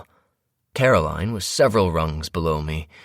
I thought of that, and an image of Caroline's young, beautiful body, naked and below me, sent shivers down my spine. I composed myself and added, "Caroline is a young, impressionable junior account executive, barely out of college and fully delusional." Rebecca did that annoying, snarky head tilt again and said, "So you're denying the harassment?" "Yes," I said. "Do you know what harassment is, Mr. Strom?" Rebecca asked. "Of course I do. That's why I can say with authority that I've done nothing of the kind. There is nobody who loves and cherishes women more than me, Rebecca. I've promoted women all of my career. I prefer working with women over men. That is the opposite of harassment," I said. I was growing tired of this meeting. I wanted her to hand me the file, and then I wanted to go to Mr. Thompson and have her fired. "You call her cell phone 5 times a day, both during work hours and in the evenings. You text her sometimes 15 times per day. You are angry she will not go out with you, Mr. Strom. You are angry that someone has told you no, aren't you?" "Of course not. I'm calling her for work-related issues. She is assigned to many of my accounts," I said. "You are clever, Mr. Strom. No voicemail messages except to call you. No threatening texts, just to contact you. Why is it so urgent that she call or text you all the time? What work-related topic, Mr. Strom, could possibly require that type of constant communication, on weekends even? We are a busy agency, Rebecca. Surely you know that clients don't care if it's after hours or on the weekend. Not if they need things, I said. Everyone has needs, I thought. I wondered what Rebecca needed. Unfortunately, she was not my type. We both knew that. Rebecca had put her glasses back on and opened the file again. She appeared to be reading some sort of printout, a list of some kind. This is Caroline Fisher's personal cell phone record from last month. She has not turned over any other communications from you to me, and won't if you cease. I wonder what I was forgetting about, what else Caroline might have from me. I swallowed. Rebecca stared at me and waited for an answer. Sure, fine. I'll immediately assign Andy Poole to my accounts and replace Caroline Fisher. He's a great kid. Much better at his job than Mrs. Fisher, actually. Maybe she will enjoy working on the technical manuals. Those high-tech clients just churn through our young people. You should place her there, I said. My accounts will be fine. They'll love working with Andy. Great. So glad we understand each other, Rebecca said. This is your one and only warning, Mr. Strom. As you know, we have a zero-tolerance policy in regards to gender discrimination and sexual harassment. You are a director of this company, and you should be setting the appropriate example. You have not. Unfortunately, without more proof or evidence from Ms. Fisher, I cannot fire you today. Rebecca stood and placed both hands on top of my file. She glared at me through her ridiculous glasses and said, But I assure you, I know the proof is there. If you go near her, threaten her, call her, or otherwise just cause her to have a bad day at the office because of your actions, your career is over here. Understand? I realized that I had never been threatened by a woman before this moment. I had a new feeling inside, and I didn't have a name for it. Suddenly, I felt claustrophobic.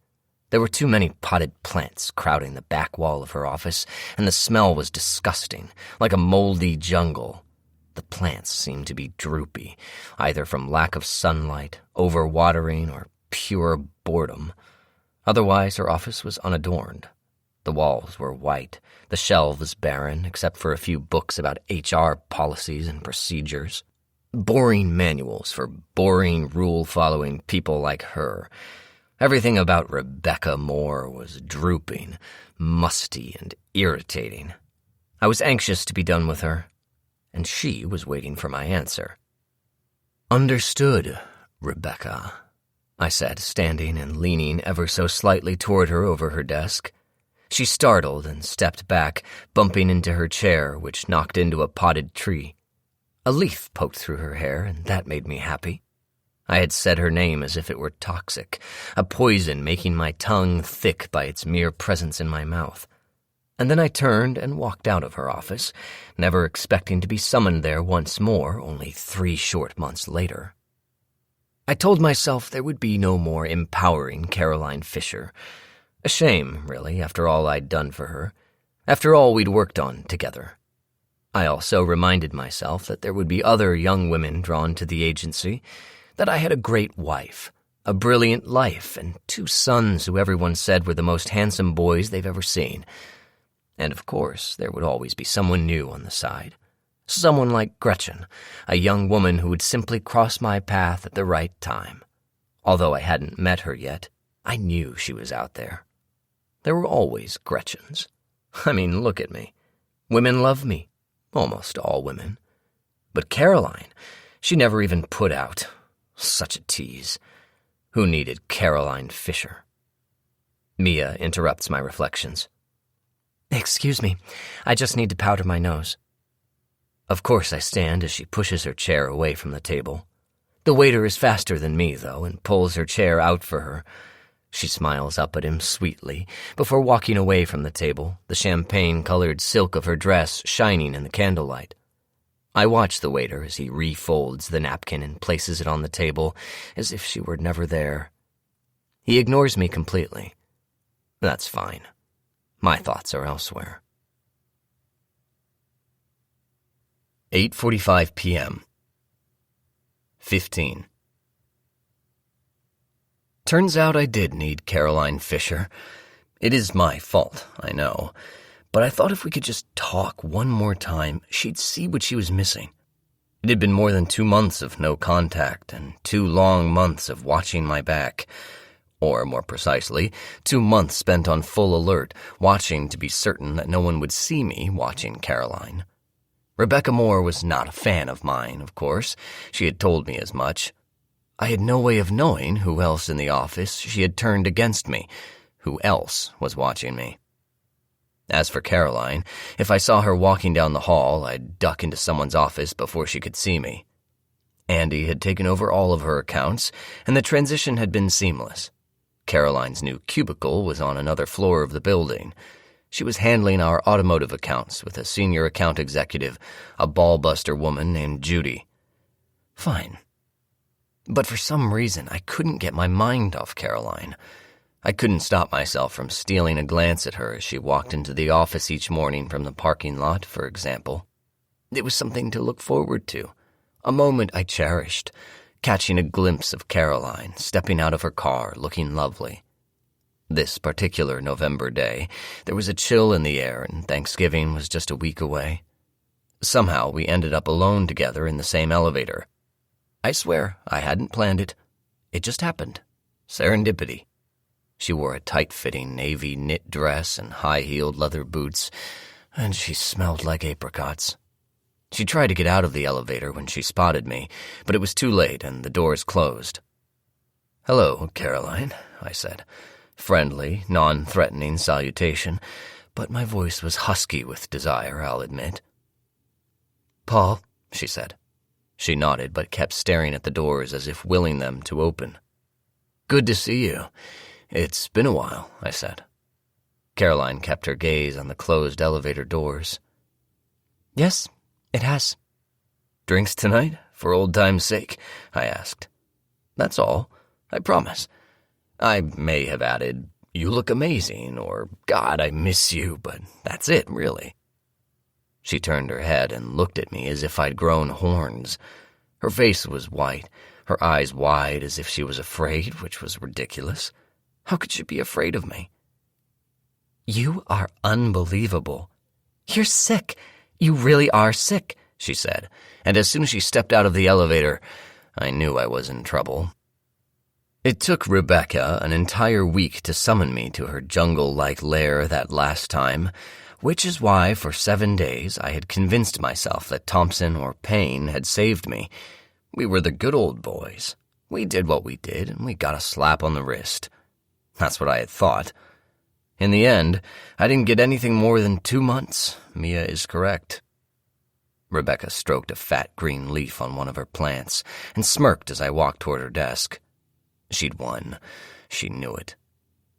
"Mr. Strom, have a seat." I closed the door behind me, but it opened again immediately. A stout, short guy dressed in a rent-a-cop uniform appeared behind me. "You've got to be kidding me," I said. "I can assure you this is no joke, Mr. Strom. It's over. You're fired. Your things will be shipped to your home address.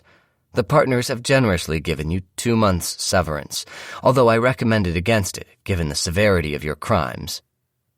Rebecca was enjoying this. I was not. Crimes?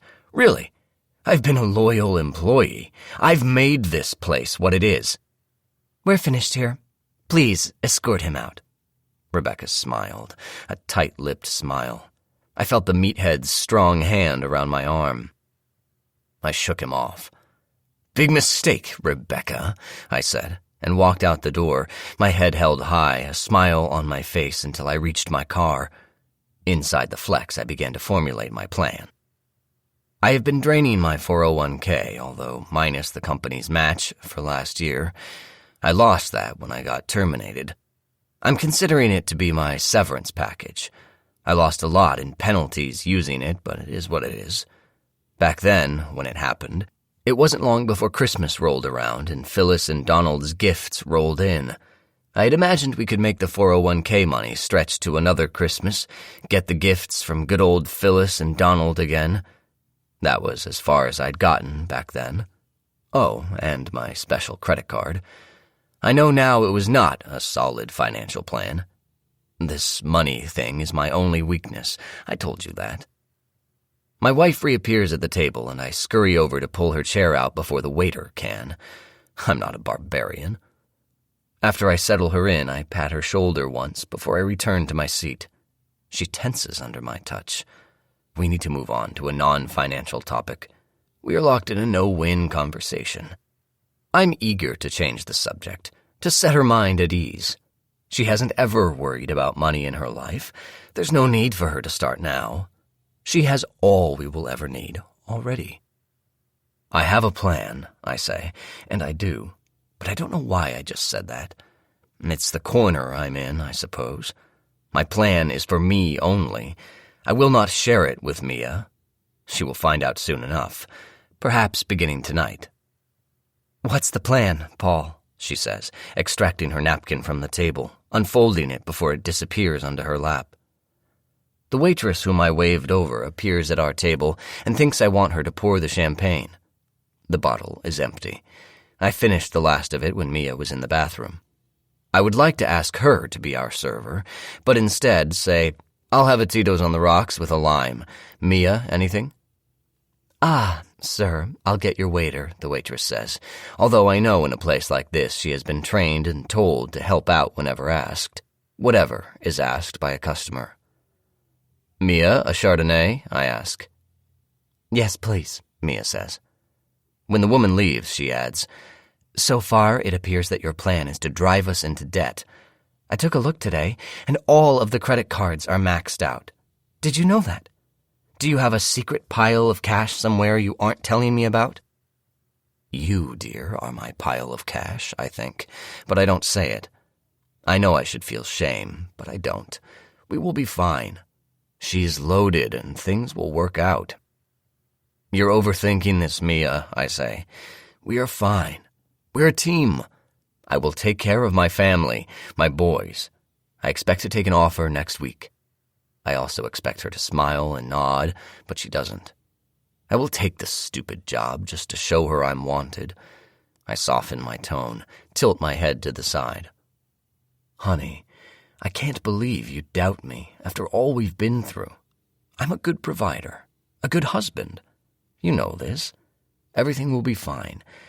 So you see, this conversation is a waste of time. It's causing too much drama. Stress is bad for you, bad for your health. And you know how I hate drama. Now let's get back to a nice evening. Sound good, honey?" She needs to help me douse the flames. "Please, Mia, help me help you."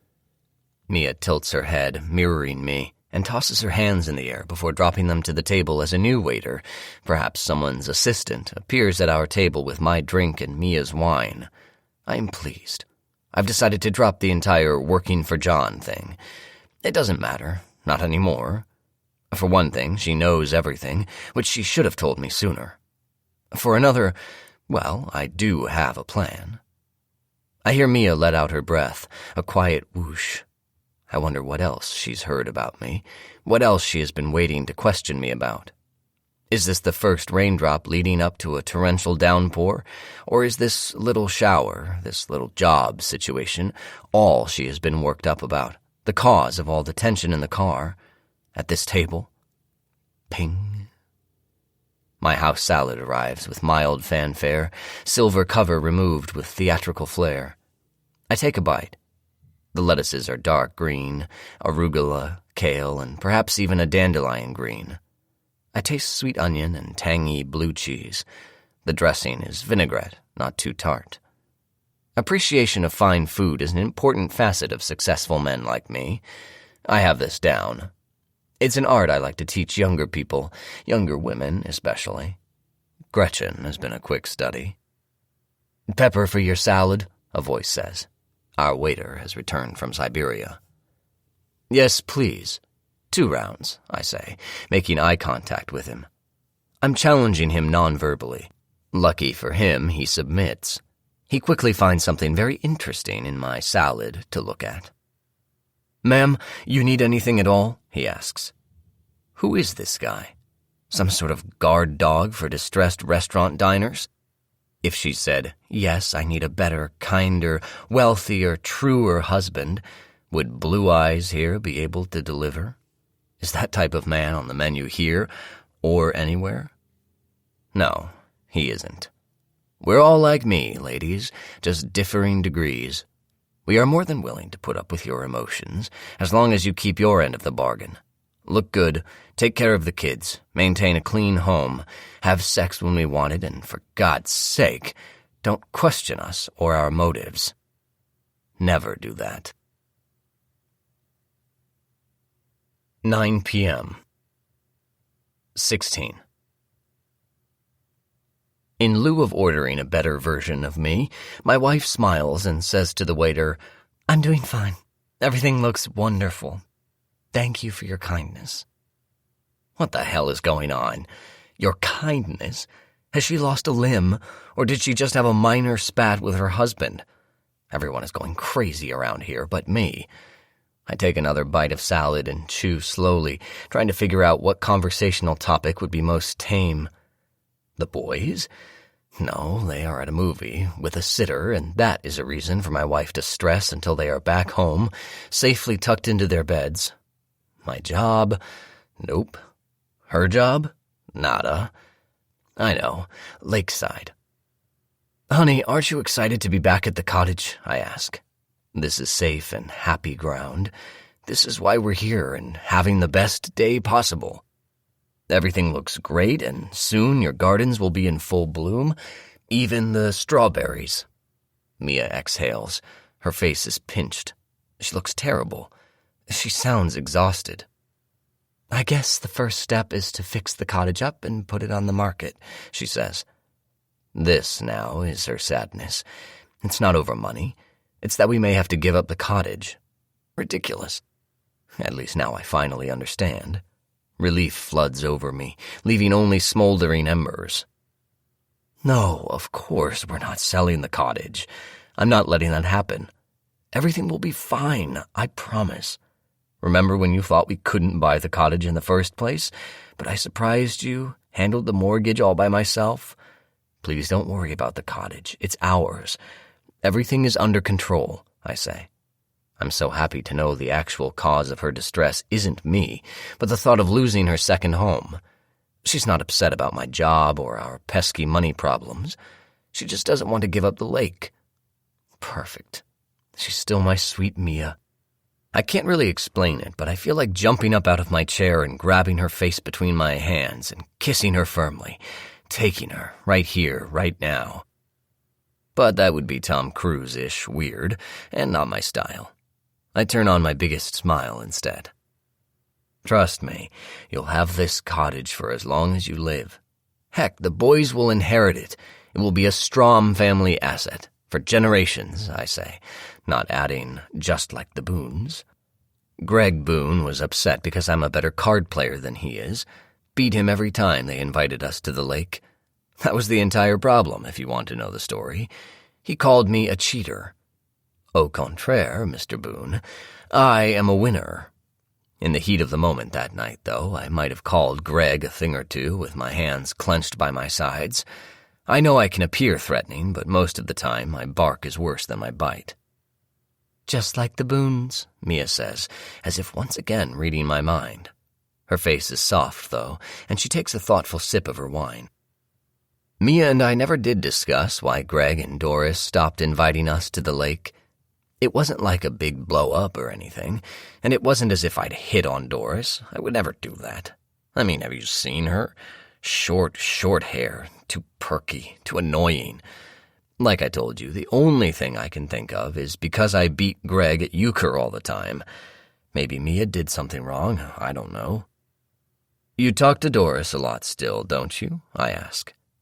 This is a new realization on my part. Doris and her role in my life, both here at the lake and back home in Granville. And it's time to ask Mia about it. My salad is finished, fork at 4 o'clock on my plate. It occurs to me I didn't offer a bite to Mia, but then again, she's having salad for dinner. Not a lot, really, not since her kids started private school, but she's a good friend. It's helpful, since I didn't grow up here like you did, like she did. Since she's lived in Granville forever, she knows where all the skeletons are buried, Mia says. She glances out the window, or perhaps she is checking her own reflection, a candle-lit mirror. You look lovely, honey, I say, pondering her friendship with Doris and what interest she might have in Granville's skeletons. Did they discuss my wayward brother, my family of origin? Does Doris share her love of mall spying with my wife? Mia smiles and seems to blush a little, acknowledging I caught her looking at herself. It's funny, Mia just isn't one of those women who checks herself out in every mirror she passes. I've often admired her lack of vanity, except when I wished she'd pay a little more attention to herself. Tonight, though, she seems drawn to the window. I already checked. There is nothing out there beyond the glass, just inky darkness. I do see Doris around the neighborhood, and, of course, up here, she says.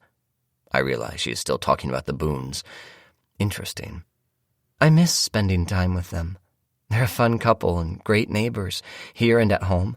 Doris has been good to me, despite our falling out as couples. Yes, I'm sure she has. And as for the couple time, their loss as far as I'm concerned. I've never figured out why they stopped inviting us. But hey, I'd be open to hanging out with them whenever you'd like. Maybe next weekend? The Fantastic Foursome, reunited just in time for summer, I say. I'm magnanimous, forgiving, easygoing, a gentleman. Mia's mouth drops open. She's shaking her head back and forth as if she's having a stroke. She covers her face with her hands, and I hear a muffled sound like a cat mewling. She drops her hands on the table. I reach to hold one, but she yanks it away. Ugh, you're ridiculous. You know there won't be a reunion, and you know why. I arrange my expression into one of mild curiosity. Do I? Of course you do. Greg says you cheated at cards, that when you two stepped outside so he could talk to you about it, you yelled at him and took a swing at him. You sucker-punched our neighbor, our friend. That's what you did. Of course, Doris and I didn't have a clue, didn't hear a thing. You came in the room, told me it was time to go, thanked Doris for a great evening, and left her husband bleeding on the back deck of their home. Incredible, she says. Now I tilt my head, blink my eyes. I'm hurt, Mia. She looks at me, her mouth open. You're... what? You heard me. I can't believe you'd actually think I was capable of such a thing. Greg is a tool, a sore loser, that's all. He lost in euchre, and instead of taking it like a man, he's telling stories to make me look bad. Disgusting. And, honey, if you did believe his story, why didn't you ask me about it sooner? I pause as the waiter approaches the table with two other members of the waitstaff. They place our dinners in front of us and remove the silver tops with a flourish again. So dramatic. Mia smiles at the waiter, not me, and then looks back at me. I stand corrected, Paul. I'm glad we got that out in the open. Doesn't dinner look wonderful? She believes me. My wife believes me. Of course she does. Well, thank you for that, honey. And yes, my veal looks and smells divine. Bon appetit. I take a bite of my entree and savor every taste exploding in my mouth. There's nothing better than young, tender meat. Mia's salad looks like a fancier version of the one she ate at Sloopy's for lunch. It's too bad her tastes are so limited. My only complaint, if you could call it that, is no one has brought us bread yet. I'm assuming the blue-eyed guard dog should have that duty, but I could be wrong. He appears at our table again, and I watch as he peppers Mia's salad before I interrupt. He is doing it, grinding the pepper for her, very kindly. Could we have some bread? I ask. The waiter stiffens, peppermill gripped in his hand, nods slightly in my direction, and is gone. It seems this waiter is quite upset about our earlier spat. Do you want to tell him we're fine? Shall we hold hands as he brings the bread basket? Mia smiles. Are we fine, Paul? I'm not so sure. Her eyes dampen, but she looks down at her salad, her hair falling in front of her face like a privacy screen. Hey, I thought we'd gotten past this. Didn't we just talk things out? And aren't we here enjoying this gourmet meal? I lower my voice to its most soothing register. In my opinion, honey, we're more than fine. We're blessed, I say.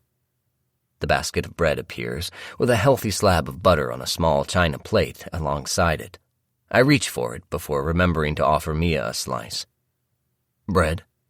She looks up, her silky hair parting, revealing her face. No, thank you. You're right. We are blessed. I just want to feel better, to get better. I'm tired of being sick, that's all, she says, and she smiles again. Of course we're fine. Let's eat. Let's, I say. Suddenly, I'm starving and can't wait to tuck into the meal in front of me. Mia smiles and takes a bite of her salad. We're good, so good. We both chew our food, gazing at each other across the flickering candlelight. It's as if everyone else in the room has disappeared, and we're back to the two of us against the world. You know what it is, what I miss? Mia asks. No, what do you miss? She looks so beautiful, so happy just now. I again have an urge to reach across the table for her hand, to remember this moment, this look forever, but I really want to finish my meat. I miss the feeling of being carefree. Free, she says. She then pokes her fork through a mound of greens and puts the whole mess in her mouth, realizing too late it was much too much for her to handle.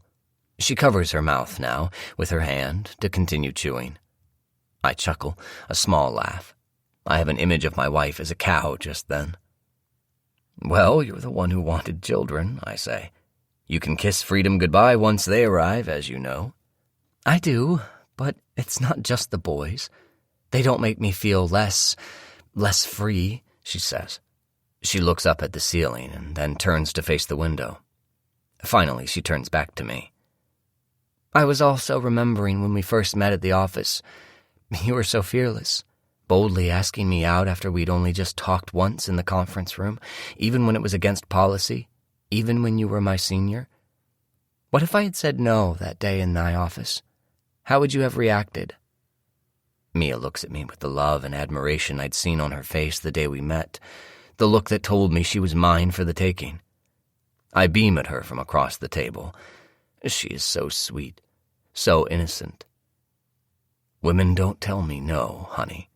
You're living proof of that. Once I set my sights on you, you were a goner.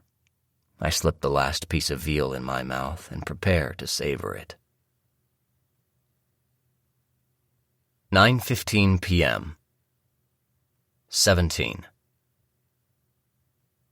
I'm making the most of my last bite. The taste of veal is singular, rich, thick. Sure, every time you order veal, it's a little different, but they share common traits. Subtle flavors, pliable flesh, deep enjoyment. I finish my bite and smile. I think back to the seduction of Mia, how easy it was compared to some others I've encountered lately, most notably Caroline. Caroline felt it, though. The chemistry, the surge, my power. But now I need to focus on Mia. That is the task at hand. Operation Make Mia Love Me Completely Again tonight. What is going on with her, I wonder? Why the trip down memory lane? I swallow and soften my approach. You wouldn't have said no, Mia, I say. It was an instant connection, such chemistry. I know you felt it, too. I felt it, she admits, her voice quiet. I lean forward to hear her. But with all the rules, well, if I had turned you down, what would you have done? Would you have been embarrassed? Tried to get me fired? You did hold all the power. I was brand new at the agency. What would have happened? I'm not sure I see the value in hypothetical conversations. But if you'd said no, I would have kept asking until you agreed to go out with me. I knew we were meant to be together. I couldn't imagine a different outcome, I say. I'm so good at this. Our story is a romance novel, love at first sight, as you wish, and all that happily ever after. I don't read romance novels, but I do know most people are driven by fear and shame. Most guys would have been nervous to ask a new, young associate on a date, especially since there are rules about that. But you didn't have any fear, not at all. You don't have any shame, either. It's interesting, she says. Apparently she has finished pushing greens into her mouth as she places her fork at 4 o'clock and slides the bowl an inch forward. Impeccable manners. Another reason I love her. I know what I want, and I go for it. There's no shame in that, Mia. Not to me, I say. I am what I am. True, she agrees. I thought you were so unique when we first met. You just wowed me. I remember huge bouquets of flowers arrived all the time. You tucked sweet love notes into surprising places at my desk. You swept me off my feet, like a movie, like how I dreamed. Before I knew it, I was ignoring my friends, my family, and spending every moment with you. I was intoxicated by you. I thought you were so special. I thought you were the most handsome, most intelligent, most romantic man I'd ever met. And the sex, well, I had never been with a man. You taught me everything. Mia pauses, takes a drink of water. Her eyes are shiny with love. But now I know you're a type. A type? What does that mean? May I clear your salad? Our waiter asks Mia, rudely interrupting when she was clearly trying to say something. Something about me or about us, I'm not sure. Yes, thank you. I'm finished. No dessert for either of us, right, Paul? Correct. The veal was perfect, I say to the waiter, who ignores me. Coffee? He asks Mia. Please, she says. No, I say at the same time. He will bring her coffee, I know, even though she knows I hate sitting through a coffee. When a meal is finished, it's finished. I don't like to linger at the table. I think you know why now. Green beans. My family and friends couldn't believe how fast I fell for you. How quickly we became engaged, just 6 months after our first date, Mia says. That's really fast. I would kill Mikey or Sam if they did that. And then bam, I was pregnant. It was all such a whirlwind. But it was right, I say. I didn't consider it too fast. Is there a rule about pre-engagement, honey? I don't think so. When it's right, it just is. You'd had a chance to experience the world, move around, live on your own. I basically went from my parents to college to you. Yes, that's what made you so perfect, I think, but don't say. I roll my head from shoulder to shoulder and hear a pop on the left side of my neck. What is she poking around at the past for? It is what it is. It led us here. It's why I selected her. Yes, I suppose you did. But that's a path many women choose to walk. A lovely path. Even when I discovered you'd been unfaithful during our engagement, she says as the waiter delivers her coffee cup and begins to pour the hot black liquid. The smell reminds me of morning, of the office, of Caroline. I know I'm scowling. The waiter hates me even more now. Why is Mia airing our past in front of this ice-eyed stranger? Sugar? Cream? He asks. The way he says it has me imagining that he is saying to her, date tonight? No, thank you, she says. After he bows and leaves, she glances at me and blushes. She must know I'm fuming, the fire starting. I don't mean to upset you, Paul. It's just that this time together, well, actually, the past few months, I've been thinking a lot. I don't like it when Mia is thinking a lot. I just want her busy at home, taking care of the children, the house, keeping her parents happy and sending cash. She just needs to stop thinking and stop talking to nosy neighbors like Doris and Buck. Honey, there's nothing to think about, I say. I shake my head intently, hoping she'll just drink her damn coffee. Why is she rehashing a meaningless one-night stand from a decade ago? It's like she doesn't hear me. We'd already sent the wedding invitations out. The ceremony was days away when I found out about her. Someone at the office left that note in my desk drawer. Your fiancé is having a fling with a client. I still remember holding the index card the note was written on. My hands were shaking, but even as I read it, I knew it was true. I'd watched you flirt with the woman at the office. I saw how she looked at you. I was too ashamed to call it off, But you knew that would be the case, didn't you? That's why you admitted it to me when I showed you the note. It was a power play. You proved you could do whatever you wanted, and I'd marry you, stay with you. All those years ago, you'd already won. Yes, I always win, but still I realize I'm clenching my jaw. The past is just that. If she wants to dwell on it, she can do it on her own time. I don't feel guilty about my fling with that woman client. It was a last hurrah before the old ball and chain. Plenty of guys do it. But I do wish I could remember her name. It seems to me she moved to Michigan or something. Oh well. Mia, has that really been bothering you all this time? As I told you, it was a mistake. I wanted to confess to you myself, to start our marriage in honesty and trust. I'm not proud that someone else got to you first, and remember, I apologized on bended knee. I think back to that awkward moment in her office. I'd instantly decided to admit my culpability while blaming it on the client and begged for Mia's forgiveness. It had worked perfectly. I'm good at thinking on my feet. A smooth pivot. Remember, honey, she came on to me, that client. You saw it yourself. My only crime was a lapse in judgment. I wanted to land the account too much. It was stupid, and as you know, it has never happened again. And of course our wedding went off without a hitch. Everything worked out, right? I say. But I don't want to hear her response right now, so I add, I'm glad. Look at us. We're perfect together. We have 2 amazing sons and the best life. I love you. Happy best day ever. Mia takes a sip of her coffee, stares at me over the cup. After a moment, she returns the cup to the saucer, breaking our eye contact. That's right. The best day ever. What else is on your agenda for us tonight? I have a few more things up my sleeve, I say, remembering the cigarettes in my briefcase, the matches in my pocket, the surprise in my glove box. Ready to go? I'll ask for the check, Mia says, knowing she can attract our waiter. I'll need you to give him a credit card. I forgot to make that transfer, I say. I know my face is full of love and happiness. I reach for her hand across the table. She ignores the gesture. Yes, I figured, Mia says, smiling a fake smile and tilting her head awkwardly. We must look like some freaky couple from a 1950s advertisement for the good life, all stilted and perfect. Except the guy would be paying, I know. It's all going to work out. Don't worry, I say.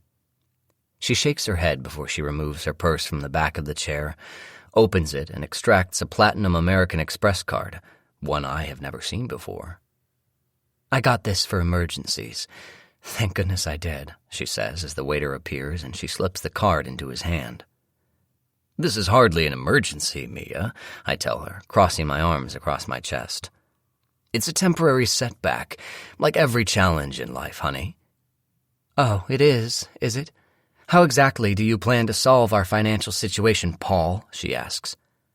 Fortunately, before I have to formulate an answer, the waiter returns with the receipt in a black leather folder.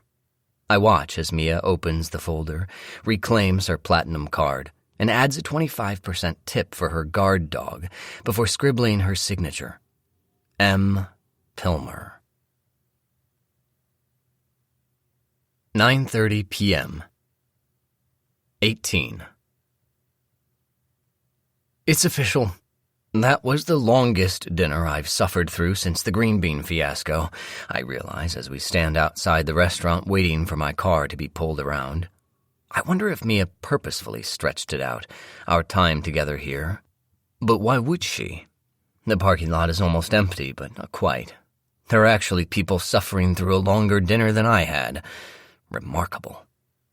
The stars are beautiful here, she says, looking up at the sky.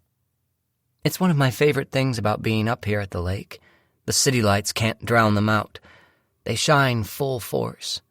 She pulls out her phone, and I watch as she uses her Stargazer app to name the constellations. It is such a childish pursuit, but I smile despite myself. Oh, look, it's Orion, she says, holding her phone screen up in the air so that now all she sees is the screen, not the stars. Ridiculous. The Hunter. She drops the phone to her side, looks at me, and then looks back up to the sky. "What's he hunting?" I ask. The parking lot is eerily quiet, just the two of us. The few diners still left inside the restaurant are barely visible inside, tiny dots of heads through the windows. "Don't you remember your Greek mythology? You took that class in college your senior year, didn't you?" Yes, I did. But I'm afraid I didn't pay much attention to the professor," I say, staring at my wife. "I had other things, like Lois, on my mind, but she doesn't know that." "Orion is sort of a narcissist, actually. He thinks he's the greatest hunter in the world, but Zeus's wife kills him with a scorpion," she says. "Scorpio hasn't risen yet. It doesn't rise until the early morning hours when Orion goes down." She isn't looking at me. She's still staring up at the sky. I'm not looking at her either. Not anymore. "Wow, a shooting star. Did you see that?" she says, slapping my shoulder with her hand. Finally, the valet pulls our car up. "Sorry for the wait. Somebody had blocked your car in and I couldn't find the keys. And sorry," he says, rushing to open Mia's door. Meanwhile, Mia is still staring up at the stupid hunter. "Ma'am?" "Oh, yes, sorry," she says, sliding into the car. I'm already inside, more than ready to get going. The valet holds the passenger door open, no doubt looking for a tip. Mia notices and rummages in her purse before handing him a bill. The guy grins and says, "Night, thanks." He slams the car door. "Big tipper tonight, eh?" I say. I usually appreciate a good tipper. People know you're somebody if you tip well. I've always tipped well. It's what a man like me should do. Mia, on the other hand, should not be spending money we do not have. "Poor boy was out of breath," she says. "Anyway, what a fabulous thing to see a falling star. It blasted right through the middle of Orion's belt. Too bad you missed it." "I saw it," I say. I am lying, but I don't want to feel left out. During our drive back to the cottage, there was one more subject I need to discuss, but I had hoped Mia would have had more to drink by now. That would make her more likely to talk without thinking. Regardless, like most women, she is putty in my capable hands. "Hey, honey, has your father mentioned anything about your estranged uncle, his brother, the one in Texas?" I ask. I know this is coming out of left field, so I add, "The stars, Lone Star State, help me remember to ask you." No, we don't really discuss Uncle Derek. You know that," she says. "Why?" "Oh, nothing. I just thought about him the other day at work. Well, during a job interview. One of the agency's biggest clients was based in Texas. Made me think of him," I say. "Wonder how he's doing." "He's a drug dealer or something. But he always was a lot of fun at parties when I was little," Mia says. I notice she's holding the side door handle, as if she were anticipating an accident. It's a pose you'd assume if you knew something was coming at you head-on at any moment. She adds, "I should reach out to him, find out what he's up to. You're right." "No, don't do that. I mean, it's never a good idea to shake the family tree. And if he's a drug dealer, we don't want him near our boys," I say quickly, my heart thudding in my chest. "I just brought him up because of the stars, that's all." "Oh, good point. You just never know. He could be really bad news," she says. Mia seems to let the subject go, thankfully. We enjoy a comfortable silence for the rest of the drive back to Lakeside. I am thinking about how wonderful it is not to have to get home, pay the babysitter, and then coerce the boys to sleep. I am thinking about how peaceful this moment is, just the two of us in a darkened car, silently compatible. It's like we could be playing Scrabble or another friendly board game and growing old together. Board game, I think with a smile.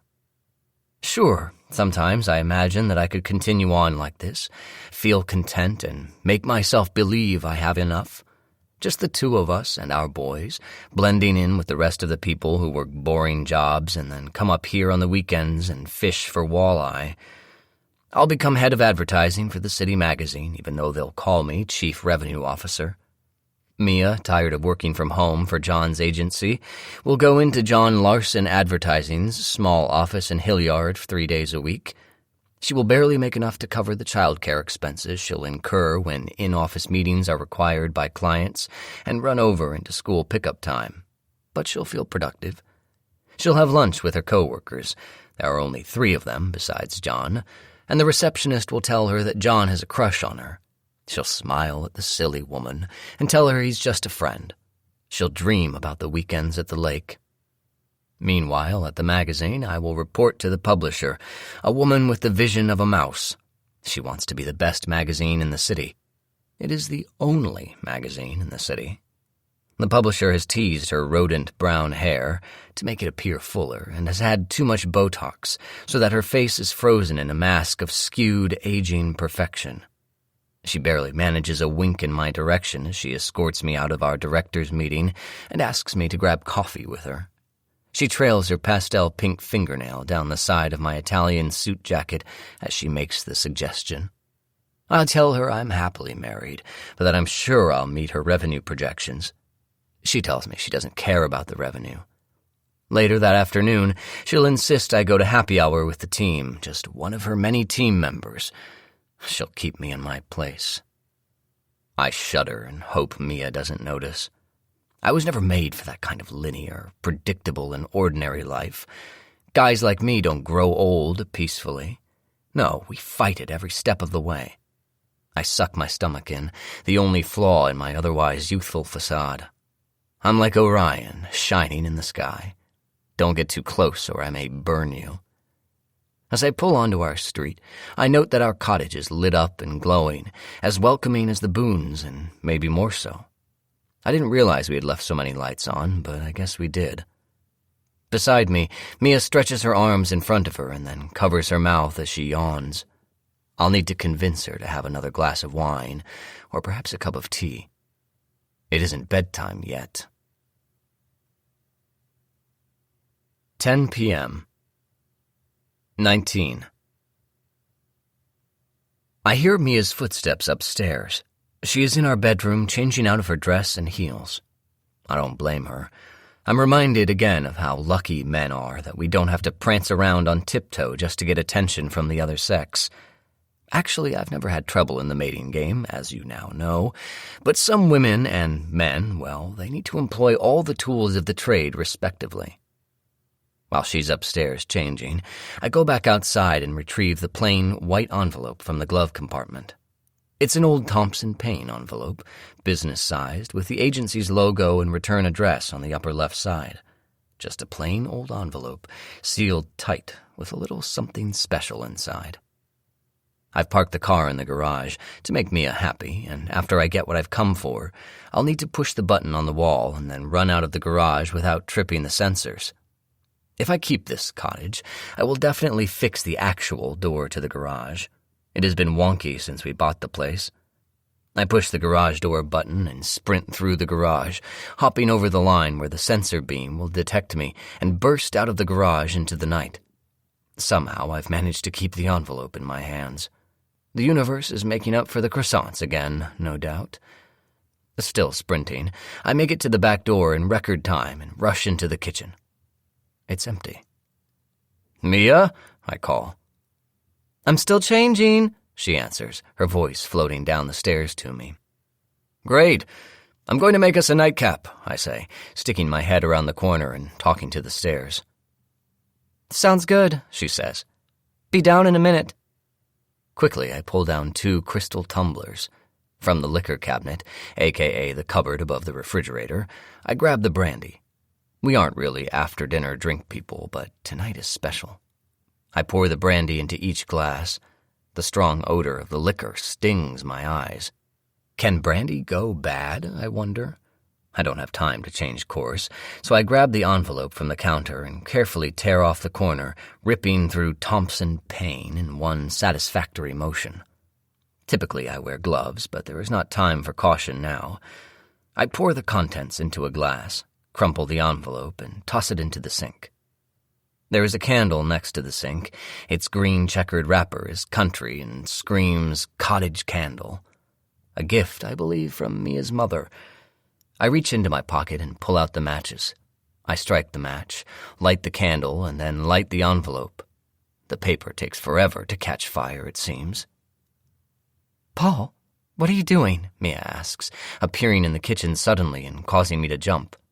I turn my back to the sink, blocking it, and say, "God, Mia, why do you sneak up on me like that?" I am willing the envelope to finish disintegrating behind me. "What's burning?" I turn to the sink again and see the envelope fully engulfed. Gosh, I dropped the match in there after lighting the candle. Must have been a paper towel. I turn on the faucet, dousing the flames, the white envelope now a charred mess that easily rinses away down the drain. I wash my hands with soap and dry them with a paper towel. "Smokey the Bear would be proud," Mia says. She is wearing sweatpants now. They are gray and make her look like a lazy housewife who eats too many Oreo cookies while watching daytime TV. To complete the ensemble, she has added a gray sweatshirt with the word Lakeside printed on it in white. Charming. At the sight of my expression, Mia lets out a little laugh. "I know you hate me in sweats, but there's a little chill in the air tonight. I'm so much more comfortable now." "You look it," I tell her, trying to hide my disdain with a smile. "Let's go sit, enjoy our drinks. Light a few more candles." "Sounds wonderful," she says. I hand her the tumbler of brandy and follow her into the family room. I pull the matches out of my pocket and light the 3 candles on the coffee table, then take a seat next to my wife on the tan couch. It's wonderful to be home, alone, sitting on our new luxurious, decorator-selected furniture. Here we are relaxing in the family room of our lake house, sharing an after-dinner drink after an expensive dinner out. We are a successful, enviable couple. I am handsome. Mia is holding up well, although you wouldn't know it with the outfit she has on. "Cheers," I say. I hold up my glass of brandy, clink my crystal tumbler against hers. "To us." She takes a sniff and recoils at the smell of the strong alcohol. Her head snaps back as if she saw a ghost. I think the hand holding her glass is shaking, almost imperceptibly. Is it? I drink a sip of my own brandy, careful not to shudder, and smile. Sure, the stuff is strong, but she is really overreacting. "Oh, come on. I know you don't love brandy, but it's the only after-dinner drink we had in the cupboard. It's a special night. Drink up, honey. It will help warm you up, and then I'll finish the job," I say with a wink, taking another sip. She smiles feebly. "Okay, Paul, I'll try it." I watch closely as she puts the glass to her mouth. There is a knock on the door. Mia lowers her drink, places the glass on the coffee table, and looks at me with concern. This is odd. No one knocks on your door after 10 o'clock at night, not in Lakeside, not even in Columbus. Mia's eyes are wide as I stand up. "Stay here. I'll get it," I say. I am brave. I am the man. I make my way to the front door and turn on the front porch lights. Their glare reveals Buck. He has a lot of nerve. I yank open the door. "I know your wife is dead and you may not remember this, but when a man has a date night with his wife, it isn't okay to come over. Not before, not after. What part of this aren't you getting?" I say. My hands are on my hips, and I know my words are cutting and mean. I know this, and I like it. He has crossed me one too many times. "What? Why do you think you can just show up here at all hours? Or is this about the strawberries? They're fine. Been fine. Don't need you, Mr. Green Thumb. So good night." I slam the door in his face before he has a chance to respond. Hopefully I made it clear he wasn't welcome. He couldn't take a hint, but now he has got it, surely. I look out the half-moon window cut into the front door, expecting to see Buck's back as he is walking away, but he is standing on the porch, looking back at me. He isn't leaving, it appears. "What the—" I say, about to yank the door open again. This time I'll use a fist to get my point across. I like the idea. Mia appears next to me, grabs my hand, and pulls the door open instead. "Buck, so good to see you twice in one day," she says. "Is something wrong?" I'm seething. Mia is holding my fist. I want to punch Buck, but they are talking on my porch. "Yes, actually, there's a burglar on the loose. The sheriff came by earlier, but you guys were out. Thought I'd come relay the message myself," he says. What a Boy Scout he is. "Wow, thanks for letting us know. Can you come in for a nightcap and tell us more?" Mia asks. "I'd love to," Buck says. He takes a step toward me. He has a lot of nerve. I turn to my wife. This is her fault, too. She needs to stop disrespecting me. Mia, this is our special night. The best night ever, for the two of us only, I say. I yank my hand away from hers like a toddler about to have a tantrum at a crowded mall. I reach for Mia's arm. I will pull her back inside, away from Buck if I have to, but just as quickly she moves out of my reach. Yes, it is a special night, Paul, but Buck is looking out for our well-being. If there's a security concern in the neighborhood, I want to know what to do about it, and Buck has the information we need, she says. She is calm, her face flushed, but her voice is firm. We are in a standoff on our front porch. Mia says, "Come in, please. Join us." No, that isn't it, what you're thinking. She didn't mean join us for anything other than talking and after-dinner drink. We aren't swingers or alternative lifestyle or it's complicated people. No, we're above-average, normal people. Well, sexually, I'm above average. I have a gift. One woman just isn't enough to handle all I have to give. But I make each woman feel like she is. Does that make sense? I need to focus. My head is reeling. I'm losing control of my home, and I'm not certain what to do.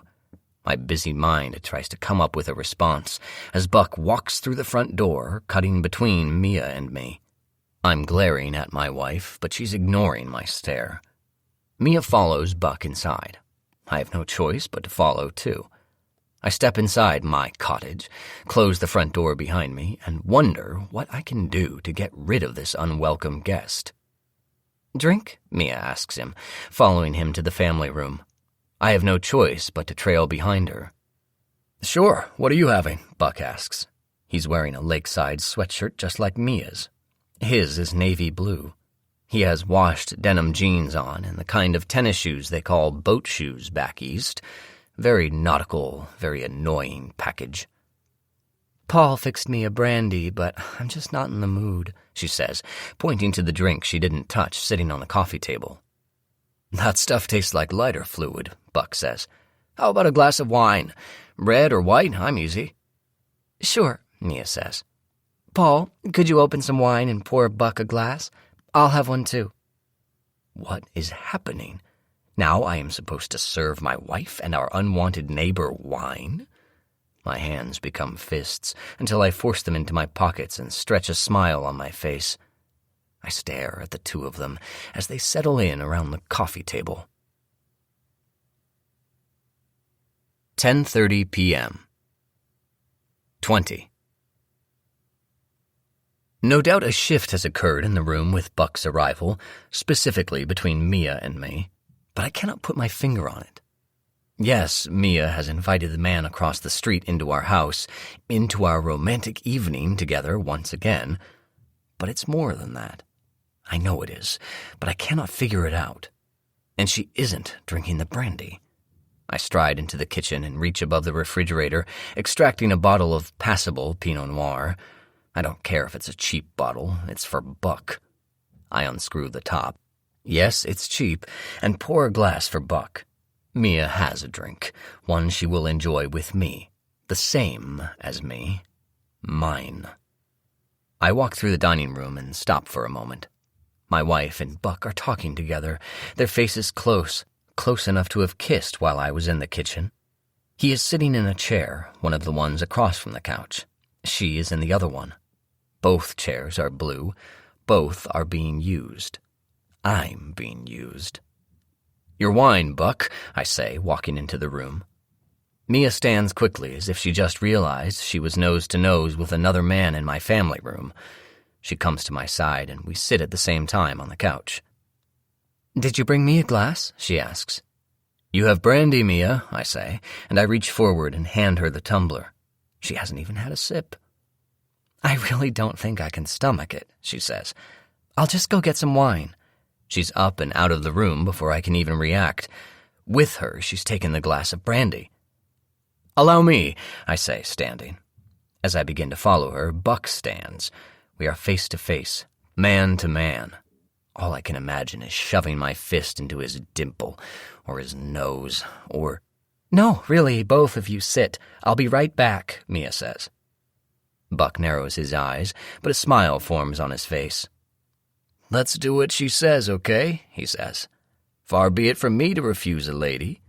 He keeps his eyes locked on mine as he sits down on the edge of the blue chair. What are you doing here? I say, sitting lightly on the edge of the couch across from him. The candles I lit for our romantic evening are flickering, contorting Buck's anchorman looks. I came to warn you about the burglar, Buck says. He takes a sip of the wine. Lovely. I can tell he knows it's cheap, knows it is anything but lovely. The wine, the situation. Bullshit, I say. Mia walks back into the room, no doubt assessing our standoff. We are, us men, predatory, and we are protectors. Like the guard dog waiter at dinner, somehow Buck has caught a whiff of something, the scent of trouble, and he's on the trail like a bloodhound. But he's wrong, and the only person who can tell him how wrong he is would be Mia, the supposed prey, as it were. My father, he was a wonderful role model, as I mentioned, loved this game, the standoff. Come to think of it, I like it too. I liked it when I had to pretend to police that I was shocked to discover my parents dead in their bed when I dialed 911. But by now, you know, pretending was easy. I simply reminded myself it was their fault. They should not have said no to babysitting the night before. It was their one role in life, supporting my children, treating them better than they'd treated me. How hard could that be? When I had to face Rebecca in the Thompson Paine office, I played the game. Amateurs. People try to look at me as a suspect, but I'm good. I'm not easy to catch. I honed my skills at an early age, allowing me to withstand the scrutiny of Donald Pilmer, although, truth be told, there was no stopping Mia from marrying me, no matter what her old man said or dug up. I sat calmly on the other end of the phone line from Donald, a situation much like this, with this sort of underlying tension, and told him I was marrying his daughter. I didn't so much ask for his blessing as tell him that it was happening. I didn't flinch when he yelled about it being too soon, dishonorable, and the like. My voice was calm and strong. I was confident. I was raised to handle tests, to outsmart everyone. My mom told me I was special, even when my dad tried to beat it out of me. So I thrive in situations like this one. The only problem tonight is I don't understand what is going on. Why is Buck here? Mia, I say, without turning to look at my wife. I hold Buck's gaze. This is not about a burglar, is it? Why is he here? All right, Paul, Mia says, and then I hear a drawer opening, and I see out of the corner of my eye that she has opened the drawer of the coffee table. I didn't even know there was one. Interesting. I agree it's time to talk. I should start by telling you I've made a decision. And this so-called decision needs an audience beyond me? I ask. I'm still staring at Buck, but I can feel Mia's eyes on me. Yes, it does. Buck is here to support me, as a neighbor and as my friend. She takes a breath, lets it out while an eternity seems to pass. I've done a lot of thinking, soul-searching, but still this is so hard, she says. Across the table from me, Buck smiles and then catches himself and clenches his handsome jaw.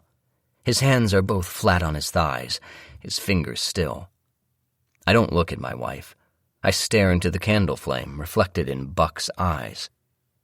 What are you trying to say, Mia? I ask. I don't turn my head to look at my wife. I continue staring at Buck. 11 p.m. 21. This is hard, even though you've lied to me about so many things for so long, Paul. Mia's voice cracks, and I believe she may be crying, but I cannot break my stare-a-thon with Buck. For God's sake, look at your wife, Buck says. He shakes his head and loses our match, shifting his gaze to Mia. I win. I always win. Of course. Mia, honey, what are you talking about? What's so hard? We have a great life, I say. Now I shift on the couch so I can face her. She's crying. I knew it. And I still don't know what she's holding in her hand, but I suppose I'm curious. What lies are you referring to exactly? Mia meets my gaze squarely. Uncle Derek, just tonight, at what was supposed to be our special dinner, you lied. I know you stole that letter, Paul. I know you are investigating the mineral rights. You're trying to steal them from me. Mia as Sherlock Holmes. How interesting. The role doesn't suit her, though. She simply isn't clever enough. Well, perhaps she does know more than she lets on, but that's fine. I was doing what I did for both of us. For the kids. For the future. I need Buck to leave. Now. I will not discuss private family matters with a stranger here, I say. I'm calm, but in charge. The man of the castle. The one in control, as always. I wait for Buck to move, to leave, but of course he has his primitive guard dog juices flowing, and he's not budging. I want him to stay, Mia tells me. I feel more comfortable if he's here. I feel more comfortable if he's here, I say, mimicking my wife and her miserable, weak tone. Come on, are you a child? These are private matters, family matters, between a husband and wife, and I refuse to discuss anything further until he's gone. I take a sip of brandy, and it burns my throat. Paul, you need to calm down and allow Mia to speak, Buck, the widower asshole garden gnome, says. You need to go back to your empty life and leave my wife alone, I correct him. I am so close to hitting him I can feel it, feel the throbbing pain in my knuckles as they remember the blow for days after, like they did when I dropped Greg Boone, another nosy neighbor. I'd aim for his nose, but be happy with knocking out the stupid dimple. Unless you're fucking my wife, then we have other things to discuss. Don't be crude, Buck says. He picks up his wine glass and drinks. He doesn't appear to be leaving. I should have seen this all along. They are having an affair, and now she is coming clean, telling me everything, even though it was supposed to be our best day ever. That's fine, though. I suppose I knew it somewhere deep down. Best to air the dirty laundry, get readjusted, and then figure out next steps. I have my plan, and now I know she has one too. Impressive. Mia has played me perfectly. I've fallen into her trap even as she slipped out of mine. I will not allow her surprises to end the night, though. I will win. But what exactly does she know? Mia slides a piece of paper in front of me. I recognize it, of course. It's the letter from her uncle, the one I opened and hid. Recognize this? She asks.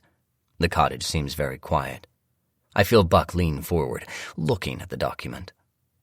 I do, but again, why is he here, I say?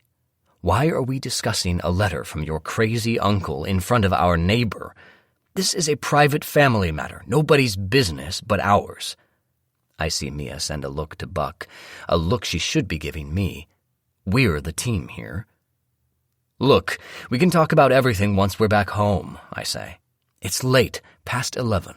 We never stay up this late. I'm calling it a night, and that means you are too, right, honey? I stand up, feign a yawn, and pop my knuckles. It's a bad habit, a low-class habit, I know. Paul, I know you tried to claim my mineral rights, the ones Uncle Derek wrote to me about, Mia says, her voice quavering. This is hard for her. Poor Mia. Maybe I'll tell her a little story, just to calm her down. I was just researching things for you, but if you'd like to paint me as a criminal, go ahead, I say. I walk around the seating area until I'm standing directly behind Buck. His neck is exposed, just within reach if I take a step forward. I can feel his flesh in my hands, his neck snapping nicely. Mia has become unrecognizable. It's as if she changed overnight into a sneaky, manipulative woman who hides things from her husband. Meanwhile, Gretchen always treats me nicely. She is the perfect woman for me, I realize at this instant. It all starts with chemistry, which we had that day at her store in the mall. and then it deepens as I test her to see how receptive she is to my rules, my way. Will she pick me over a movie night with her girlfriends, for example? Gretchen does not disappoint. She's a better listener than Mia, even. She wears skirts and dresses as I request. She'd never wear ridiculous sweatpants that made her look like a hog. Whenever I spend time with her, she treasures it. Sometimes, after a particularly intimate lovemaking session, she cries when I must leave and go back home. She's hooked on me like crack. I know she wants more, deserves more of me. I tell her I love my wife, but Gretchen knows there are issues between Mia and me. I mean, I'm with Gretchen every day, as long as possible. When we aren't making love, we're cooking a gourmet lunch together because, unlike certain people, she's actually a great cook, or plotting vacations to faraway lands. I tell her stories about television commercial shoots in Hollywood and assure her she'll come with me the next time I'm on location. I see how her eyes sparkle with those promises. We both know it's just a matter of time, I guess. Gretchen is the reason why I'm more comfortable letting Mia go now. I often wonder what she'd think of raising the boys with me, although I haven't asked her yet. She'd be great, I know. She's very patient. I'd get her a large home in the suburbs, a different suburb, and we would raise the boys there together. Mia would never see them again. Oh, I don't mean that. Don't worry. It's the tension I'm feeling with this stranger in our home. Paul, Mia says, sit down, please. I'm tired, Mia. I've tried to make this the perfect day, the best day ever, but you've insisted on ruining it every single step of the way. I'm over it. I'll see you upstairs, I say. And he should leave. Now, I'm finished with this little ménage à trois. I take a step toward the stairs. 11:30 p.m. 22. It's frustrating being forced out of the comfort of your cozy, designer-decorated family room by an irrational woman and her sidekick, the garden troll, but the circumstances leave me no choice. As far as the mineral rights, Mia is correct. I want the rights in my name, and I've been working good old Uncle Derek to help him see the light. We almost have a deal, Derek and me, but Mia need not know that. Derek is so easily manipulated. He believes everything I whisper in his ear about how close I am to his brother, Mia's dad, and how I'm working for their brotherly reconciliation. And just as easily, when I tell him of his brother's pretend betrayal, he'll believe me and want to make sure no other Pilmer inherits the land. It's a clean slate with a Strom. This Strom in charge. I've almost tied up this loose end. M. Pilmer. My wife signed her name that way at the Italian restaurant. I stop at the foot of the stairs. I suddenly see everything very clearly. My busy mind focuses on one thing. Mia. I turn and look at my wife. She meets my gaze. From across the room, she says, "Paul, I'm leaving you." I shake my head. No, Mia, you're not. The mineral rights aren't worth more than $500 a year at this point. It's nothing. I was just simplifying things, getting a handle on them, and then I was going to share the good news, I say. My heart is pounding. People don't leave me. I leave people when I'm finished with them. She has gone insane. She's jealous of the fabulous life I lead without her, and I'm to blame for that. It's not about the mineral rights or Uncle Derek, Mia says. I watch as Buck stands. He has positioned himself between my wife and me. I must lean to the right to make eye contact with her, to direct her and coach her as I typically do.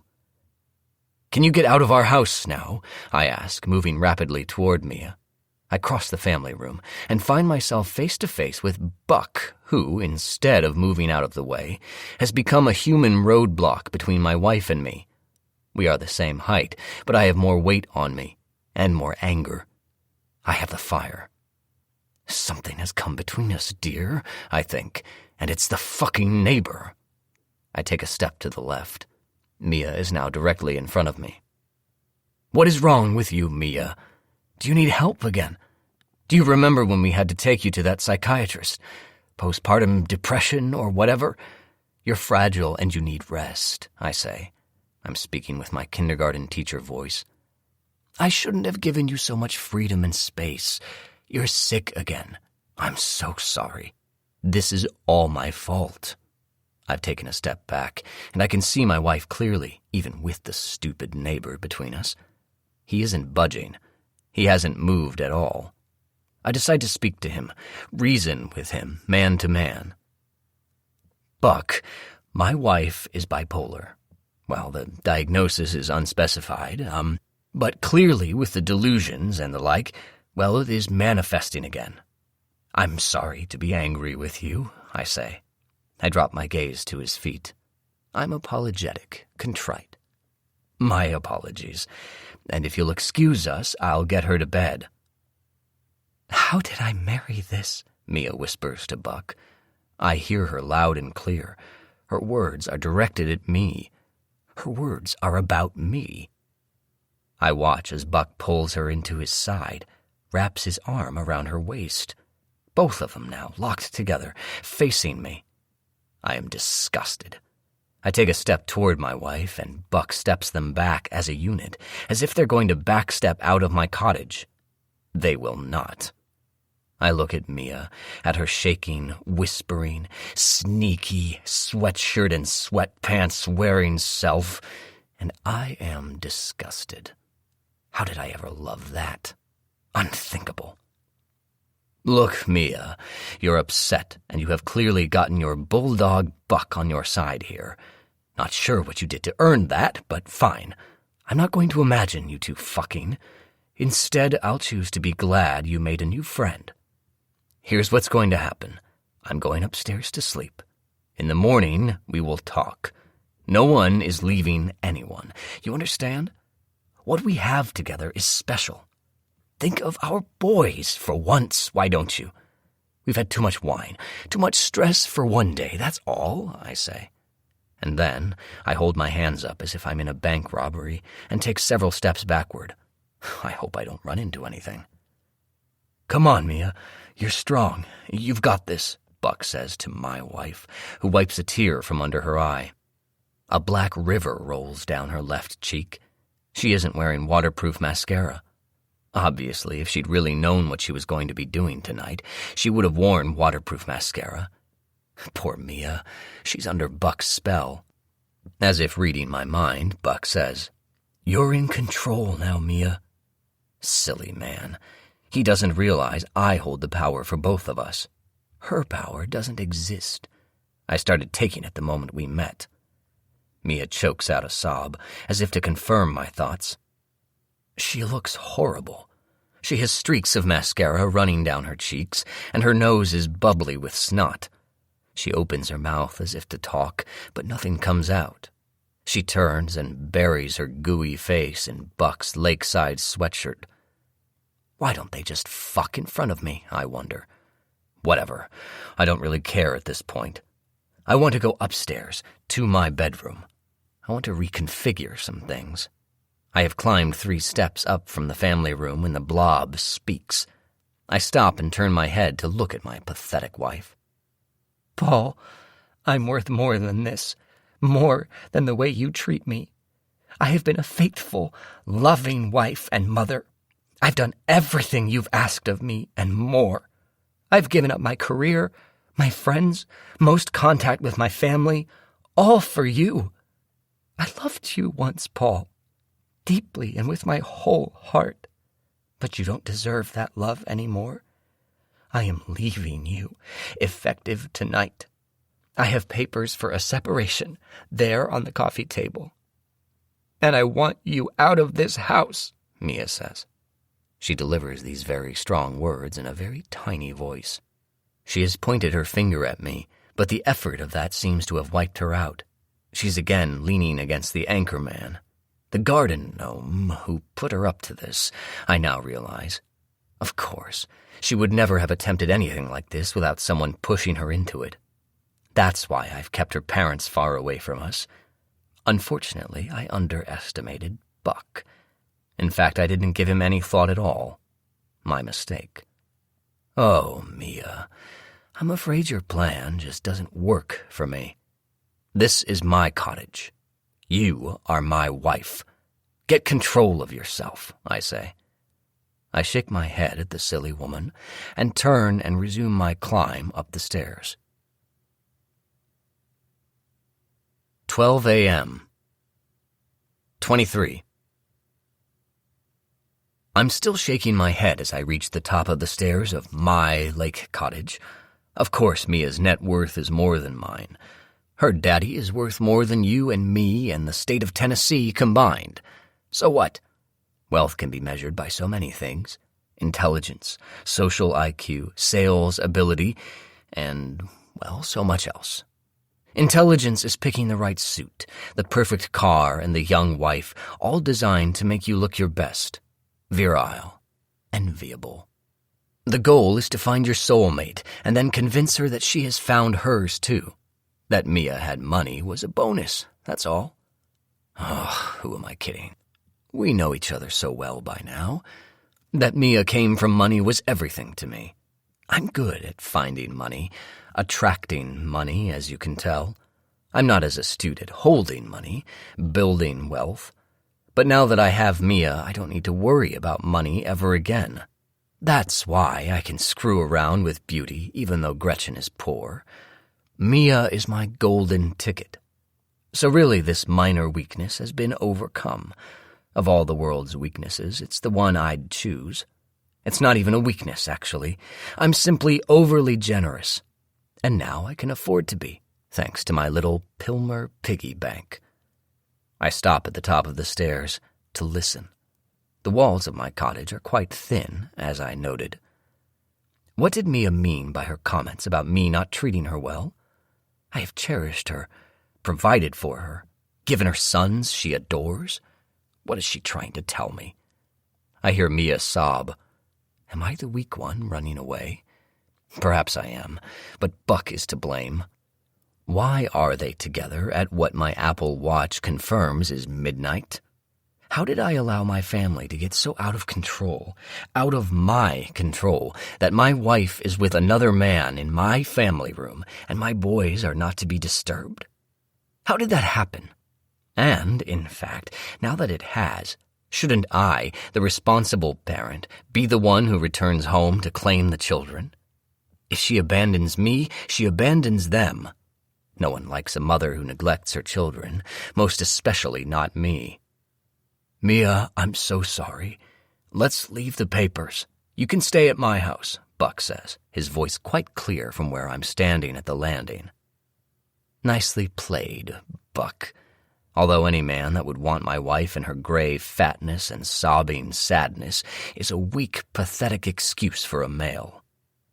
Mia says, I have so much I want to say to him.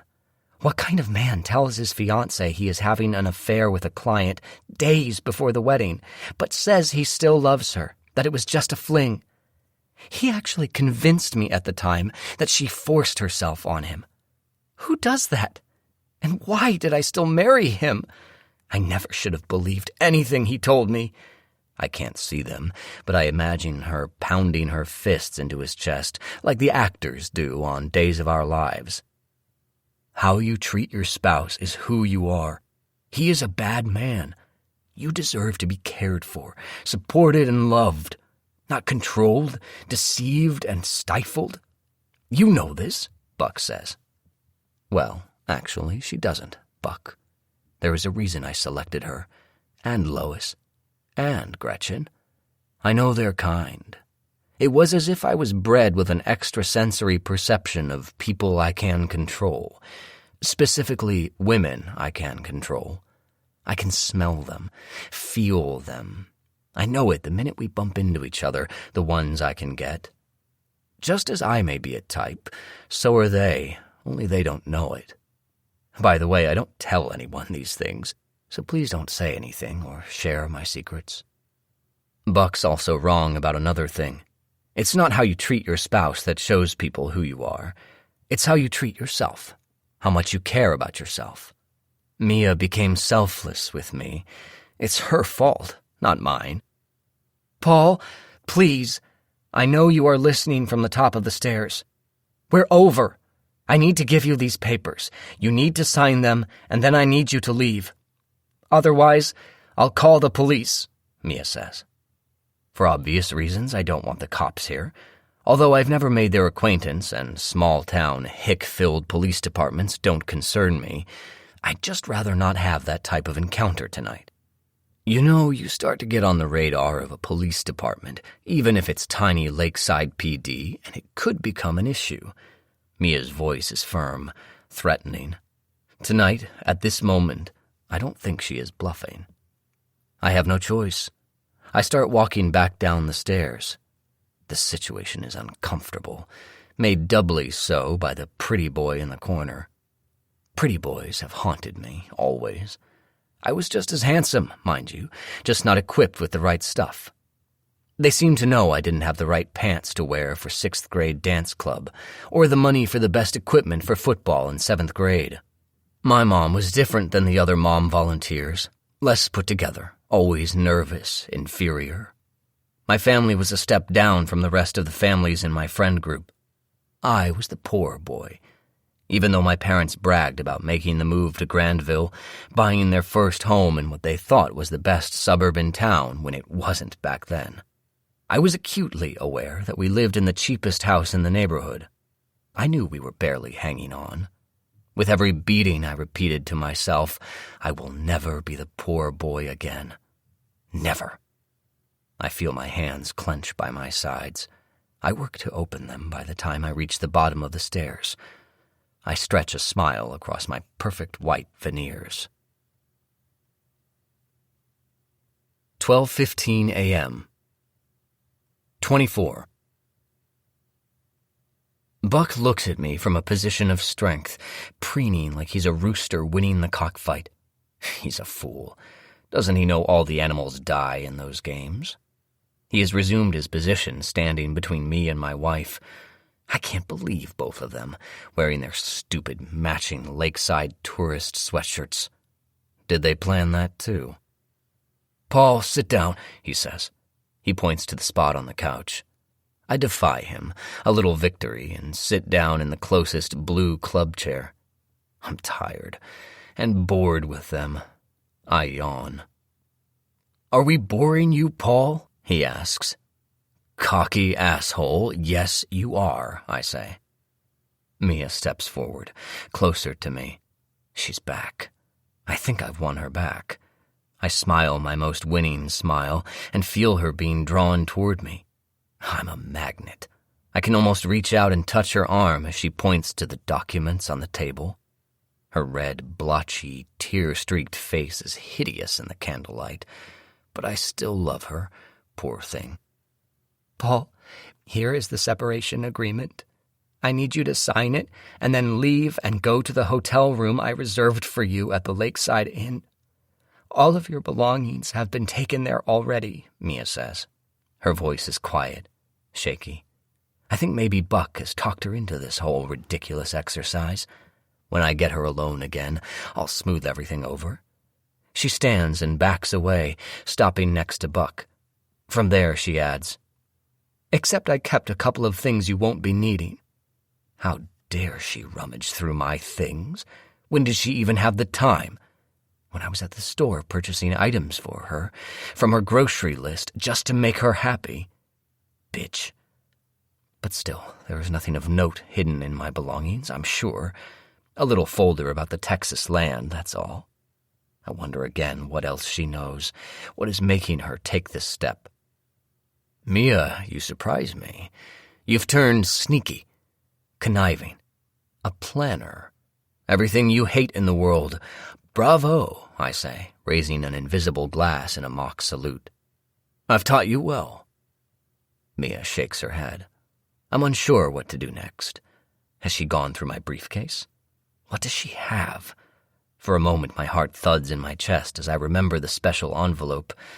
I think back to the sink fire, relieved. Mia walks back toward the table, coming closer to me, holding a pen. You will keep the home in Columbus as your primary residence since it was yours when we married. The cottage will be mine. You'll see I've been more than fair about everything." I wonder how many of her daddy's expensive New York City attorneys billed time against this document. It doesn't matter, really. I know it will be airtight, unbreakable. I am signing the end to this gravy train. If I sign. I pretend Buck is not in the room and address only Mia. "Look, honey, it's late. We're all tired, a little worked up. Why don't I go on over to the inn and we can look these things over in the morning?" "How's that?" I ask. Mia looks at Buck. Buck stares at me. He says, "No, that doesn't work. We need this signed tonight. I don't trust you to come back over. I don't believe anything you say." "Who are you, anyway, and why are you here?" I ask for the umpteenth time tonight, standing once more. Mia jumps back and hides behind Buck. The fire in my soul is starting to burn. "I want you out of my house now. This is between my wife and me." "Paul, calm down," Mia says. She has stepped toward me again. Buck stops her, placing a hand on her shoulder. She turns and looks up at him. She's a traitor. "May I?" he asks her. Mia looks at him like a lost puppy dog and nods a silent yes. Clearly my mutt needs a little retraining. It's Buck's turn to take a step toward me, putting himself between Mia and me, his favorite position tonight. "Sit back down and I'll tell you everything. And then you will sign and you will leave. You can even go back to Columbus tonight if that's your preference." It's an interesting idea.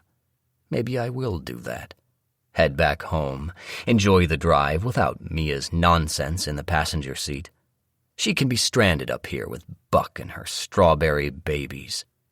I'll be home by 3, climb into bed and wake up with the boys in the morning. After Claudia leaves, I'll begin explaining to them why they won't ever see their mommy again. They'll have a new, young brunette mommy named Gretchen. Or if for some reason I can't finagle anything out of Mia, perhaps I'll find another woman with money. It'll all work out. I know women. This is my favorite subject. I think about that option, a new wealthy lover. It's enticing, especially if I agree to leave. Mia will take most of the assets. I'm sure that's in the document. She doesn't know about the second mortgage on the Columbus house. I needed some emergency funds a while back. Without Donald's Christmas gifts or Mia's seemingly endless gravy train from her parents, cash will be tight for the boys and me. Except, I remember, they have a trust fund. I smile and sit down in my favorite chair as Buck takes a seat in the other blue chair. Gretchen could work as long as I have the boys' trust fund. I have choices, many choices much better than this one. Mia seems to be hiding in the corner, a trapped gray creature. She looks like a rat, a sneaky rat with shiny, beady rodent eyes. The room is hot. I feel sweat trickle down my back, and I'm the only one not wearing a ridiculous lakeside sweatshirt. Why isn't Buck sweating too? He seems calm, almost too calm. He leans toward me, resting his elbows on his thighs, his chiseled chin on top of his clasped hands. I fight the urge to deck him then and there. Curiosity stops me from punching him just yet. I need to hear what good old Buck has to say. 12:20 a.m. 25. Buck says, "I know you have Googled me, trying to figure me out. Isn't that right, Paul? No need to answer. Mia told me you did it together. What did you find?" "Not much, just that you sold your company. Your wife is dead. Besides that, you haven't had a very notable life, I'm afraid," I tell him. If you Google Paul Strom, you'll get pages of accolades. Addy Awards for advertising campaigns I helped lead, civic awards for the community activities I've been involved in, and of course links to my very famous father-in-law, too. I'm all over the internet, as I should be. Of course, I also made an appearance in my parents' obituaries. the favorite son who lived right next door. So loyal. I didn't include Tom in the write-up. He didn't deserve the acknowledgement, the ghost. Some people prefer to be hidden, Buck says.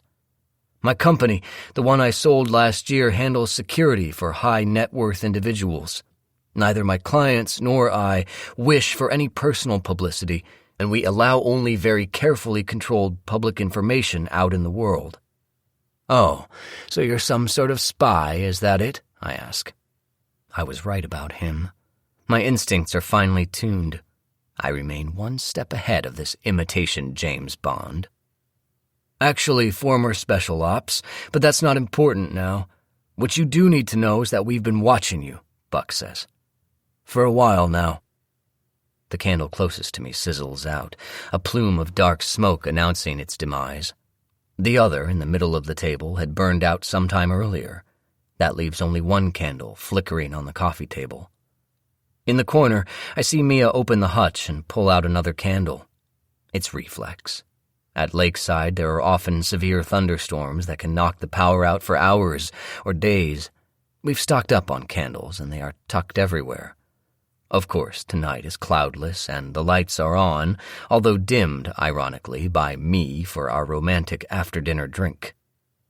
I focus my attention back on Buck and his special ops announcement.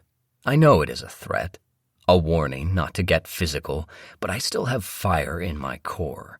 Sometimes rage can overpower training. You've been watching me. How charming. Why, I say. He knows I don't find this charming, but I'm also a bit disturbed. Something in the back of my mind is trying to push to the front. Because from the moment I met you, I knew something was off. Really off. Greg confirmed it. You know, your former friend, Greg Boone. What is it with these idiots, the Boones? Why can't they mind their own business? Greg Boone is a sore loser. A loser, period, I say. Be that as it may, I have the resources to check people out. And you are not what you seem. Or, more precisely, you are part of the 1%. I don't think Buck is referring to income. Clearly, he must be aware of our current financial squeeze. 1%, I ask. Classic malignant narcissist, possible psychopathic. All the definitions really blend together, but it's you. You have no conscience, have a psychological need for power and control, and you think you are more important than anyone else. You lured Mia into your web when she was young and inexperienced. You lie constantly, and you have no shame. You won't take responsibility for any of this, will you? Buck says. He pauses, and we smile at each other.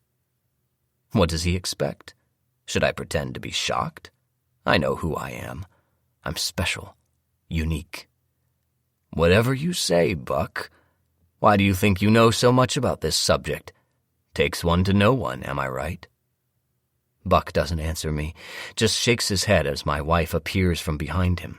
Her hand is on the back of the chair, but I know she wants to touch his shoulder. She better not.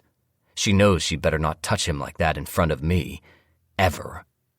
I am staring at her. I am waiting for her to make a big mistake. I asked Buck to help me because I thought I was losing my mind, Mia says. She walks over to the coffee table where we are locked in our little tete-a-tete, but stays as far as possible away from me. She lights the new candle with the flame of the old one, places it in the holder, and sits down on the couch, much nearer to Buck's chair than mine. She has dripped wax on the table, so sloppy. Ever since the boys started school, I've felt so un-me, so needy. If you had let me out of the house, maybe things would be different, but I don't know. And then I got sick, but it doesn't matter. It's your pattern that's the problem. I mean, what is so wrong with me that you had to find lovers during our engagement, and then during our marriage? How many were there, Paul? You lie about everything. You try to steal my money? How did you make it all seem like it was my problem, like something was wrong with me? I just didn't understand. I was trapped in this world you'd created, a prison. You're the lunatic, Paul, not me. "So, you two are doing it?" I say, my eyes roving over my wife and then over Buck. I sound like a teenage boy in the sports locker room, I know. It's for shock value. It works. Mia puts her hand over her mouth. Her eyes bug out at me. Buck starts to stand. Will he come at me? Mia holds her hand up and he stays seated, but he's seething. Good. He says, "Don't be crass. This isn't about me. This is about you. Mia and I worked on the garden together last summer. Do you remember? She had 2 weeks up here without you. Just the boys and gardening. I saw her relax, come to life. I gave her some suggested reading materials." Buck looks at Mia and nods, prodding my wife like a shepherd herding his lost sheep. It works. Mia leans toward me and says, "I learned about what you are, that there was a name for this. I learned it wasn't me. I am not the crazy one.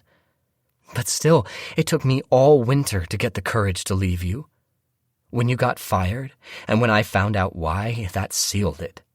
But I knew you wouldn't let me leave without a fight. That's where I come in, me and my people. We've been tailing you, Paul," Buck says. I squint my eyes, staring a hole in Buck's forehead. Why do he and Mia seem to finish each other's sentences, like an old married couple? It's getting annoying. But it doesn't matter. What could he possibly have seen if he was following me? Nothing, of course. I fail to see why anyone would want to follow a successful businessman going to work each day and returning home to his beautiful family in their gorgeous suburban home, I say. Buck is smirking. I am almost positive, though his expression remains stoic. "Nothing is ever what it seems, you know that, Paul," he says. "We follow you every weekday as you visit your lover, Gretchen." How dare he say her name in front of Mia? My brain registers this daunting fact, and then I realize she probably has seen photos. Poor Mia. I'll need to give her a really big hug. Mia's head has dropped into her hands. "She has no impact on us, Mia. I love you. You're my wife. She is just, well, for sex," I say. "Oh, God," Buck says. On the couch, Mia is shaking again. I start to stand up, to go comfort her. Buck places his hand on my thigh, squeezes my leg hard, and says, "Sit down. Now." 12:25 a.m. 26. I lower myself into the chair again, but he can't make me stay here. Nobody can make me do anything. I feel the fire surging inside me. I will not be forced to sit for long. "You've got quite a history with women, haven't you, Paul? We know about Lois, your first wife. I spent an afternoon with her. Lovely woman. Still terrified of you. Funny how you never mentioned to Mia that you'd been married before," Buck says. Not relevant. Not at all. How dare he stomp around in my business? I know, I never told you I was married to Lois. It was a short, messy affair. Best to just move on, and that's why I never discuss it. I had made a very rare miscalculation. I thought I should marry young. It was part of the package of an up-and-coming, successful advertising executive. I had the vision of how my life would look in my head. I just needed to fill in the actual people to play the roles. The moment I met Lois in class, I knew she was perfect prey. She would fit the role of wife exactly as I imagined. I worked my charms, waiting for her after class with an armful of her favorite white daisies, for example, and later leaving little love notes in her backpack each morning for her to find during class. It was all romantic, and no surprise that she fell for me, hook, line, and sinker. But I had that regrettable lapse of control and allowed my mask to slip. That would not happen again. No, best not to tell anyone about Lois. That story is over. The end. Lois's divorce papers were simplistic, but I'd gladly signed. Good riddance. And I'd never discuss it now with this man. Lois, Caroline Fisher, Rebecca Moore, all of these women and others, both you and I know about, are terrified of you. None of them knew about your pattern of behavior, that it has been going on your entire life. They all do now. If you think you can get away with hurting any of them or threatening them again, you are very wrong, Buck says. I don't know what kind of picture you're trying to paint of me, but I resent the implications. I've never laid a hand on my wife, on Mia. She will confirm that, right, honey? I ask. I look over at Mia, now curled up in a ball, her feet tucked beneath her in the corner of the couch. I want to go hug her and strangle her all at once. It's a pleasant sensation that I allow to brew inside me. I do not believe that Buck can match my fire. I can take him if I choose to. You've probably figured it out by now, haven't you? My little plan for our best day ever. My sickly little wife, my secret stash of powder. The two are related, of course. But what would hurt my wife the most at this point, given these new facts laid out by her lover? What would hurt her most? Her death by my hand, or never seeing her children again? It's an interesting question. I'd planned the former, but now I may need to regroup. There are always options when you are smarter than everyone. Gretchen and I will sell the Columbus house, use whatever proceeds I make to start over. I read that Nashville is booming, one of the fastest-growing cities in the country. Maybe we'll move there. I've read it's more than country music now, much more. Lois likes it there, and it will be fun to run into her again. I like my new plan. So the little meeting tonight is to get me to sign these papers, to give up the cottage, which is fine with me, given the neighbors, no offense, Buck, and I get the Columbus home. Is that correct? I ask. Yes, the gray ball in the corner of the couch says. As long as you agree to leave me, the boys, and my family alone. My laugh breaks the silence of the room. Mia, you're hysterical. The boys will be with me. They need a father figure. They've outgrown all of that mommy care. It's time for them to become men, which I've talked to her about incessantly. Does she forget everything I've taught her? It's natural for the boys to begin pulling away from their mother and turn to me, their father. It's expected. And so, of course, they'll be with me. Mia is staring at me, and so is Buck. I want to reassure her that this is the way it is all meant to be. And it is. You'll be able to visit, don't worry. You've done a good job with them. Now it's my turn, I say. It's as if I'm talking to a child. We review the same points ad nauseum. It's frustrating. I feel my right hand clench. I push a smile onto my lips, running my tongue across my teeth. I'll be with them tonight as soon as I get out of here. Nothing to worry about. Mia uncurls, puts her feet on the floor, leans forward and says, The boys will be with me. Period. I fight the urge to reach for her, to slap her, hard, so hard she flies across the room. A gray ball flying into oblivion, her head cracking against the floor. It's all here in the agreement you will sign, Buck says. I know he is redirecting my attention to him. Foolish man, to get in the middle of my life, to get with my wife. He had better watch his back. I will divide the property, but I will not consent to giving up my children. Who would ask that? That's wrong. Boys need their fathers. Look at the terrorists. Look at the prison system. The prisons are filled with boys without male role models, I say. It's true, we all know it. Sometimes no role model is better than a terrible one. It may have taken me too long to see you for what you are, but they're still young enough to be saved. You haven't revealed yourself to them. You haven't used them or hurt them, and for that I'm very grateful. You should know if you had touched them, hurt them, I would have left you. But you know that already, don't you? That's why you haven't laid a hand on them, I suppose. They've been sheltered from your life outside of our home, from the truth of who their father really is. I've researched this, Paul. They don't have to end up like you, with your temper and other issues. They won't, not if I can help it. My dad will be a much better role model for them, among others. Did Mia just look at Buck? I'm going to kill him. For some reason, Mia is still talking. She adds, And they're going to be fine. They will both become good men, despite you. My wife crosses her arms in front of her chest and smiles. How did I not see a browsing history of these types of things, I wonder? She must have deleted her history. She must have hidden her reference books. She must have become like me. I think back, trying to remember if she was acting differently around me recently. She wasn't jumpy or anything at the dinner table. She didn't look at me with suspicious eyes. But she had been happier lately, despite her illness, her weight loss. I just thought it was acceptance. Turns out it was awakening.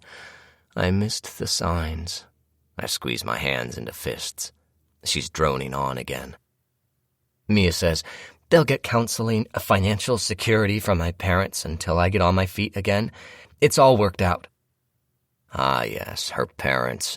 There better be a big payout in those papers for me. 2 children, boys, white, smart, blue eyes. They are worth a lot these days. We're almost a minority.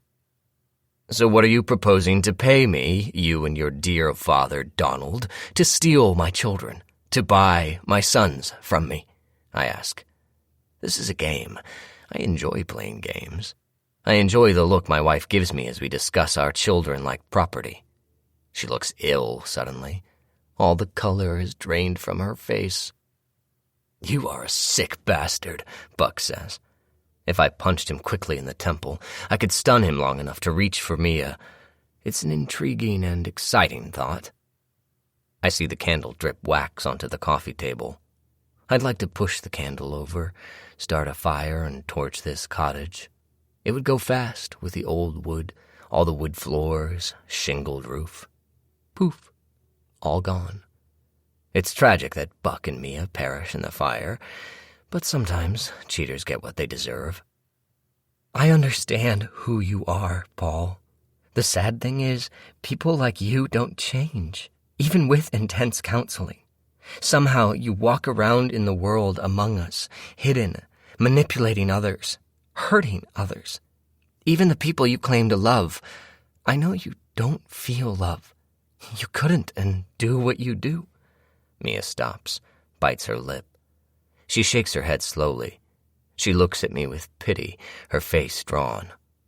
I won't stand for this. Mia holds her hand up, pointing her finger at me. I know you're trying to poison me, that you have been poisoning me. I opened the glove box to freak you out during the drive up today. She pauses, then tilts her head. It worked, didn't it? 12:35 a.m. 27. The room is silent, as if none of us were breathing. I stare at my wife, incredulous. My mouth has dropped open, and I feel the cool air of the room hitting the back of my throat. As for it working, if she is referring to the poison I may or may not have given her, clearly it didn't. Instead of just washing her waste away, I should have killed her in one big dose. A miscalculation, for sure. At first, I rather enjoyed the disintegration of my wife, the slow disappearance as she wasted away despite her clean. Enjoy the stillness between chapters.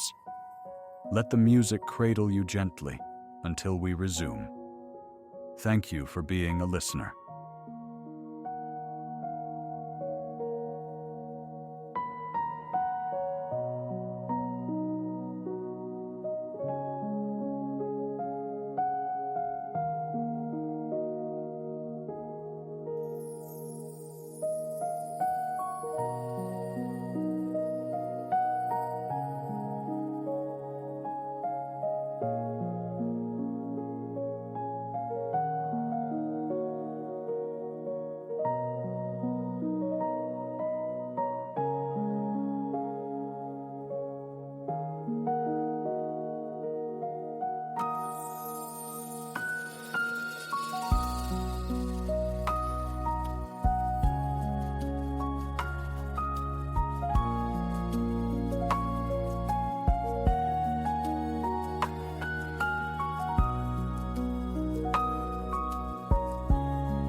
diet, healthy lifestyle.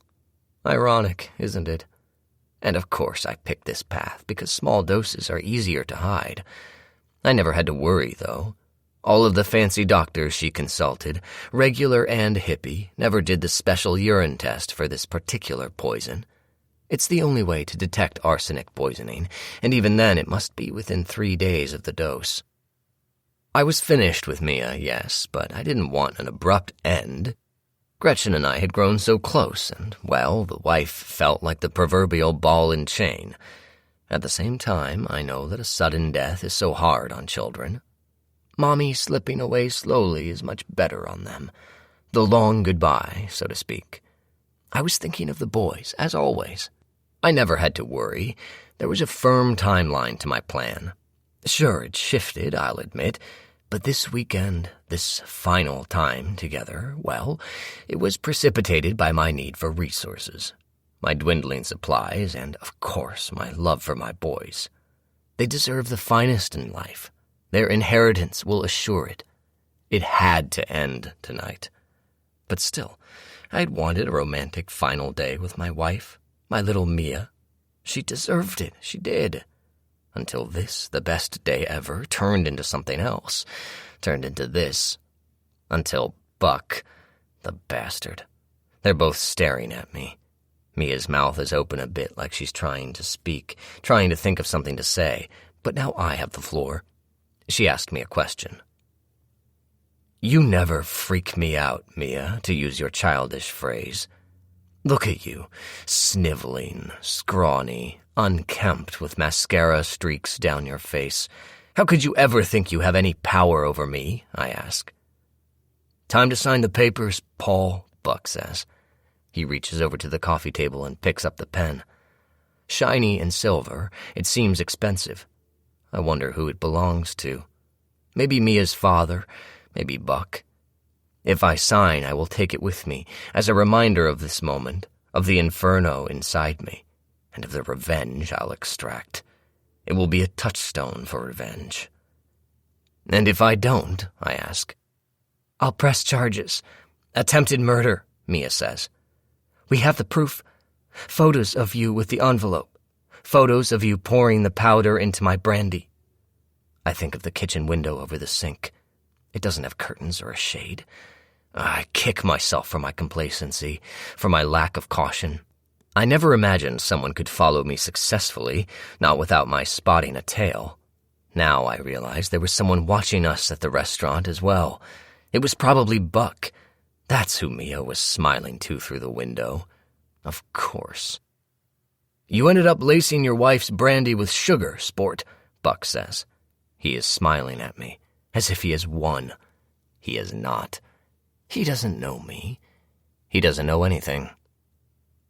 You followed us tonight to the restaurant. You bribed the valet, switched my envelope for yours. That's why it took that punk valet so long to find my car, I say. I typically figure things out quickly. In this case, not quickly enough. They have the evidence, the arsenic. Well, you'll have trouble making any of this nonsense stick. You're denying it, Paul? We have proof. You are trying to kill me. Clearly, Mia is agitated again. She's shaking and mucus is running out of her nose. Mia, it's okay. Calm down, Buck says. He doesn't make a move to comfort her. He knows better. Knows not to turn his back to me right now. He should also know I'll be back for him later. I will be. Sign this and get out of here. Buck jabs the pen into my thigh. I take it from him. I imagine stabbing him in the neck. I could do it, too. So, if I sign this, I realize, I'm agreeing to give up custody of my children. What they don't realize is I will tell the court I was threatened, forced to sign this agreement against my will. I will not go quietly into the night, not at all. I pull the cap off the pen. It is a very nice pen, heavy in my hand. I reach for the papers. You can read the documents if you'd like, but we've explained the contents. This will be a separation followed by a complete dissolution of your marriage, like it never even happened. Papers will be filed on your behalf. Sign the agreement where marked, Buck says. Here and here. He's so helpful, good old Buck. But still, I smile and do as I'm told. I scan the words: sole custody, property, rights, dissolution. As I expected, she keeps everything except our home in Columbus. But that's fine. There is plenty left to liquidate, even with the second mortgage. There is a treasure trove of expensive furniture, antiques, and art from her parents. I'll be fine starting over. And I'm good at this, beginning anew and being patient about revenge. I know there is always more than one way to skin a cat. Now probably is not the time to tell you about my own pet's premature demise. Tommy was heartbroken. We'll save that for another time. I finish with the papers and pen, and Buck collects them from the table. I sit back in my chair and watch the show. Without breaking eye contact with me, Buck holds the papers in the air in my wife's direction. He says, "Mia, take a look. Be sure we didn't miss a signature line." I watch Mia reach for the papers. With steady hands, she slowly turns each page. She places the document on her thighs. "All signed." I watch as she swallows. She looks relieved. She's no longer crying. She looks at me, unblinking, unafraid. She places the pen on the coffee table. For now, she has won, and she knows it. "Time to go, sport.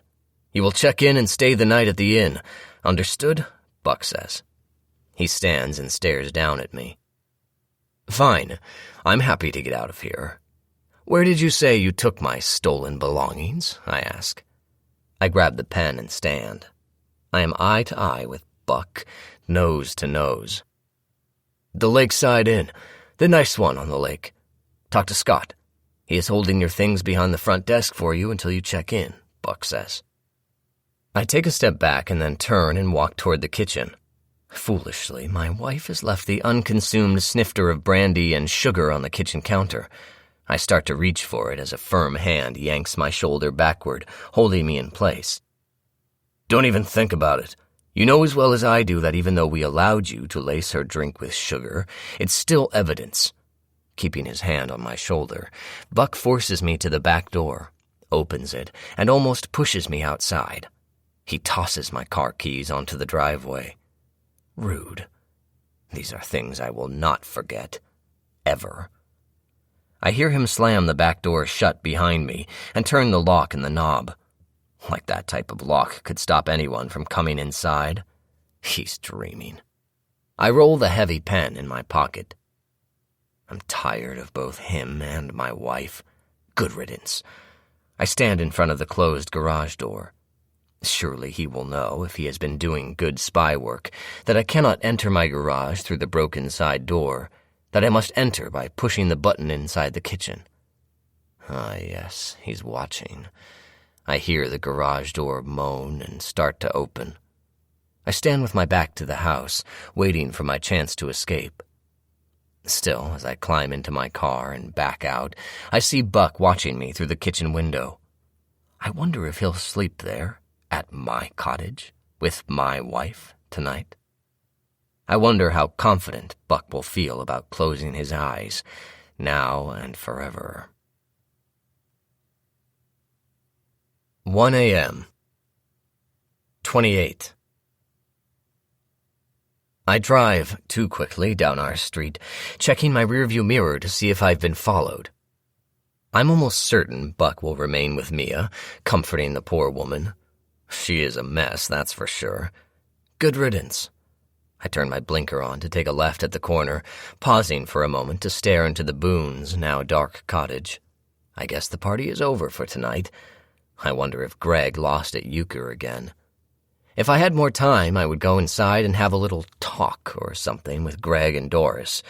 Perhaps demonstrate to them the trouble you can get into when you're a gossipy, nosy neighbor. Unfortunately, they will need to learn their lesson when we're all back in Columbus. I take a left onto 2nd Street and drive to the old stately inn. We stayed here once with the kids before we were owners. It's a passable place to stay for some people once you get past the musty smell. I will not be a guest. I just need to collect my things. I park in a spot out front labeled check-in only and turn off the car. As I step outside, I look around, checking my surroundings. The lake is behind me, just beyond the expanse of green lawn that belongs to the inn. A large stone fountain gurgles water, making an oddly eerie sound in the otherwise silent night. Across the street is the beginning of the park, and farther down I see the outline of the boathouse and the dock. It is very dark, very still out here. There is no one else around. I'm certain I haven't been followed as I make my way up the steps and into the lobby. Directly across from me, behind a large wooden desk with a sign that says reception, a bored teenage boy, cheeks covered with acne and sallow-looking, stifles a yawn and says, "Hello, are you checking in?" His lack of tension makes me realize I've been holding my shoulders tight, and I smile and relax a bit. "Hello, son. Some friends of mine kindly dropped off my suitcase and belongings here, but I'm afraid I can't spend the night," I say. I'm using my best and friendliest face, my most polite words. I am imitating the waiter from tonight. I am overly kind. "Oh, I'm sorry. Okay, then, do you want your stuff?" the boy asks. He is wearing a name tag that says Scott. The name tag is gold and shiny. The word is printed in black. "Please, yes, Scott," I say. I'm friendly. Just a patient, weary traveler who needs his shit now, Scott. "Your name? And I need to see some identification, too," Scott says. I wonder how many people drive up to a hotel at 1 a.m. and try to retrieve a stranger's things. In Lakeside, I suspect the risk is low, but Scott is only doing his job. I tamp down my brewing impatience and slide my driver's license over to him. "Be right back," he says, barely glancing at the license. I collect it and slip it back into my wallet. I realize I have not a dime to tip this kid, nor do I have a working credit card for gas. This is not the best scenario, as I must hurry back to Columbus. I look around for a camera, but of course I don't see any. Lakeside Inn is a trusting, folksy place, devoid of crime and suspicion, apparently. Slowly, I walk around the counter and see what must be the cash drawer, slightly ajar, just in front of where Scott had been sitting. I reach over, open the drawer, and extract all of the $20 bills and the one $50 bill in there, shoving them into my front pocket. I push the drawer closed and return to my original place in front of the reception desk, making sure my face is still kind and friendly. Only once I'm safely back in position on the customer side of the desk do I realize I should have stolen his tip. Oh well, poor kid will just have to survive on my smile. "Here we are, Mr. Strom," Scott says, appearing through the same door he'd disappeared through a moment before, now rolling out a luggage cart containing my suitcase and briefcase. "This is your stuff, right?" "It is. Thank you, son," I say as he pushes the cart around to my side of the desk. I grab my suitcase, yank up the handle, slide my briefcase on top, and, nodding to the helpful boy, roll quickly to the door. "Sir, are you sure you won't be checking in? There's still a room reserved for you," Scott calls to me as I am almost through the door. "No, son, change of plans, but thank you. Have a good night," I say with another big smile for the lad. I feel a little terrible. He will be accused of stealing the money in his drawer and no doubt be fired, but it's a good life lesson. He should have been more careful, should have locked that cash drawer before he left his post. You just never know who you're dealing with, despite appearances. As I roll my bags to my car, I realize I should check and make sure Mia put everything back in my suitcase, but I'll have to do that once I arrive back home. I pop the trunk, shove the briefcase and suitcase inside, fight the urge to look around again, and quickly climb into the car. I lock the doors, turn the key in the ignition. Before pulling away from the curb, I consider my options. What I know I should do, what I want to do is start driving, head for Port Clinton and then the highway to take me back home. But another part of me wants to circle back to my cottage, have what you might call the final word with Buck and my wife. That is what Buck will expect, I'm sure, especially if Scott tips him off that I'm not checking in. Maybe I'll just drive by the cottage one last time, on my way out of the gates. It will give me time to think things over. Although glancing at my gas gauge, I know I don't have much time to think without filling up. As I drive down 2nd Street heading toward my cottage, I smile remembering my petty theft. If I'm lucky, Scott won't check the cash drawer for the rest of the evening, and whoever replaces him on the morning shift will assume Scott took the cash. He is an untrustworthy teenager, after all. If I'm unlucky and Scott notices the missing 20s, surely he won't think of the kind stranger, dressed nicely, obviously successful and from the city. No, it would have had to be someone else, earlier in the night. I was nice to him, although I didn't tip him. If I had taken the cash, surely I would have tipped him, he'd reason. Unless Buck has told him things about me, spreading more rumors, darkening my name, I will need to get in front of Buck and his lies. I drive slowly around the corner at the Boone's cottage. It's dark and unmoving, as it should be at this time of night. In contrast, across the street, my cottage is awash in light. There are 2 squad cars parked in my driveway, and through the brightly lit windows I see too many people walking around inside my family room. I spot Mia through the window, sitting on the couch, my couch, drinking a cup of tea, feeling all smug and secure. She's surrounded by cops, telling the little sob story of her unhappy life. Poor little crumpled, gray Mia. Her husband was such a bad man. He gave her a big house, 2 healthy boys, a life of leisure beyond most people's wildest dreams. I touched the shiny pen I placed on the passenger seat. It's cool, like my wife. Unlike me, Mia is a spoiled brat who got everything she wanted, everything she deserved. I put the pen in my pocket, turn off the headlights, and park 1 house down from ours on the same side of the street. There aren't many streetlights in Lakeside, none near our cottage. The stars are obscured by clouds. It's dark, very dark on our street. Mia complains about that, but I am a creature of the shadows. I'm comfortable here, as you know. I spot my target near his precious strawberry garden, the very thing that caused all of this. Buck has let his guard down because the cops, country guys who should be home banging their wives or swilling moonshine, are protecting her. One of the officers even sports a soul patch on his chin, so 3 years ago. I turn my attention back to Buck. Buck's retreated to the garden, my garden, letting the authorities comfort my gray blob of a wife. He's such a loser. It's so easy. I creep into my yard undetected. He doesn't even know what's hit him from behind until I do, my rage overpowering his supposed training. I have him in a chokehold. Buck fights like the tough guy I know he is, but I'm stronger. He skids the heel of his shoe down my shin, but he's wearing tennis shoes. Lame. I squeeze his neck tighter, hear him gasping for breath. I pull him to the ground behind the strawberries and straddle his chest. I punch him in his pretty face, direct contact with that dimple, that perfect jaw. The sound is thick, satisfying. My hand stings. I love it. It makes me feel alive. I kick him in the side once. I hope to crack a rib.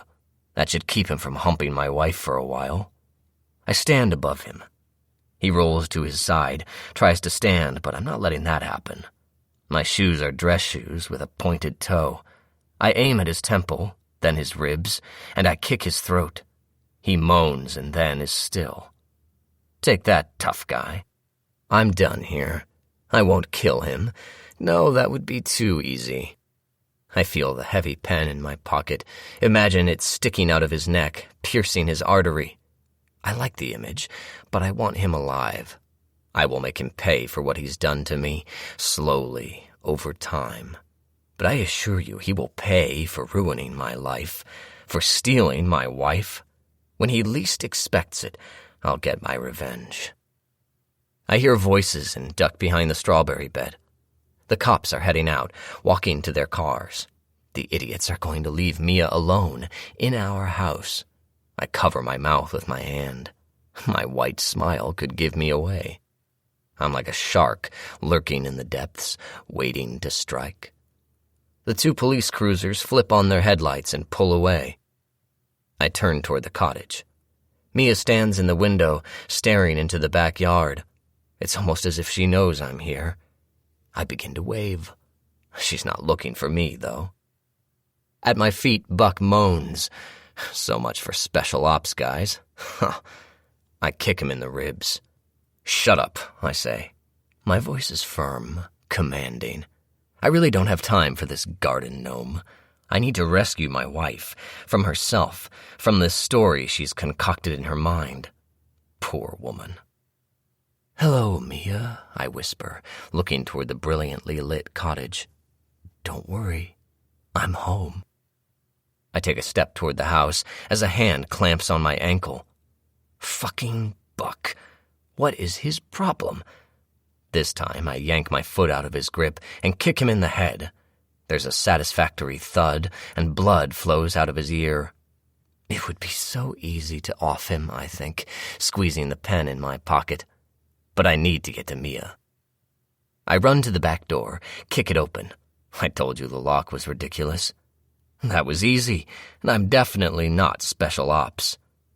Mia screams from the other room. She's going to be so happy to see me. I hurry through the kitchen to the family room. She's running to the front door. I grab her hair, stopping her dead in her tracks. She stumbles back. Her hand grabs mine. She spins around, a puppet in my hands. What now, little Mia? It takes me a moment to see the knife. She slashes at me with the fury of a feral cat. She comes close to my hand, and I release her hair. Mia is shaking. The knife is barely capable of slicing an apple, but she points it at me, acting heroic. "Get out of here, Paul. I've pushed the panic button. Help is on the way, and Buck is just outside." Buck is a little busy with the strawberries right now. Poor guy. I smile as Mia's eyes get larger. "What have you done to him?" she hisses. "Nothing he didn't deserve, but let's talk about us, shall we?" I smile. I say, "Panic button. Really? What panic button, honey? You really must be losing your mind. There is no panic button. That's for the movies. Besides, you couldn't have anything like that, not without me knowing about it. You have nothing without me. You are nothing without me." My hand is throbbing from punching Buck. I like that. "Get out of here, Paul. I'm serious. You don't want to be caught breaking in here." Mia's little knife is wobbling again. It's cute. "Mia, this is my cottage. Our cottage. We own it, so I couldn't possibly break in. I think you've forgotten how many good memories we've made here, even in one short year. Remember the champagne toast on our new screened porch when we first bought this place, and how happy we were?" I'm smiling. Mia is not. "And all the while you were poisoning me," she says, shaking her head. "Oh, honey, don't be silly," I say. "I haven't been poisoning her the entire time, silly woman. Come here, let me give you a hug. You seem so distraught. You're lost without me." I take a step toward my wife, and she backs into the corner by the front door, slashing the air between us with her little cheese knife. Perhaps I'll teach her a little lesson. It's at that moment, as we're studying each other, contemplating our next moves, that I hear sirens. The sound is faint, but growing louder, definitely coming toward us. Mia must hear her rescuers in the distance, and finally manages a smile, possibly the most genuine smile of the day. It's the half-moon kind of smile, like the one she gave me this morning, like she gave me when we first dated, a smile of love. But then her face falls, as if that smile is not for me, not anymore. "Wrong, Paul. I am much more than you, and I'm so much better off without you." Her ridiculous paring knife is clutched in her hand, pointed at me. It would be so easy to grab it, turn the blade toward her, plunge it into her traitorous chest. The sirens are closing in. She does have a fucking panic button. Now I must decide. Finish what I started with the poison, or get out before the Keystone cops arrive, grab my kids, and start over. Because clearly she hasn't thought of everything. Our kids, our precious boys, are at home asleep, blissfully unaware of all of this strife, like little lambs just waiting for their shepherd to save them. Red and blue flashes are lighting up the street. I've got to get out of here. This isn't over, Mia, but for now, good night, honey. Sleep tight. We'll see each other again soon. Perhaps when you least expect it, I say, before turning and running out the back door, through the yard to my car. The cops drive past me as I sit low in my front seat, flying into our driveway at speeds that could only be considered excessive. You'd think there was an actual crime taking place inside. Instead, they'll find a crazy woman huddled by the front door with a tiny knife and, eventually, a former special ops guy knocked out by his precious strawberry plants. Losers. Both of them. My poor little wife. She thinks she is so clever. Outsmart Paul Strom? Never. I push the gas and drive by quickly. Decision made. I find myself constantly checking my mirrors, rear view and side, until I escape through the lakeside gate. I know I'm driving too fast, even if all of the cops from this entire little township are busy at my cottage for now, and I pull my foot back from the gas pedal. I need to conserve fuel until I make it to a bigger town where there will be an open gas station. It would not be prudent to run out of gas somewhere in the middle of these dark country roads tonight. I have too much more to take care of for that. 1:45 a.m. 29. I haven't noticed another car on the road with me for miles, and believe me, I've been looking. At night, if you are aware, you can spot a tail. It's easy when you have to keep your lights on to see. And out here in the country, you need your headlights. If Buck or his people were following me, they aren't anymore. I tighten my grip on the steering wheel, remembering how Buck's people followed me around Grandville, spied on my life. How could I have missed them? The gas station is a still life. Pumps ablaze in too bright fluorescent light, but everything is eerily motionless except for a large moth diving in and out of the scene. I roll to a stop and climb out of the flex. It's interesting to me how much my palms are sweating, although I hadn't registered in my mind anything like fear. My body feels tense, on edge. I remind myself to breathe as I look around.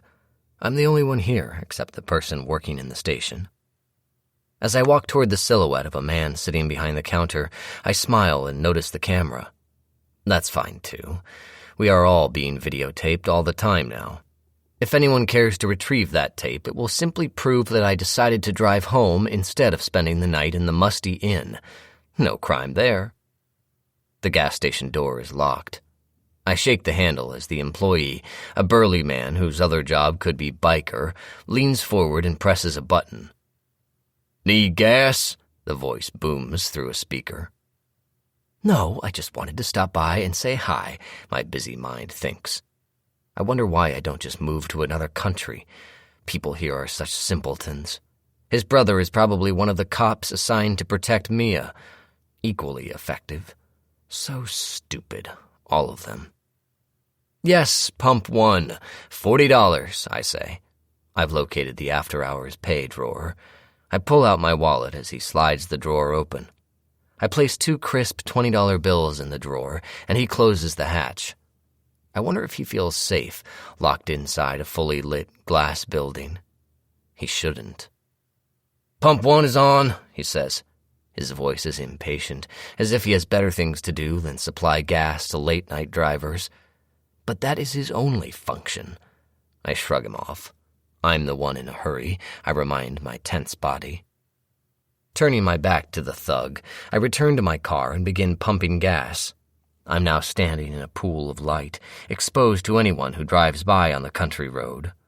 But who would be looking for me now? Buck and Mia have handled everything, they think. Meanwhile, Buck is watering the backyard with blood, and Mia is cowering with a knife. The authorities either know I've left Lakeside, or they think I've checked into the inn. Or they think I'm lurking somewhere in the darkness, ready to strike again. No matter what, they are wrong. All of that extra police security is totally unnecessary. I'm here, pumping gas at a desolate country gas station. I'm a tired man just hoping to make it home to his boys soon. Sunrise isn't until about 6:45 a.m. I have plenty of time. My boys, the joys of my life. Mikey and Sam will be so happy to see me. I might even sneak into their bedrooms, give them each a fatherly hug. They loved having me take them to school this morning, begged me to take them to the lake, too. Their disappointed little faces haunt me a bit right now.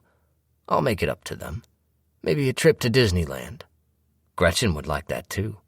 Maybe I'll bundle them up and put them in the car and take them to her apartment tonight. It would be such an adventure, way better than lakeside. We could get on the road before sunrise. I smile at the thought. The four of us, Gretchen, the boys, and I, headed to the happiest place on earth. The boys would be thrilled. The pump stops. I pull out the nozzle, screw the gas cap on, and hurry into the car. As I pull out of the bright white light of the gas station and back onto the country road, I wonder if it's too late to call Gretchen. She has called me 4 times since I left on my trip with Mia. That's not like her. For my part, I've been declining her calls. She knows better than to leave me a voicemail. It's against our rules. As I pull onto the interstate, I feel a flood of relief wash over me. I've escaped the country bumpkins. No one has followed me. I sigh, relaxing. I know it's late, but I call Gretchen. The phone rings loudly over my car's Bluetooth system. 1 ring, 2 rings. "Paul?" Gretchen says. She sounds sleepy. I wish I were in bed next to her. "Hi, my love," I say. It's important to have different terms of endearment, I've learned. Mia is honey. Gretchen is my love. Caroline, well, she is now the bitch. Before, she was babe. Lois was sweetie until she wasn't. Buck talked to Lois, my busy mind recalls. I need to deal with Buck. I should have killed him in the backyard of my cottage earlier. Soon I'll finish him off. He thinks he's so cool, so tough. He's not. Did you notice how fast I took him down? He dropped like a rock. All talk, no substance. "Why didn't you take any of my calls today?" Gretchen asks. "You know why, love. I had to be with Mia," I say. "But I've got some good news. I've left her. Everything you've dreamed of for the 2 of us can come true now." "Paul, some man came to see me early this morning. He said his name was Buck, said it was urgent that we talk, so I let him in," she says. Her voice is sounding awake now. Urgent. I should have taken her calls. "He wanted to talk about you. Paul, he said such ugly things, and he had photos of a woman's face all beaten up. Said you did it?" Fine. The bastard tried to convince her I'm evil. I will convince her otherwise. "Oh, love, I'm so sorry. Buck is crazy. The guy is totally jealous of me. He's our neighbor up at the lake, and he is not right in the head. It seems he's developed a fixation with me. He actually wants to ruin my life with lies and innuendos. Please don't think twice about it. You know I would never hurt a woman. No one loves women more than I do. No one loves you better, right?" I say. My hands grip the steering wheel once more. I want to turn around, drive back to the lake and kill Buck, even though I'm not that kind of guy. It takes everything inside of me to keep heading home to my boys and Gretchen. This is just some cruel game Buck is playing. He's twisted. You don't actually believe him, do you, love? "I don't want to, Paul," she says. Now her voice is shaky. I imagine her sitting in bed, knees pulled up under chin. She's naked. Maybe I'll drive there first, pick her up, and bring her to my house. I just don't know what to believe. What I cannot believe is how Buck and Mia have messed with my life. They will not get away with this. As much as I want to go comfort Gretchen, and I may still, I realize the true power play is back at home, asleep in their beds, waiting for their beloved dad to come home.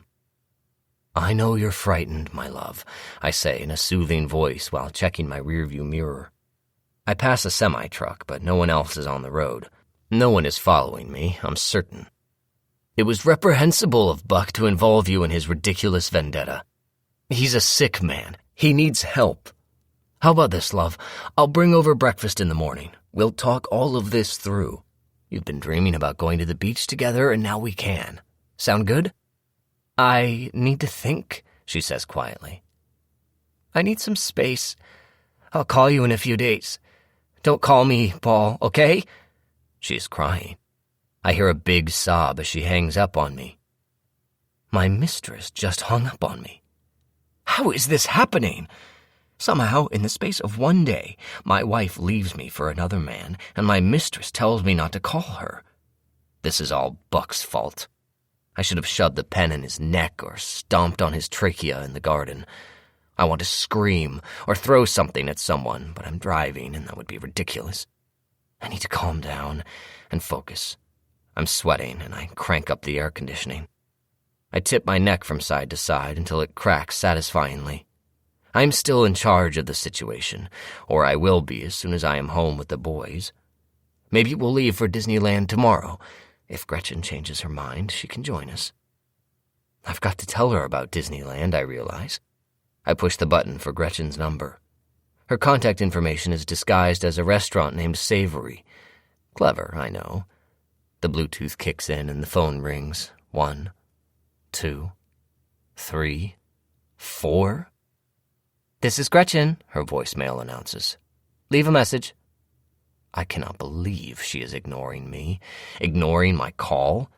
How dare she? This is not acceptable. Rage overtakes me as I hurl my phone at the passenger window and hear the thud as it falls into the crevice between the door and the seat. The only sound in the car now is my ragged breath.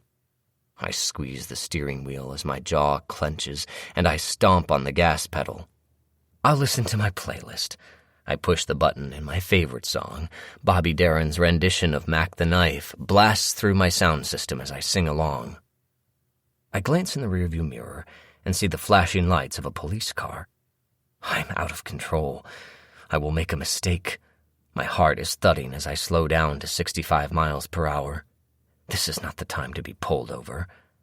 The lights are behind me now, and I can hear the sirens. The cop car speeds past me. It's a sign. My shoulders relax. I loosen my hold on the steering wheel, and I turn up my song. Smooth jazz, calm and structured and in control. Just like me.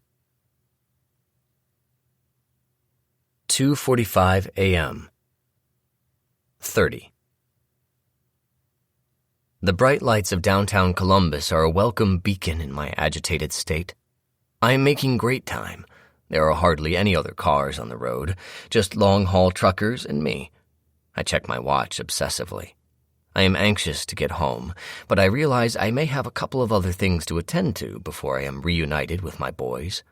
I mean, they're asleep, so they're happy, but I am not. There are still at least 3 hours of darkness left tonight, giving me enough time to tie up some loose ends. Ironically, the freeway exit I take isn't just the way home. It's the exit for my office, too. It was convenient, driving from my stately suburban home to my gleaming office building in under 10 minutes. The two worlds, home and work, close in proximity, but so very different. The office building is a square of glass and steel, situated on a hill with direct views of the downtown skyline. It was a convenient location, and the partners were hailed for building here when they did. It made sense, of course. A quick turn onto the freeway got you downtown or to the airport in minutes, while a few minutes in the opposite direction led to home. Very convenient if you forgot something or wanted to check to be sure your wife really was taking a nap with the kids. For the record, she always was doing exactly what she told me. My sweet Mia. After a few years, I didn't even need to check in on her so often. Funny how one becomes complacent, accepting things at face value. When did she stop asking if I'd be home for lunch? Possibly work got in the way, or perhaps it was Caroline's fault. Caroline is no Mia. Mia never lied to me. Well, not until now. Caroline did from the very moment I met her. She flirted right back. She felt the heat between us in that elevator, and she knew what we could be together. I wanted to be what she needed. We had that potential. But all along, she had Chadwick. Chadwick? What kind of name is that? I guess it's better than Paul, as far as Caroline's concerned. And here we are, my old stomping grounds. I park in one of the 2 Thompson Paine partner-only spots, pompous jerks, and scan the rest of the lot. Empty. I reach across to the passenger seat floor to retrieve my phone, relieved the screen didn't break when I threw it across the car. I need to make sure to keep myself under control. This is a time for calculation and calm. The fire can come out later. Of course, I know there are security cameras trained on this parking lot, on the building entrances, but the partners are both pompous and cheap. I also know they reset every morning at 6 a.m., recording over the past evening's tapes if the alarm wasn't triggered. It won't be. I slip my key into the door, and as predicted, it opens. Yes, Rebecca made me hand over my key. Yes, I'm savvy enough to have made a duplicate years ago. I hurry to the security code keypad, type in the same 4 numbers the company has used since it was founded, a combination of Thompson and Paine's birth dates, and the beeping stops as the little button turns green. I'm a go. I knew they wouldn't change the code or re-key the whole building. I was a token fire, a take one for the team because we take sexual harassment seriously dismissal. I'm not a threat, not really. I'm just a sad footnote in the otherwise spotless equality history of the firm. Right. It's nice to be back home, I realize, stepping inside the stainless steel elevator, pushing the button for the top floor. My floor. Also on this floor, the partners, HR, and yes, precious Caroline. I hurry down the luxuriously carpeted hallway, past the numerous framed awards lining the walls, many of them for campaigns I worked on, campaigns I created. I stop for a moment and stare at my office, now filled with someone else's possessions. I know Rick Jacobs got the promotion, took my job.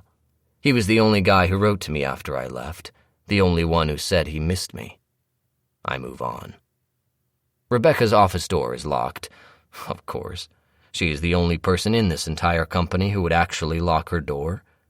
But that's fine, because my position came with many privileges, not the least of which was a master key. Her door swings open, and I recoil from the smell of manure. Good God, who allows this woman to create a jungle in her office? It is against common courtesy. I mean the poor folks on either side of her. What is she subjecting them to with all this pesticide use, this damp, musty air caused by her incessant watering? I'm probably saving someone's life, I realize, as I yank the first plant out of its pot, tossing it on her desk. She considers these plants to be her kids. I'd heard that somewhere not long after our first meeting. She's worse than Mia with her strawberry daughters, a sick woman. I quickly eliminate all of her children, making a leafy green pile of debris on her white office chair, her desk. I squish a particularly large, mushy green plant into her area rug. From her trip to India, I hear, the stain adding a touch of forest green to the otherwise tan and brown carpet. I'm an artist.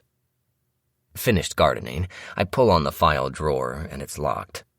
This I don't have a key for. This is not part of the master plan. Rebecca is such a mistrustful, nasty woman. I don't need her files anyway. I'm out in the hall and inside Caroline's office. The small space smells like cinnamon and jasmine, the scent of the candle she always had lit on her desk, and I take a moment to breathe her in. I sit down in her chair and close my eyes, resting both hands on her desk, feeling her energy. Such a missed opportunity.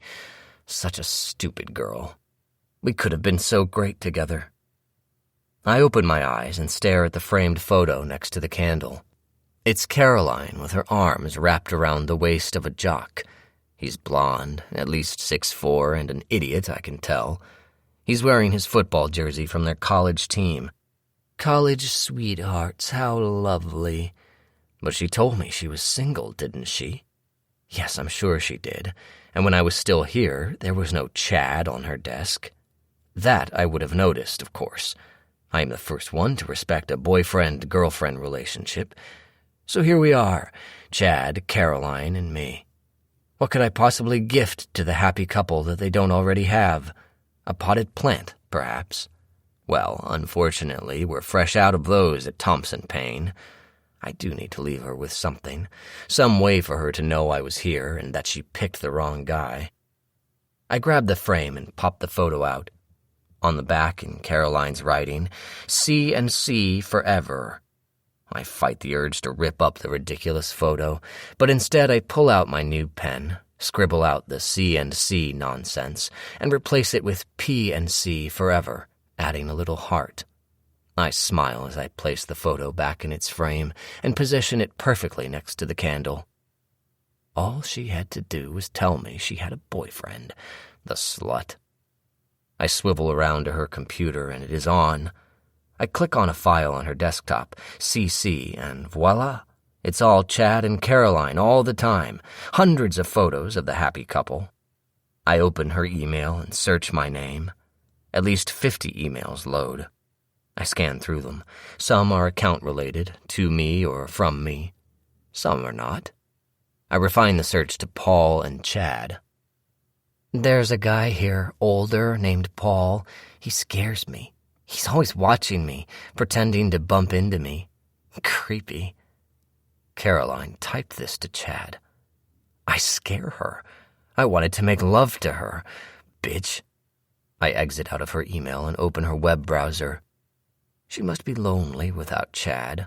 He lives in Virginia, and although they've discussed marriage, he wants to finish law school before he proposes. How sweet. This should keep her busy in the meantime.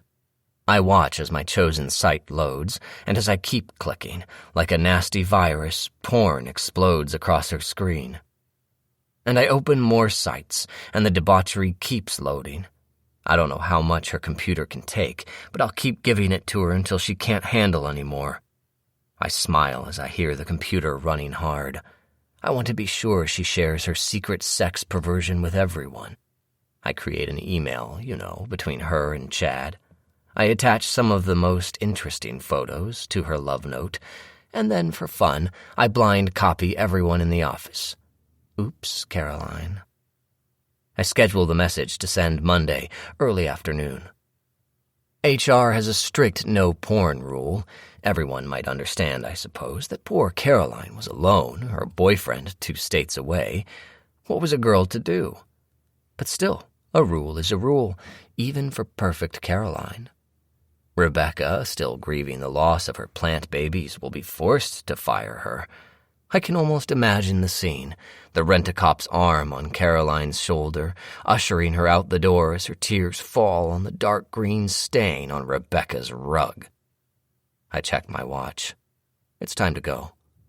I step into the elevator one last time and ride to the first floor. I am at peace with this place now. Perhaps I'll even send a postcard to the team once I'm settled in Florida, or maybe not. I reset the alarm and stroll out into the still black night. It's truly amazing how much one can accomplish in a day when one is committed to tying up loose ends, when one has a plan. Gretchen will be happy to see me. Sure, she's confused, thanks to fucking Buck, but once she sees me, she'll realize who she can trust, who she can believe in. Fortunately, her apartment is a block from my office, and I am in front of her building in less than 2 minutes. I hop out of my car and hurry up the familiar walkway. Gretchen's building is one of a series of old brick brownstones, charming and decaying at the same time. Gretchen has planted pink geraniums in the window box next to her front door. Her next-door neighbor, an elderly woman I've said hello to a couple of times, has chosen to plant red ones. The look is homey, very Americana. I wish Gretchen had given me a key. She keeps forgetting to ask her landlord, she says. She also says she'll remember when I remember to divorce my wife. Cute, huh? A little bit of a power play going on with her, I realize, and feel my fists clench. I take a deep breath, calming myself. I need to hurry. I knock softly on the thick front door, imagining Gretchen sleeping in a soft silk nightie. I don't want to frighten her, but I need her to wake up already. I resist the urge to bang my fist on the door, deciding to go around back. I walk between the carports, my feet crunching on the gravel driveway. Her window is sheltered by a large pine tree that she likes for privacy, but it scratches my face as I push my way inside its branches. She doesn't even have a curtain on her window, relying on the pine tree to shield her from prying eyes. I need to tell her that isn't safe. I mean, all it takes is breaking a few branches off and you have a clear view. I tap on her window a couple of times, harder with each tap, and watch as she stirs. She sits up in bed, looking toward the window but not seeing me. I knock again. "I'm here, my love." She turns on her bedside table lamp, her eyes squinting in the bright light. She's disoriented, poor thing. She picks up her phone, perhaps checking the time. It is late, or early, depending on your perspective, almost 4:30 in the morning. I myself have been fighting waves of exhaustion whenever my adrenaline rush fades. I knock again, 3 times, and then wave a hand so she'll know it is me, a friend, a lover, not a peeping Tom or some other creep. She stands up, her short nightie revealing her gorgeous legs. Gretchen has her phone gripped in both hands in front of her. Too late, I realize she may be dialing 911. "Gretchen, it's me, love.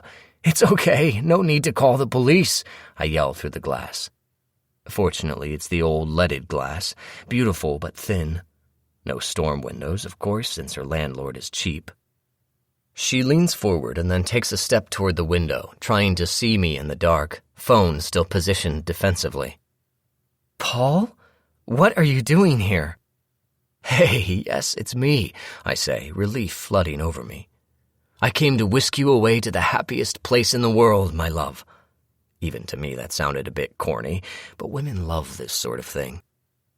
"I asked you to leave me alone, to let me think." Gretchen steps back. "You need to go now, Paul." Buck has done this. He has poisoned everyone with lies. I may need to make a stop in Nashville just to say hello to Lois, make sure she isn't going to do anything crazy. But first, I need to get Gretchen back on Team Paul. "My love, listen, let me in. Let's talk. I'll help you pack up. We'll have so much fun." I put one hand on the window, enjoying its cool, smooth texture. I want to touch Gretchen's cheek, feel her warm body beneath mine. I smile my winning smile, adding a wink. She does not return my enthusiasm and takes another step back toward her bedroom door. "I'm not going anywhere with you. If you don't leave now, I will call the police." Lights suddenly flood the driveway and carport area, and I am illuminated as if it's daylight. Next door, the old lady's brownstone pulses with light as her back door opens. "Who's out here? I'm gonna call the cops." She's an idiot. If I were a bad guy, I would jump her now that her door is open, bash her head in, and take any money she might have around. But the old lady has balls. We are feet away from each other, but my pine tree is protecting me. I look back through the window at Gretchen. She mouths 2 words. "Go away." Fine, I hear her, loud and clear. The old bat closes her door and turns off the outdoor floodlights, and once again I'm shrouded in darkness. I'm fine. I don't need Gretchen. She's not even rich. No, it's best to start over, just the boys and me. The 3 musketeers against the world. Fuck you, Gretchen, my love. I flip her the bird, but I don't think she saw me, retreating as she did into her living room. I cut through the yard on my way to my car, and for good measure, for fun, I pop my head into her living room window. "Boo," I say, with a wave goodbye. The look on her face is priceless, and I laugh all the way to the car. Women are so predictable, so easily manipulated. I'm glad we didn't have any girls. Boys are transparent, easy to read, easy to raise. They'll have so much fun in Florida or Nashville, wherever we end up. I pull away from Gretchen's apartment, thinking fondly of all the great sex I had there, enjoying the little zip of desire that courses through me as I make my way onto the familiar street that leads to home. Norah Jones sings "Come Away With Me" as I cruise down Lane Avenue. The street takes me on a straight path through my beautiful suburb, a place filled with high-end shopping, cozy restaurants, country clubs, lucky children, and spoiled housewives. My boys will carry memories of this place forever. Come away with me in the night, boys. We'll build our new home in the sunshine. That's the only negative thing I can tell you about Grantville. I mean, it is never sunny. From October to the end of April, it's perpetual gray. And then, when the sun does start to shine, it's great for a couple weeks until it turns to unbearable heat and humidity. We'll be better off someplace else. Any place would be better than here. The light is green, and I turn onto my street. I haven't seen another car since I left the office, and I still don't. It's just the Ford Flex and me, cruising my neighborhood, heading for home. I only have one more little detour to make. I pull over to the curb and turn off my headlights. The Boones' Grantville home isn't as special as their cottage.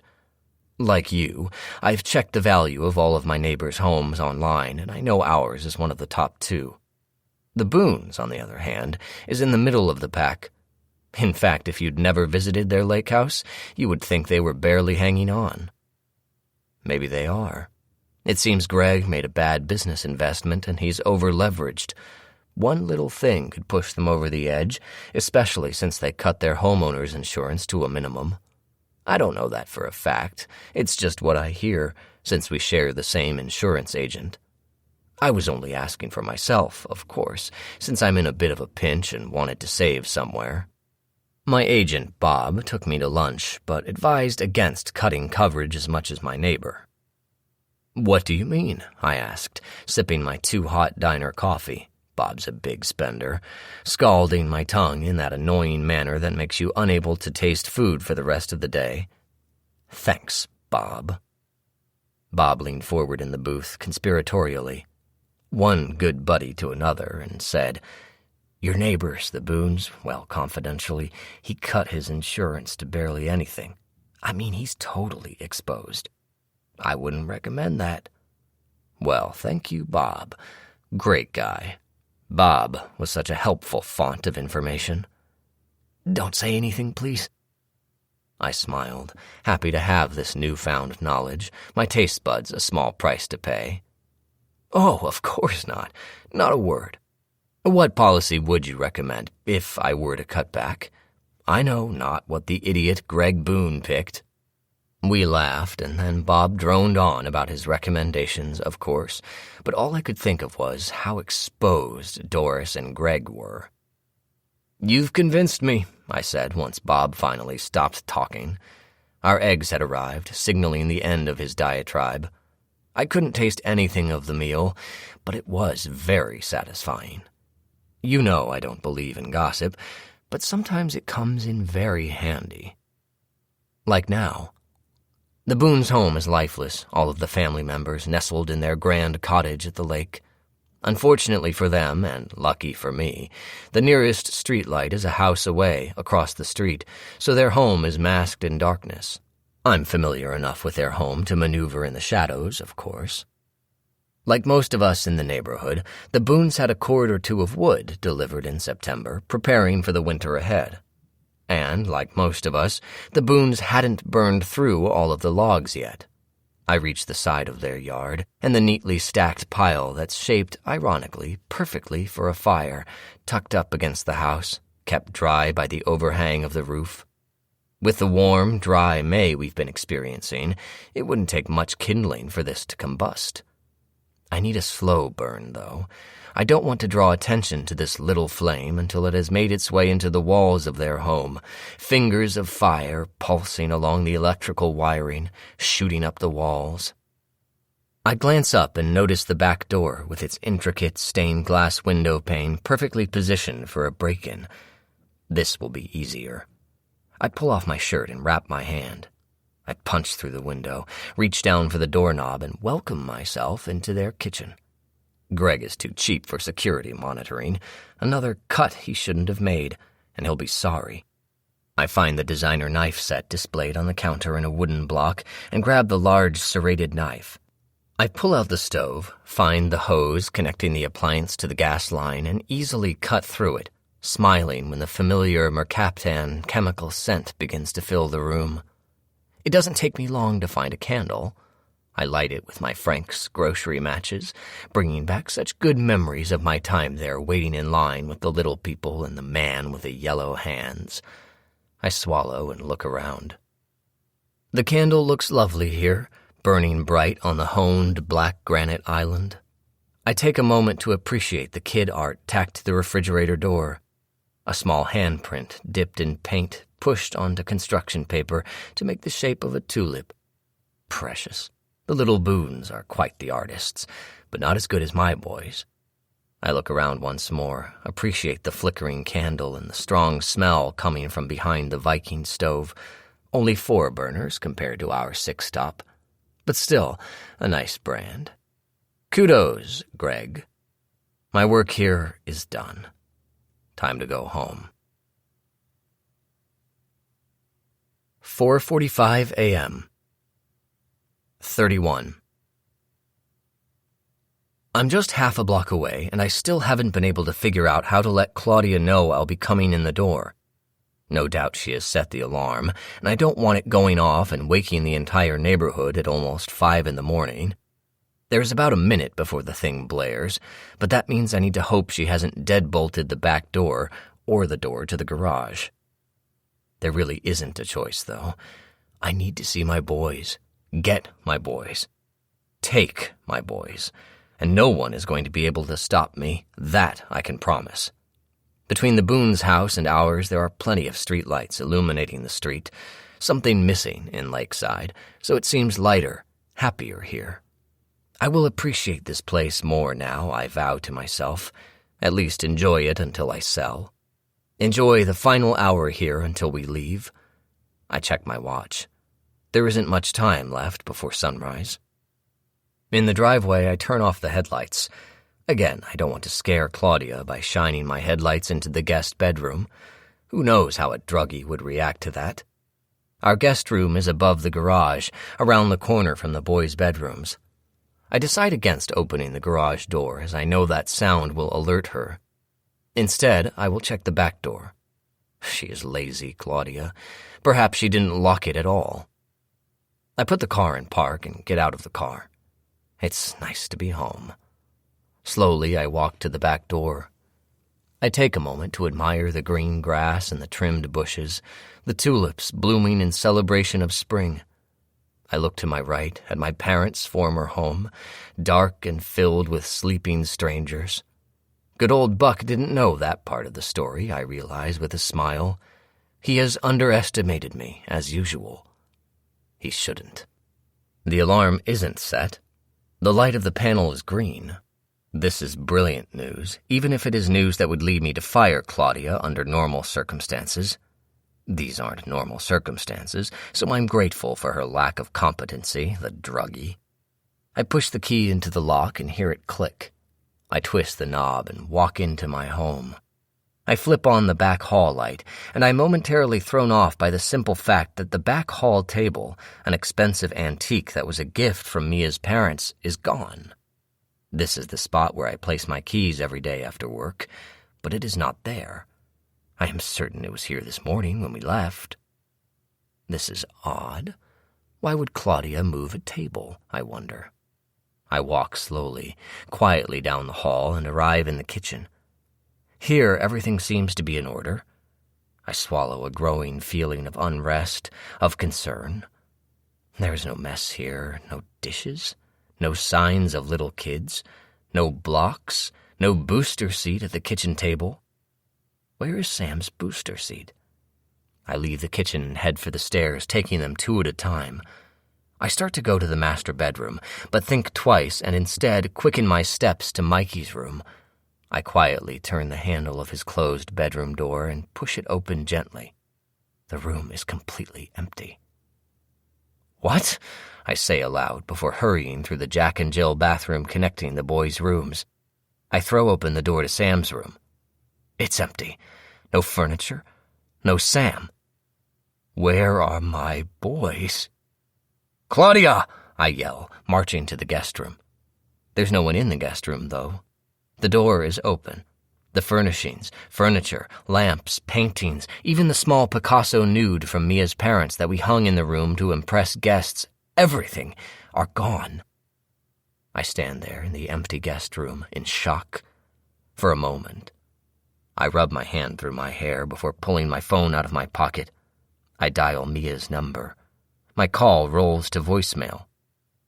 "Mia, what have you done with my boys? Where is my furniture? My antiques? My artwork? Where is my Picasso? The Alice Shelley beachscape on the wall, it's gone too. I need an explanation.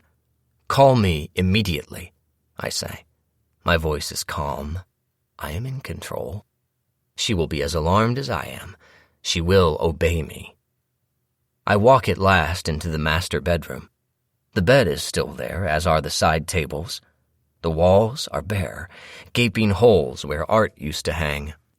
The happy family portrait, the four of us posing in the gazebo at the lake that was hanging just inside the door, is missing, too. I touch the spot where it should be, where it always was. Who could have done such a thing? Violated our private spaces. I storm into the walk-in closet. Only half of the room is full. All of Mia's things are gone. On the bathroom counter, there is a red envelope with Paul written on it in Mia's writing. I grab it, feeling the thick texture. This is a love note, of course, and perhaps an explanation. Maybe we are moving somewhere together, and this is all a big surprise. I tear open the envelope and pull out the letter. "Dear Paul, by now I'm sure you're anxious to know what's going on. It's hard being one step behind, I know. Trust me. Because of you, I've learned. So welcome home, and welcome to your new reality. The boys are safe, in hiding with my parents, and so am I. As you have been told, there must be no attempt to find me or the children, and no action threatened or taken against anyone who helped me. All we want is to live in peace, away from you. This day, everything that was orchestrated was the only way I could make sure of that. Since you are reading this, you have already signed the agreement. I cannot be sure what else has happened. If you have hurt me or Buck, my parents will press charges. They know what you are capable of doing. I've told them everything I know, and it is a lot. I'm not going to waste time here outlining everything we've discovered about you, your past and your present. You know who you are, what you've done. I can promise you one thing, though. Your future will not include us. Please know that the boys and I are out of your life forever. Don't lie anymore, Paul. So many people are watching you now. Mia." She has taken away my whole life. I grip the red envelope in my hand and begin to rip it to pieces, but instead I crumple it into a ball. Her letter of betrayal I will keep. It will remind me never to trust a woman, ever. I fold Mia's stupid note into a little square, shoving it into my pocket. I cannot believe she got the upper hand. I can't believe I allowed this to happen, allowed her to win. It was a foolish mistake, and it won't happen again. Everything will be fine. I'm a survivor. I will simply pivot and start over. Nobody can keep Paul Strom down, not for long. Sure, she's taken my boys, but I can make more. There are plenty of women who want what I have, who would like to be Mrs. Strom. Not Gretchen, she's poor, and certainly not good old porn-watching Caroline. Lois is married and not rich.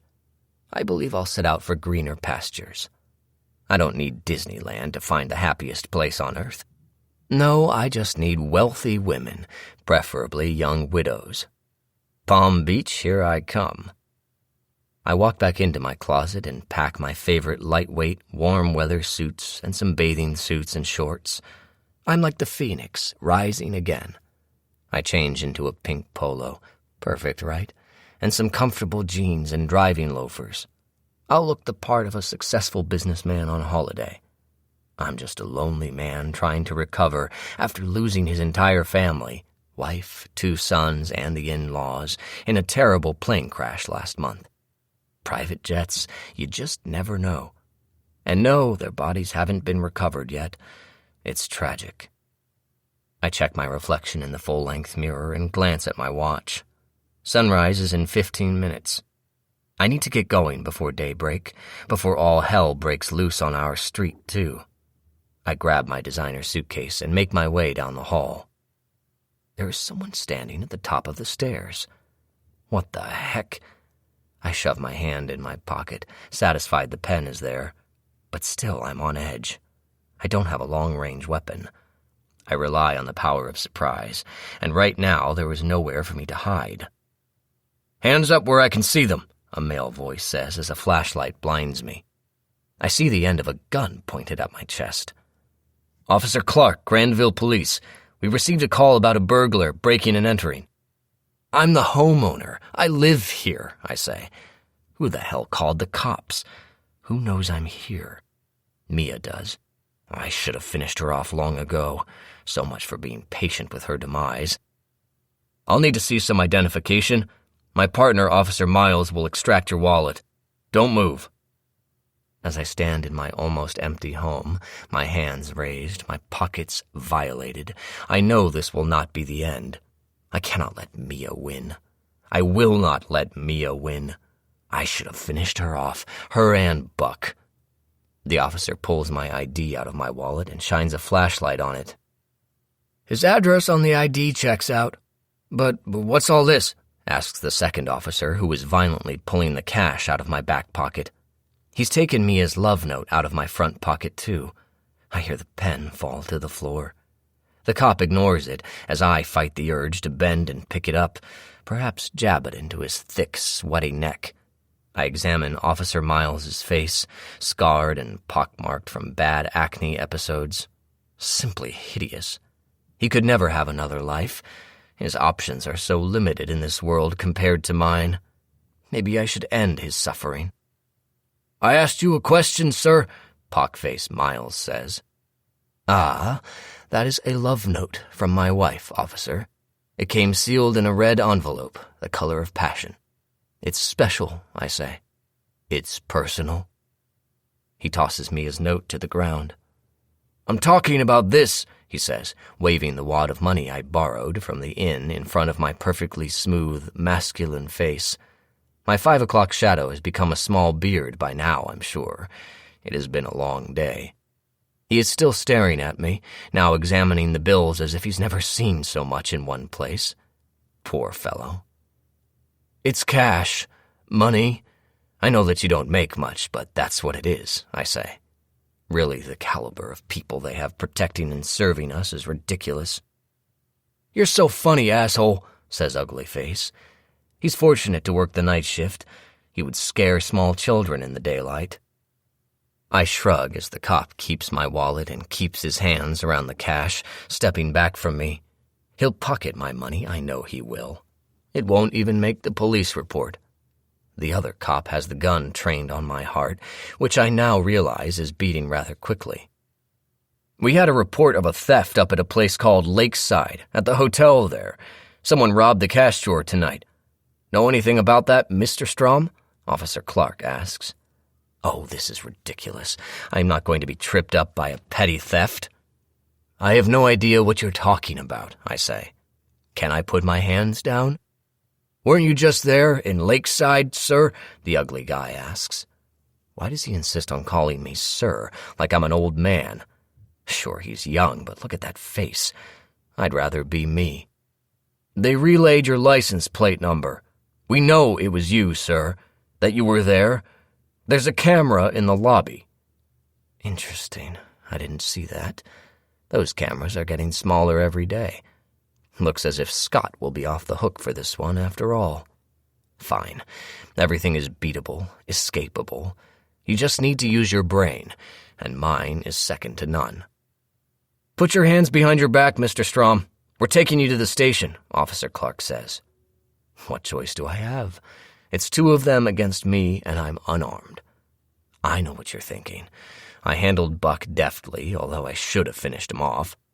Could I take these two? Most likely. But I'll be released as soon as I post bail. Why make a fuss now? Better to go to the station, get these peons off my back, climb in my car, and drive off into my future the next day. Heck, I'm already packed.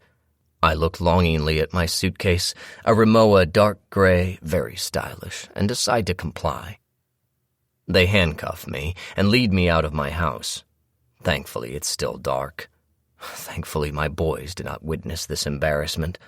I'll never tell them about it either when I see them again. And I will see them again. As I slide into the back seat, Officer Clark pushes my head down roughly. "Hey," I say, "don't make me file a brutality charge." "I'd zip it if I were you, Mr. Strom," Officer Clark says before slamming the car door.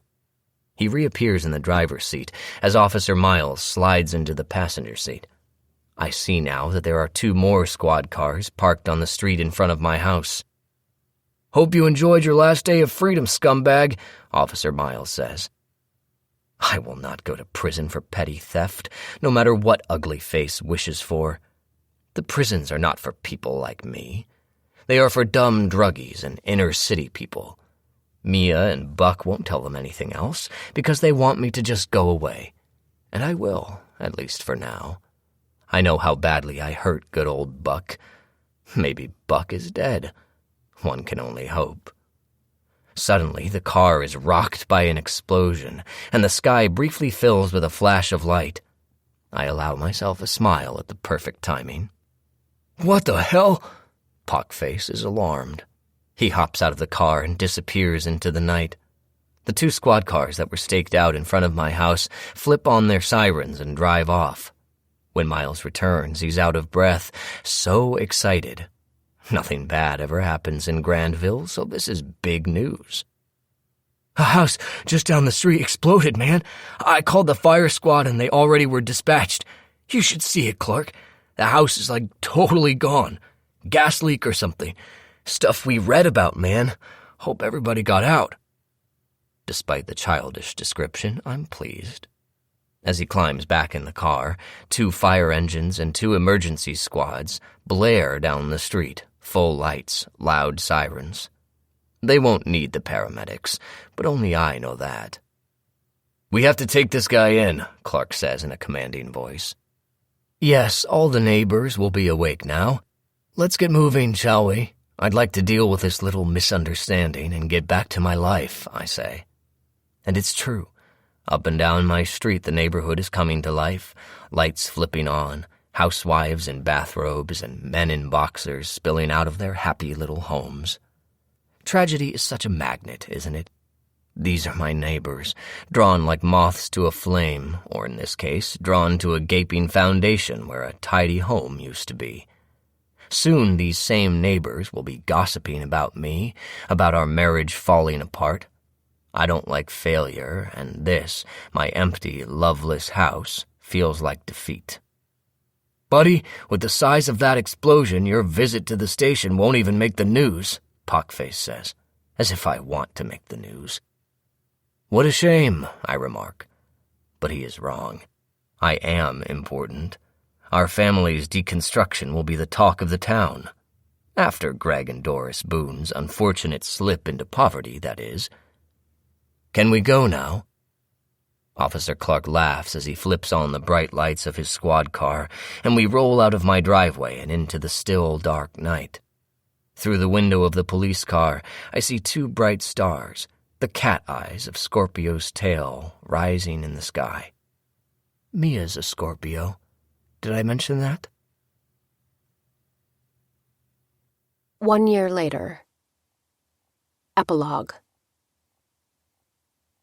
One of the best things about standing along the shore of Lake Erie on a brisk May evening is the color of the sparkling water as it reflects the setting sun. Tonight, the water is swirled with purple and orange as it laps the rocks lining the shore. "Mom!" Sam yells. He and Mikey are playing on the swings in the park just behind me. I turn and look at my little boy and smile. "Look how high I'm going," "That's great, baby," I say, twisting my guardian angel bracelet around my wrist. I had tucked the lucky bracelet into the glove box of Paul's car that day, hoping to protect myself. And as a reminder, you're never alone. It was a token of faith, and a symbol I'd started believing in myself again. I haven't taken it off since. My heart is full at Sam's happiness. He is 7 now. His blonde hair grows just a bit darker every year. But ever since my separation from Paul, our exorcism from Paul, as I think of it, at times everything else about Sam is lighter. It's the same with all of us. I guess I didn't realize how strong denial is, how much I had put up with from my husband. It wasn't just the multiple infidelities that ground me down. It was the little ways he made me feel insignificant and small each day. Checking on me to make sure I was at home with the kids each day, making sure I didn't find time to keep up with my friends, coming between me and my parents. I let it all happen, and I feel such shame still for putting my children through it, for the close call that I barely survived. Because even though he never physically hurt my boys, he damaged me at the cellular level, and my boys felt that. I'm not just referring to the poison. I'm so much stronger now. "I'm higher," Mikey says. He's about to turn 9, and he has to be the winner of everything the 2 boys do. It's usually not a problem. Mikey looks the most like Paul, especially in the eyes, but he is not his father's son. Despite his competitive spirit, he has a kind and giving heart. He is open and honest. He remembers the most about his father's behavior, his authoritarian dominance. Despite my fog of denial, he was watching. He felt my suffering, my isolation, my tiptoeing. My lack of self-confidence was clear and painful to my oldest son, even as a small child. But there is hope. Our counselor says Mikey will be fine, that both of the boys will be. She worries most about me, my ability to move on past the shame and guilt, because I should have saved all of us sooner. She tells me to focus on the positive. I got away. Some never do. "You're really swinging high, Mikey," I say. "Can you touch the stars with your tennis shoes?" "Of course not, Mom," he answers. But the grin on his face makes me think he is imagining just that. I hug myself with my arms, smiling as I feel the roll of fat that's returned to my center. Now that I'm not being poisoned, I've been slowly gaining weight. I embrace it as a sign of health and happiness. I'm almost finished with the dialysis treatments, bowel cleansing, and IV chelation. I'll be under the care of a doctor to make sure all of the arsenic is cleansed from my system. But I'm encouraged. I'm going to get better. I have color in my face again. I look healthy, the opposite of what I looked like as an attempted murder victim. I still try to eat healthy foods, but I'm not so vigilant anymore. French fries are totally back on the menu. And the kids and I even shared a cheese pizza at Sloopy's for lunch. Turns out cheese wasn't the culprit. My husband was. A chill spreads up my spine as I think of Paul. He posted bail the night of his arrest, and no one has heard from him since. Buck's guys followed him back to our house, where he picked up a suitcase and headed out of town. They stopped following him in Cincinnati, turning it over to another team who tracked him all the way to Palm Beach, Florida. That explained the pink polo shirt they photographed him wearing as he drove away. But not a lot else. Why did he pick Palm Beach? We all wondered. The climate? The distance from his past? There had to be a bigger reason. It became clear as the tale photographed Paul with a woman who was his own age, older than his usual, and dripping in jewels. He was looking for his next sugar mama.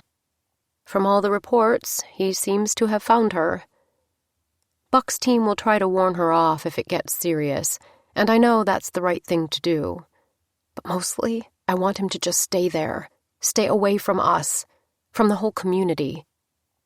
Doris and Greg live in a 2-bedroom rental now, the next town over.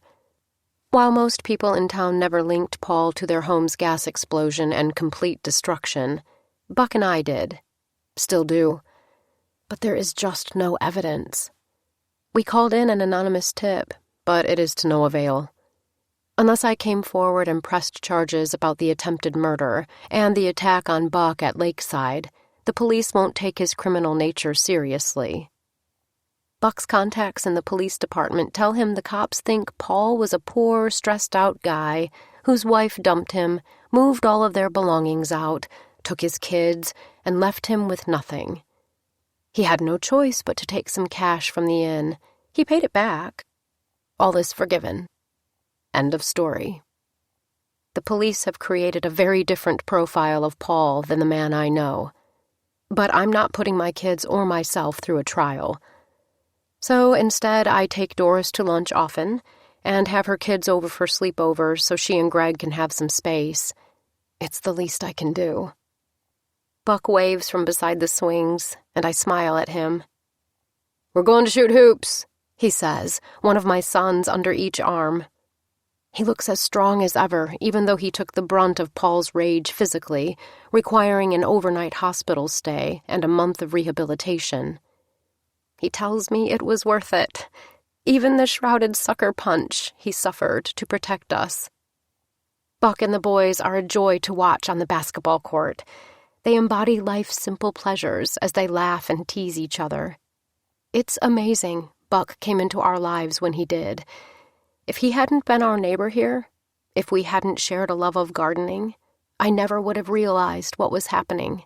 The hair loss, the weight loss, the fatigue, until it was too late. He broke through the denial, convinced me to get a urine test.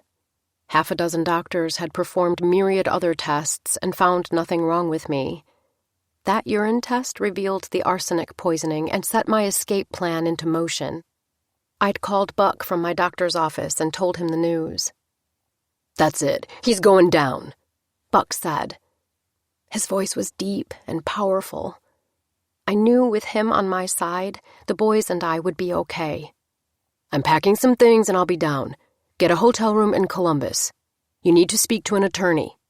Make a plan to get the boys out of the house and out of town. You're going to be all right now, Mia." I had held the phone in a trembling hand, overwhelmed by the shell of a woman I'd become. Paul had broken me physically and mentally. Buck was helping me rebuild myself, and had been from the moment we met. "Thank you, Buck. I don't know what I'd do without you," I said.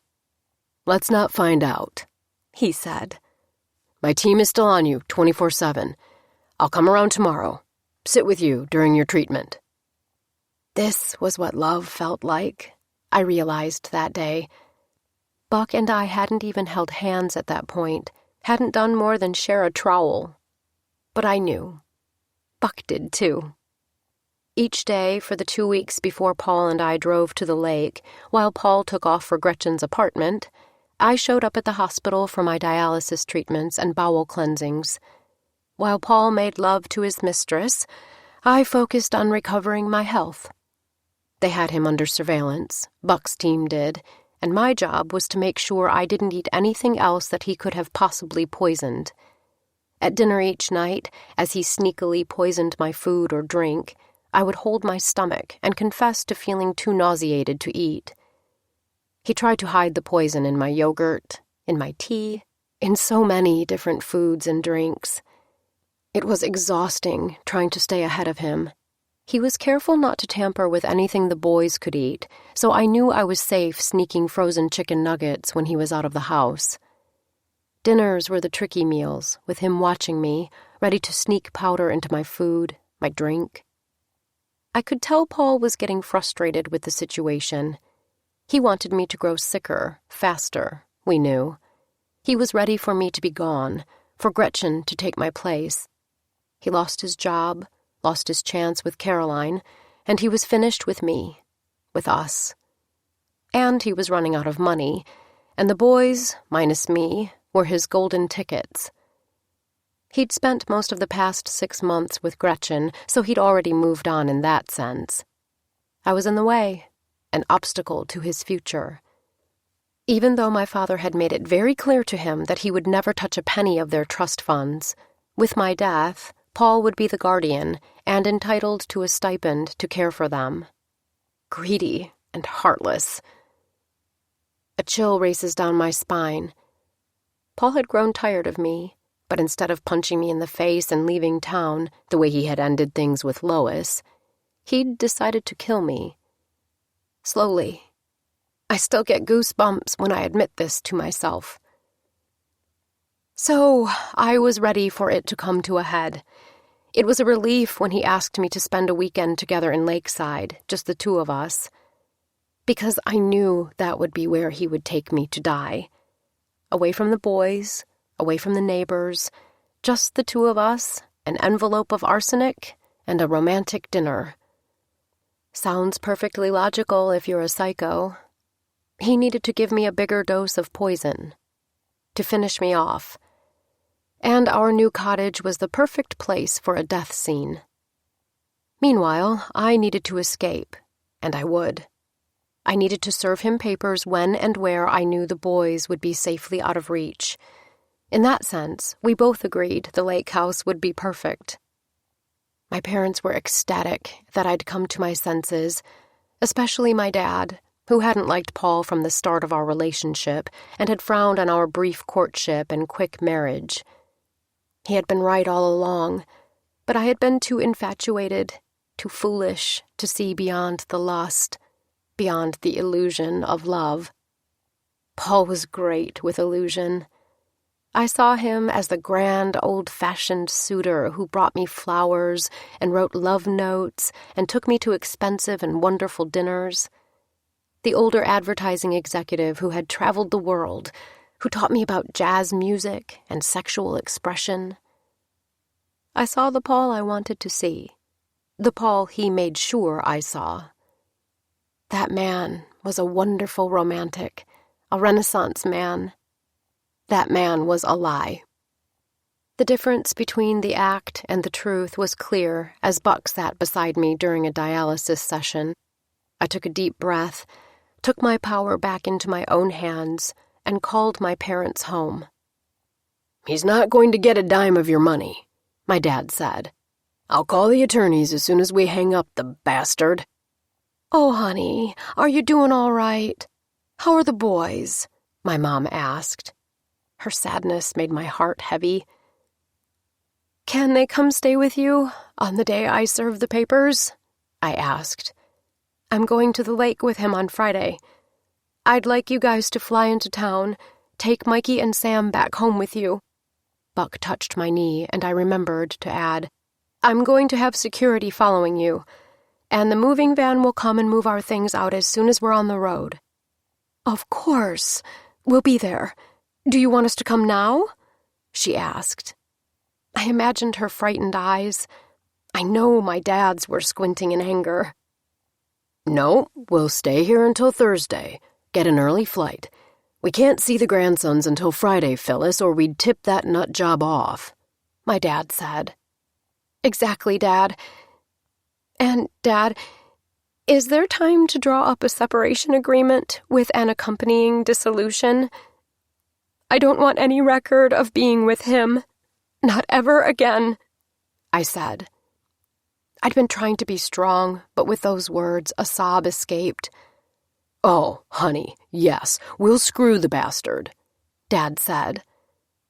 "I want to come hug you right now," Mom said. "Are you alone? We've been afraid he's been isolating you." I took a deep breath, and Buck took my hand in his. "Yes, he has been cutting me off from you, from everyone. But I have a friend here with me. His company specializes in global security.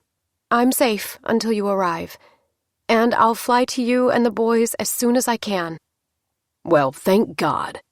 Tell that man, what's his name?" Dad asked. Buck Overford," I said, meeting Buck's eyes as he wiped a tear from under mine. Over the phone line, I heard my dad writing Buck's name down to check him out. It made me smile, even as I wondered if it would have done any good if my dad had run a background check on Paul before I married him. His record was clean. "Tell Buck he has our gratitude, and to keep you and the boys safe," my dad said. "I need to call the attorney. Check in with your mom and me every day until Friday. Understood?" "Understood. And thanks, both of you," I said. I was right not to tell them about the poisoning yet. I knew I couldn't stop my worried mom from coming to town if I had. Our plan worked perfectly. The day was outlined, step by step, with the only hiccup being that Paul took the telephone call on our way out the door. I knew it wasn't important, whatever woman of his it was, but I couldn't show my frustration when he finally got into the car. In fact, the entire day was a grand acting job, trying to keep my fear in check as I rode in a car, alone, next to my husband, a man who was trying to kill me. In hindsight, I'm not sure how I stayed even as calm as I did that day. I'd grabbed a People magazine and tried to keep my mind on other people's scandals, but I couldn't.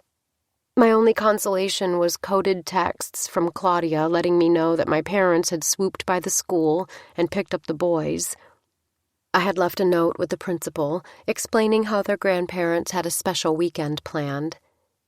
The stop for croissants was to give me a moment to confirm the boys were en route to the airport with my parents. Once I knew they were safe, I felt better. Claudia let me know when the moving van arrived and that everything marked had been loaded into the van. In addition to my parents, she was my hero that day, supported by a team of 2 of Buck's guys. One of the guys was super cute, according to Claudia. That had made me smile as I spoke to her outside on the sidewalk on 2nd Street, finally away from Paul for a moment after our lunch at Sloopy's. I remember how much I wanted to run away from Paul at that moment. The boys were safe, all of my belongings were packed up and driving away. But there was still one more step. We needed him to sign the dissolution papers. And then Paul had walked out of Sloopy's, squinting in the bright sunshine, looking like the handsome man I'd married. Sure, 10 years had taken a little toll, and he had a small pouch around his tummy I used to like to tease him about. But still, his smile was bright, and it seemed just for me. Part of me still admired the way he walked toward me with a swagger in his step. The confidence. All of those things drew me to him. All of those things almost killed me. In that moment, I could almost forget we were enemies. Almost. The other thing that kept me from running was the fact Buck would be waiting for me at the cottage. Where Paul had swagger, Buck had substance. I realized the difference now. And even though I wouldn't be able to fall into Buck's arms, not yet, I would be able to stand next to him, absorb more strength with him by my side. As Paul pulled the Ford Flex into the driveway of our cottage, I almost didn't wait for the car to stop moving before opening the door. Walking as fast as I could without running, I made it to the garden. And there was Buck, as promised. He smiled, his dimple showing, calming my nerves.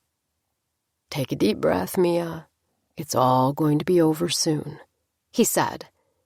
We were standing side by side, pretending to look at the strawberry beds. "You have this. You are safe. Hear me? Are you okay?" "Now, yes," I said. I could feel Paul approaching us from behind as chills spread down my spine. As relieved as I was to finally stand next to Buck, I knew I had a long night in front of me. I just had no idea at the time how long the night would become. My finest piece of acting had to be at the restaurant that night. I was forced to leave the safety of Buck's presence at our cottage and climb back into the car with my husband. It was part of the plan, of course, and necessary to provide Buck with the opportunity to search Paul's things and to get them dropped off at the inn. He also used the time to make sure all of the cameras he'd placed inside the cottage were working. He tested the panic button he'd installed earlier in the week. It worked, thank goodness. While Buck set the rest of our trap, I suffered through our last supper. The meal was torture, even with the kind waiter trying to protect me from Paul's ugly comments. Every moment of that supposed-to-be elegant dinner was an act, trying to pretend I was sitting across from someone I still loved when I actually hated him. Hate him still. My mind flashed to the photo of a young woman's battered face, and then to one of Paul holding up a nightgown as he flirted with a different young woman, who I now know is named Gretchen, at a lingerie store. And even though there was no photo of it until after our dinner, as he tampered with my brandy, I saw white powder in his gloved hands, stirred into my evening tea, swirled into my Greek yogurt.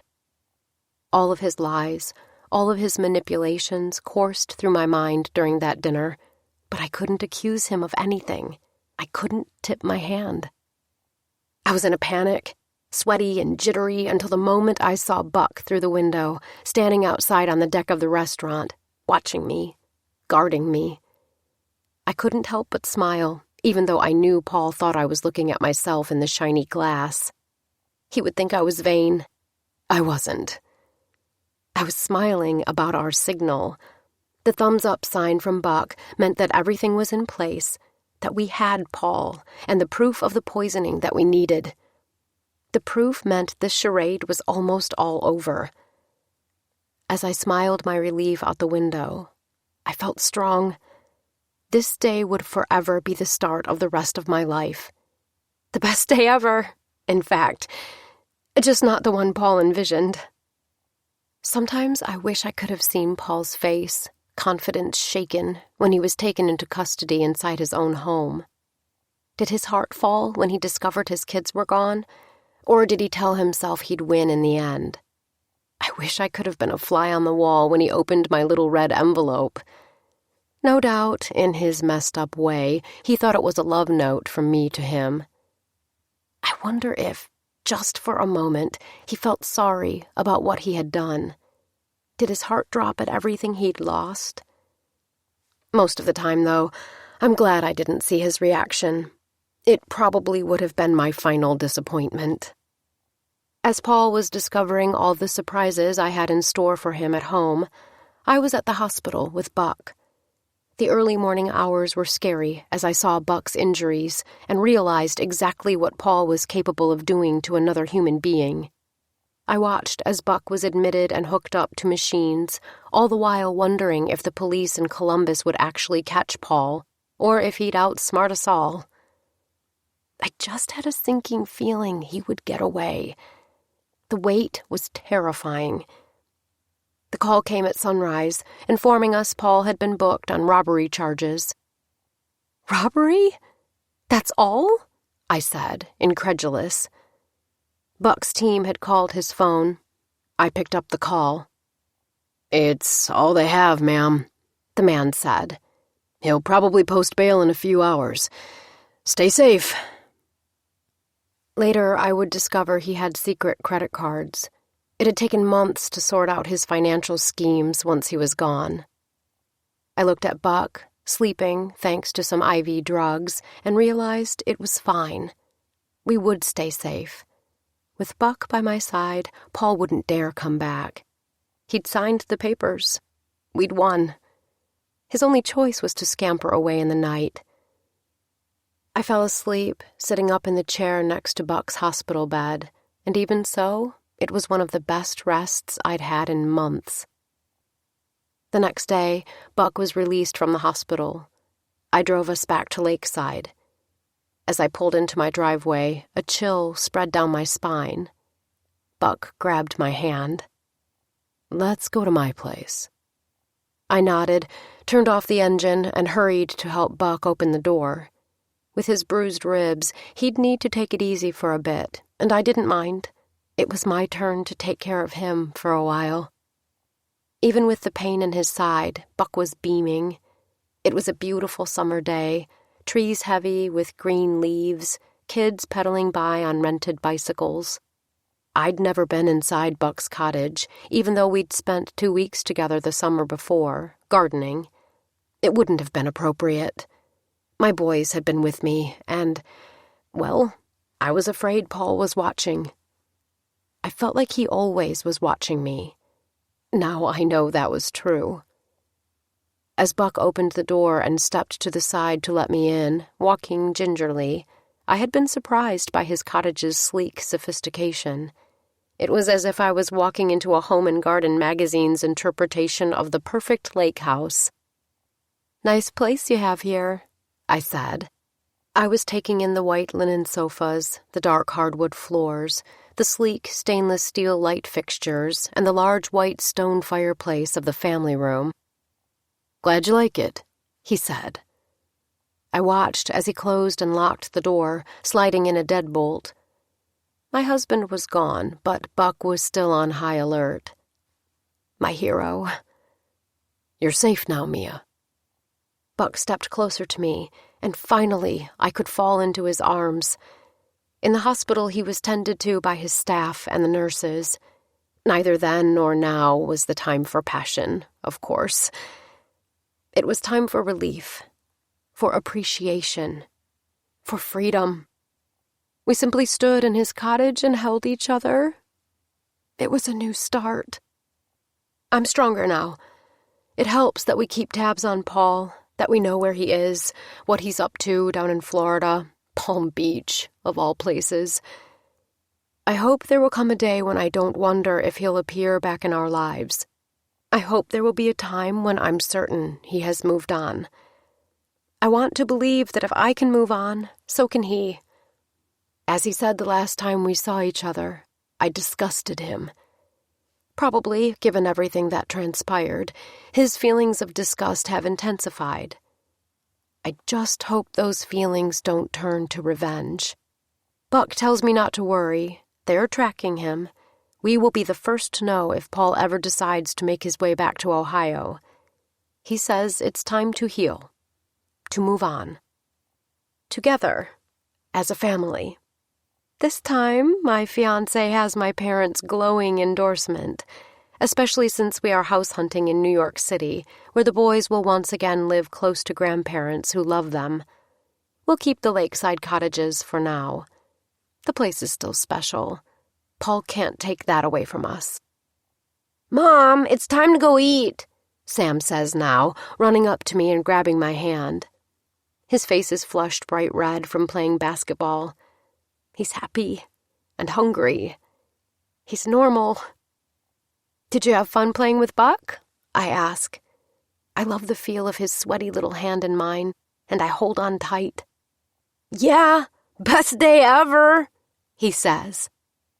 I swallow at the use of his dad's phrase and smile. "Yes, it was," I tell him. "The best day ever." Paul Strom's playlist for the best day ever. Mac the Knife, Bobby Darin. Come Away With Me, Nora Jones. Somebody That I Used to Know, Gautier featuring Kimbra. As Time Goes By, Frank Sinatra. Crazy, He Calls Me, Billie Holiday. The Story of Us, Taylor Swift. Unforgettable, Nat King Cole. You Don't Know What Love Is, Billie Holiday. We Are in Love, Harry Connick Jr. You Know I'm No Good, Amy Winehouse. Cold, Cold Heart, Dinah Washington. Every Breath You Take, The Police. Bad Romance, Lady Gaga. That was Best Day Ever by Kaira Rouda, read by Graham Halstead and Amy McFadden. This program was produced by Dion Audio Services for Harper Audio. Text copyright 2017 by Kaira Rouda. Production copyright 2017 by Harlequin Enterprises Limited. Used under license with Harlequin Books S.A. All rights reserved. Kaira Rouda asserts the moral right to be identified as the author of this work. Thank you for listening.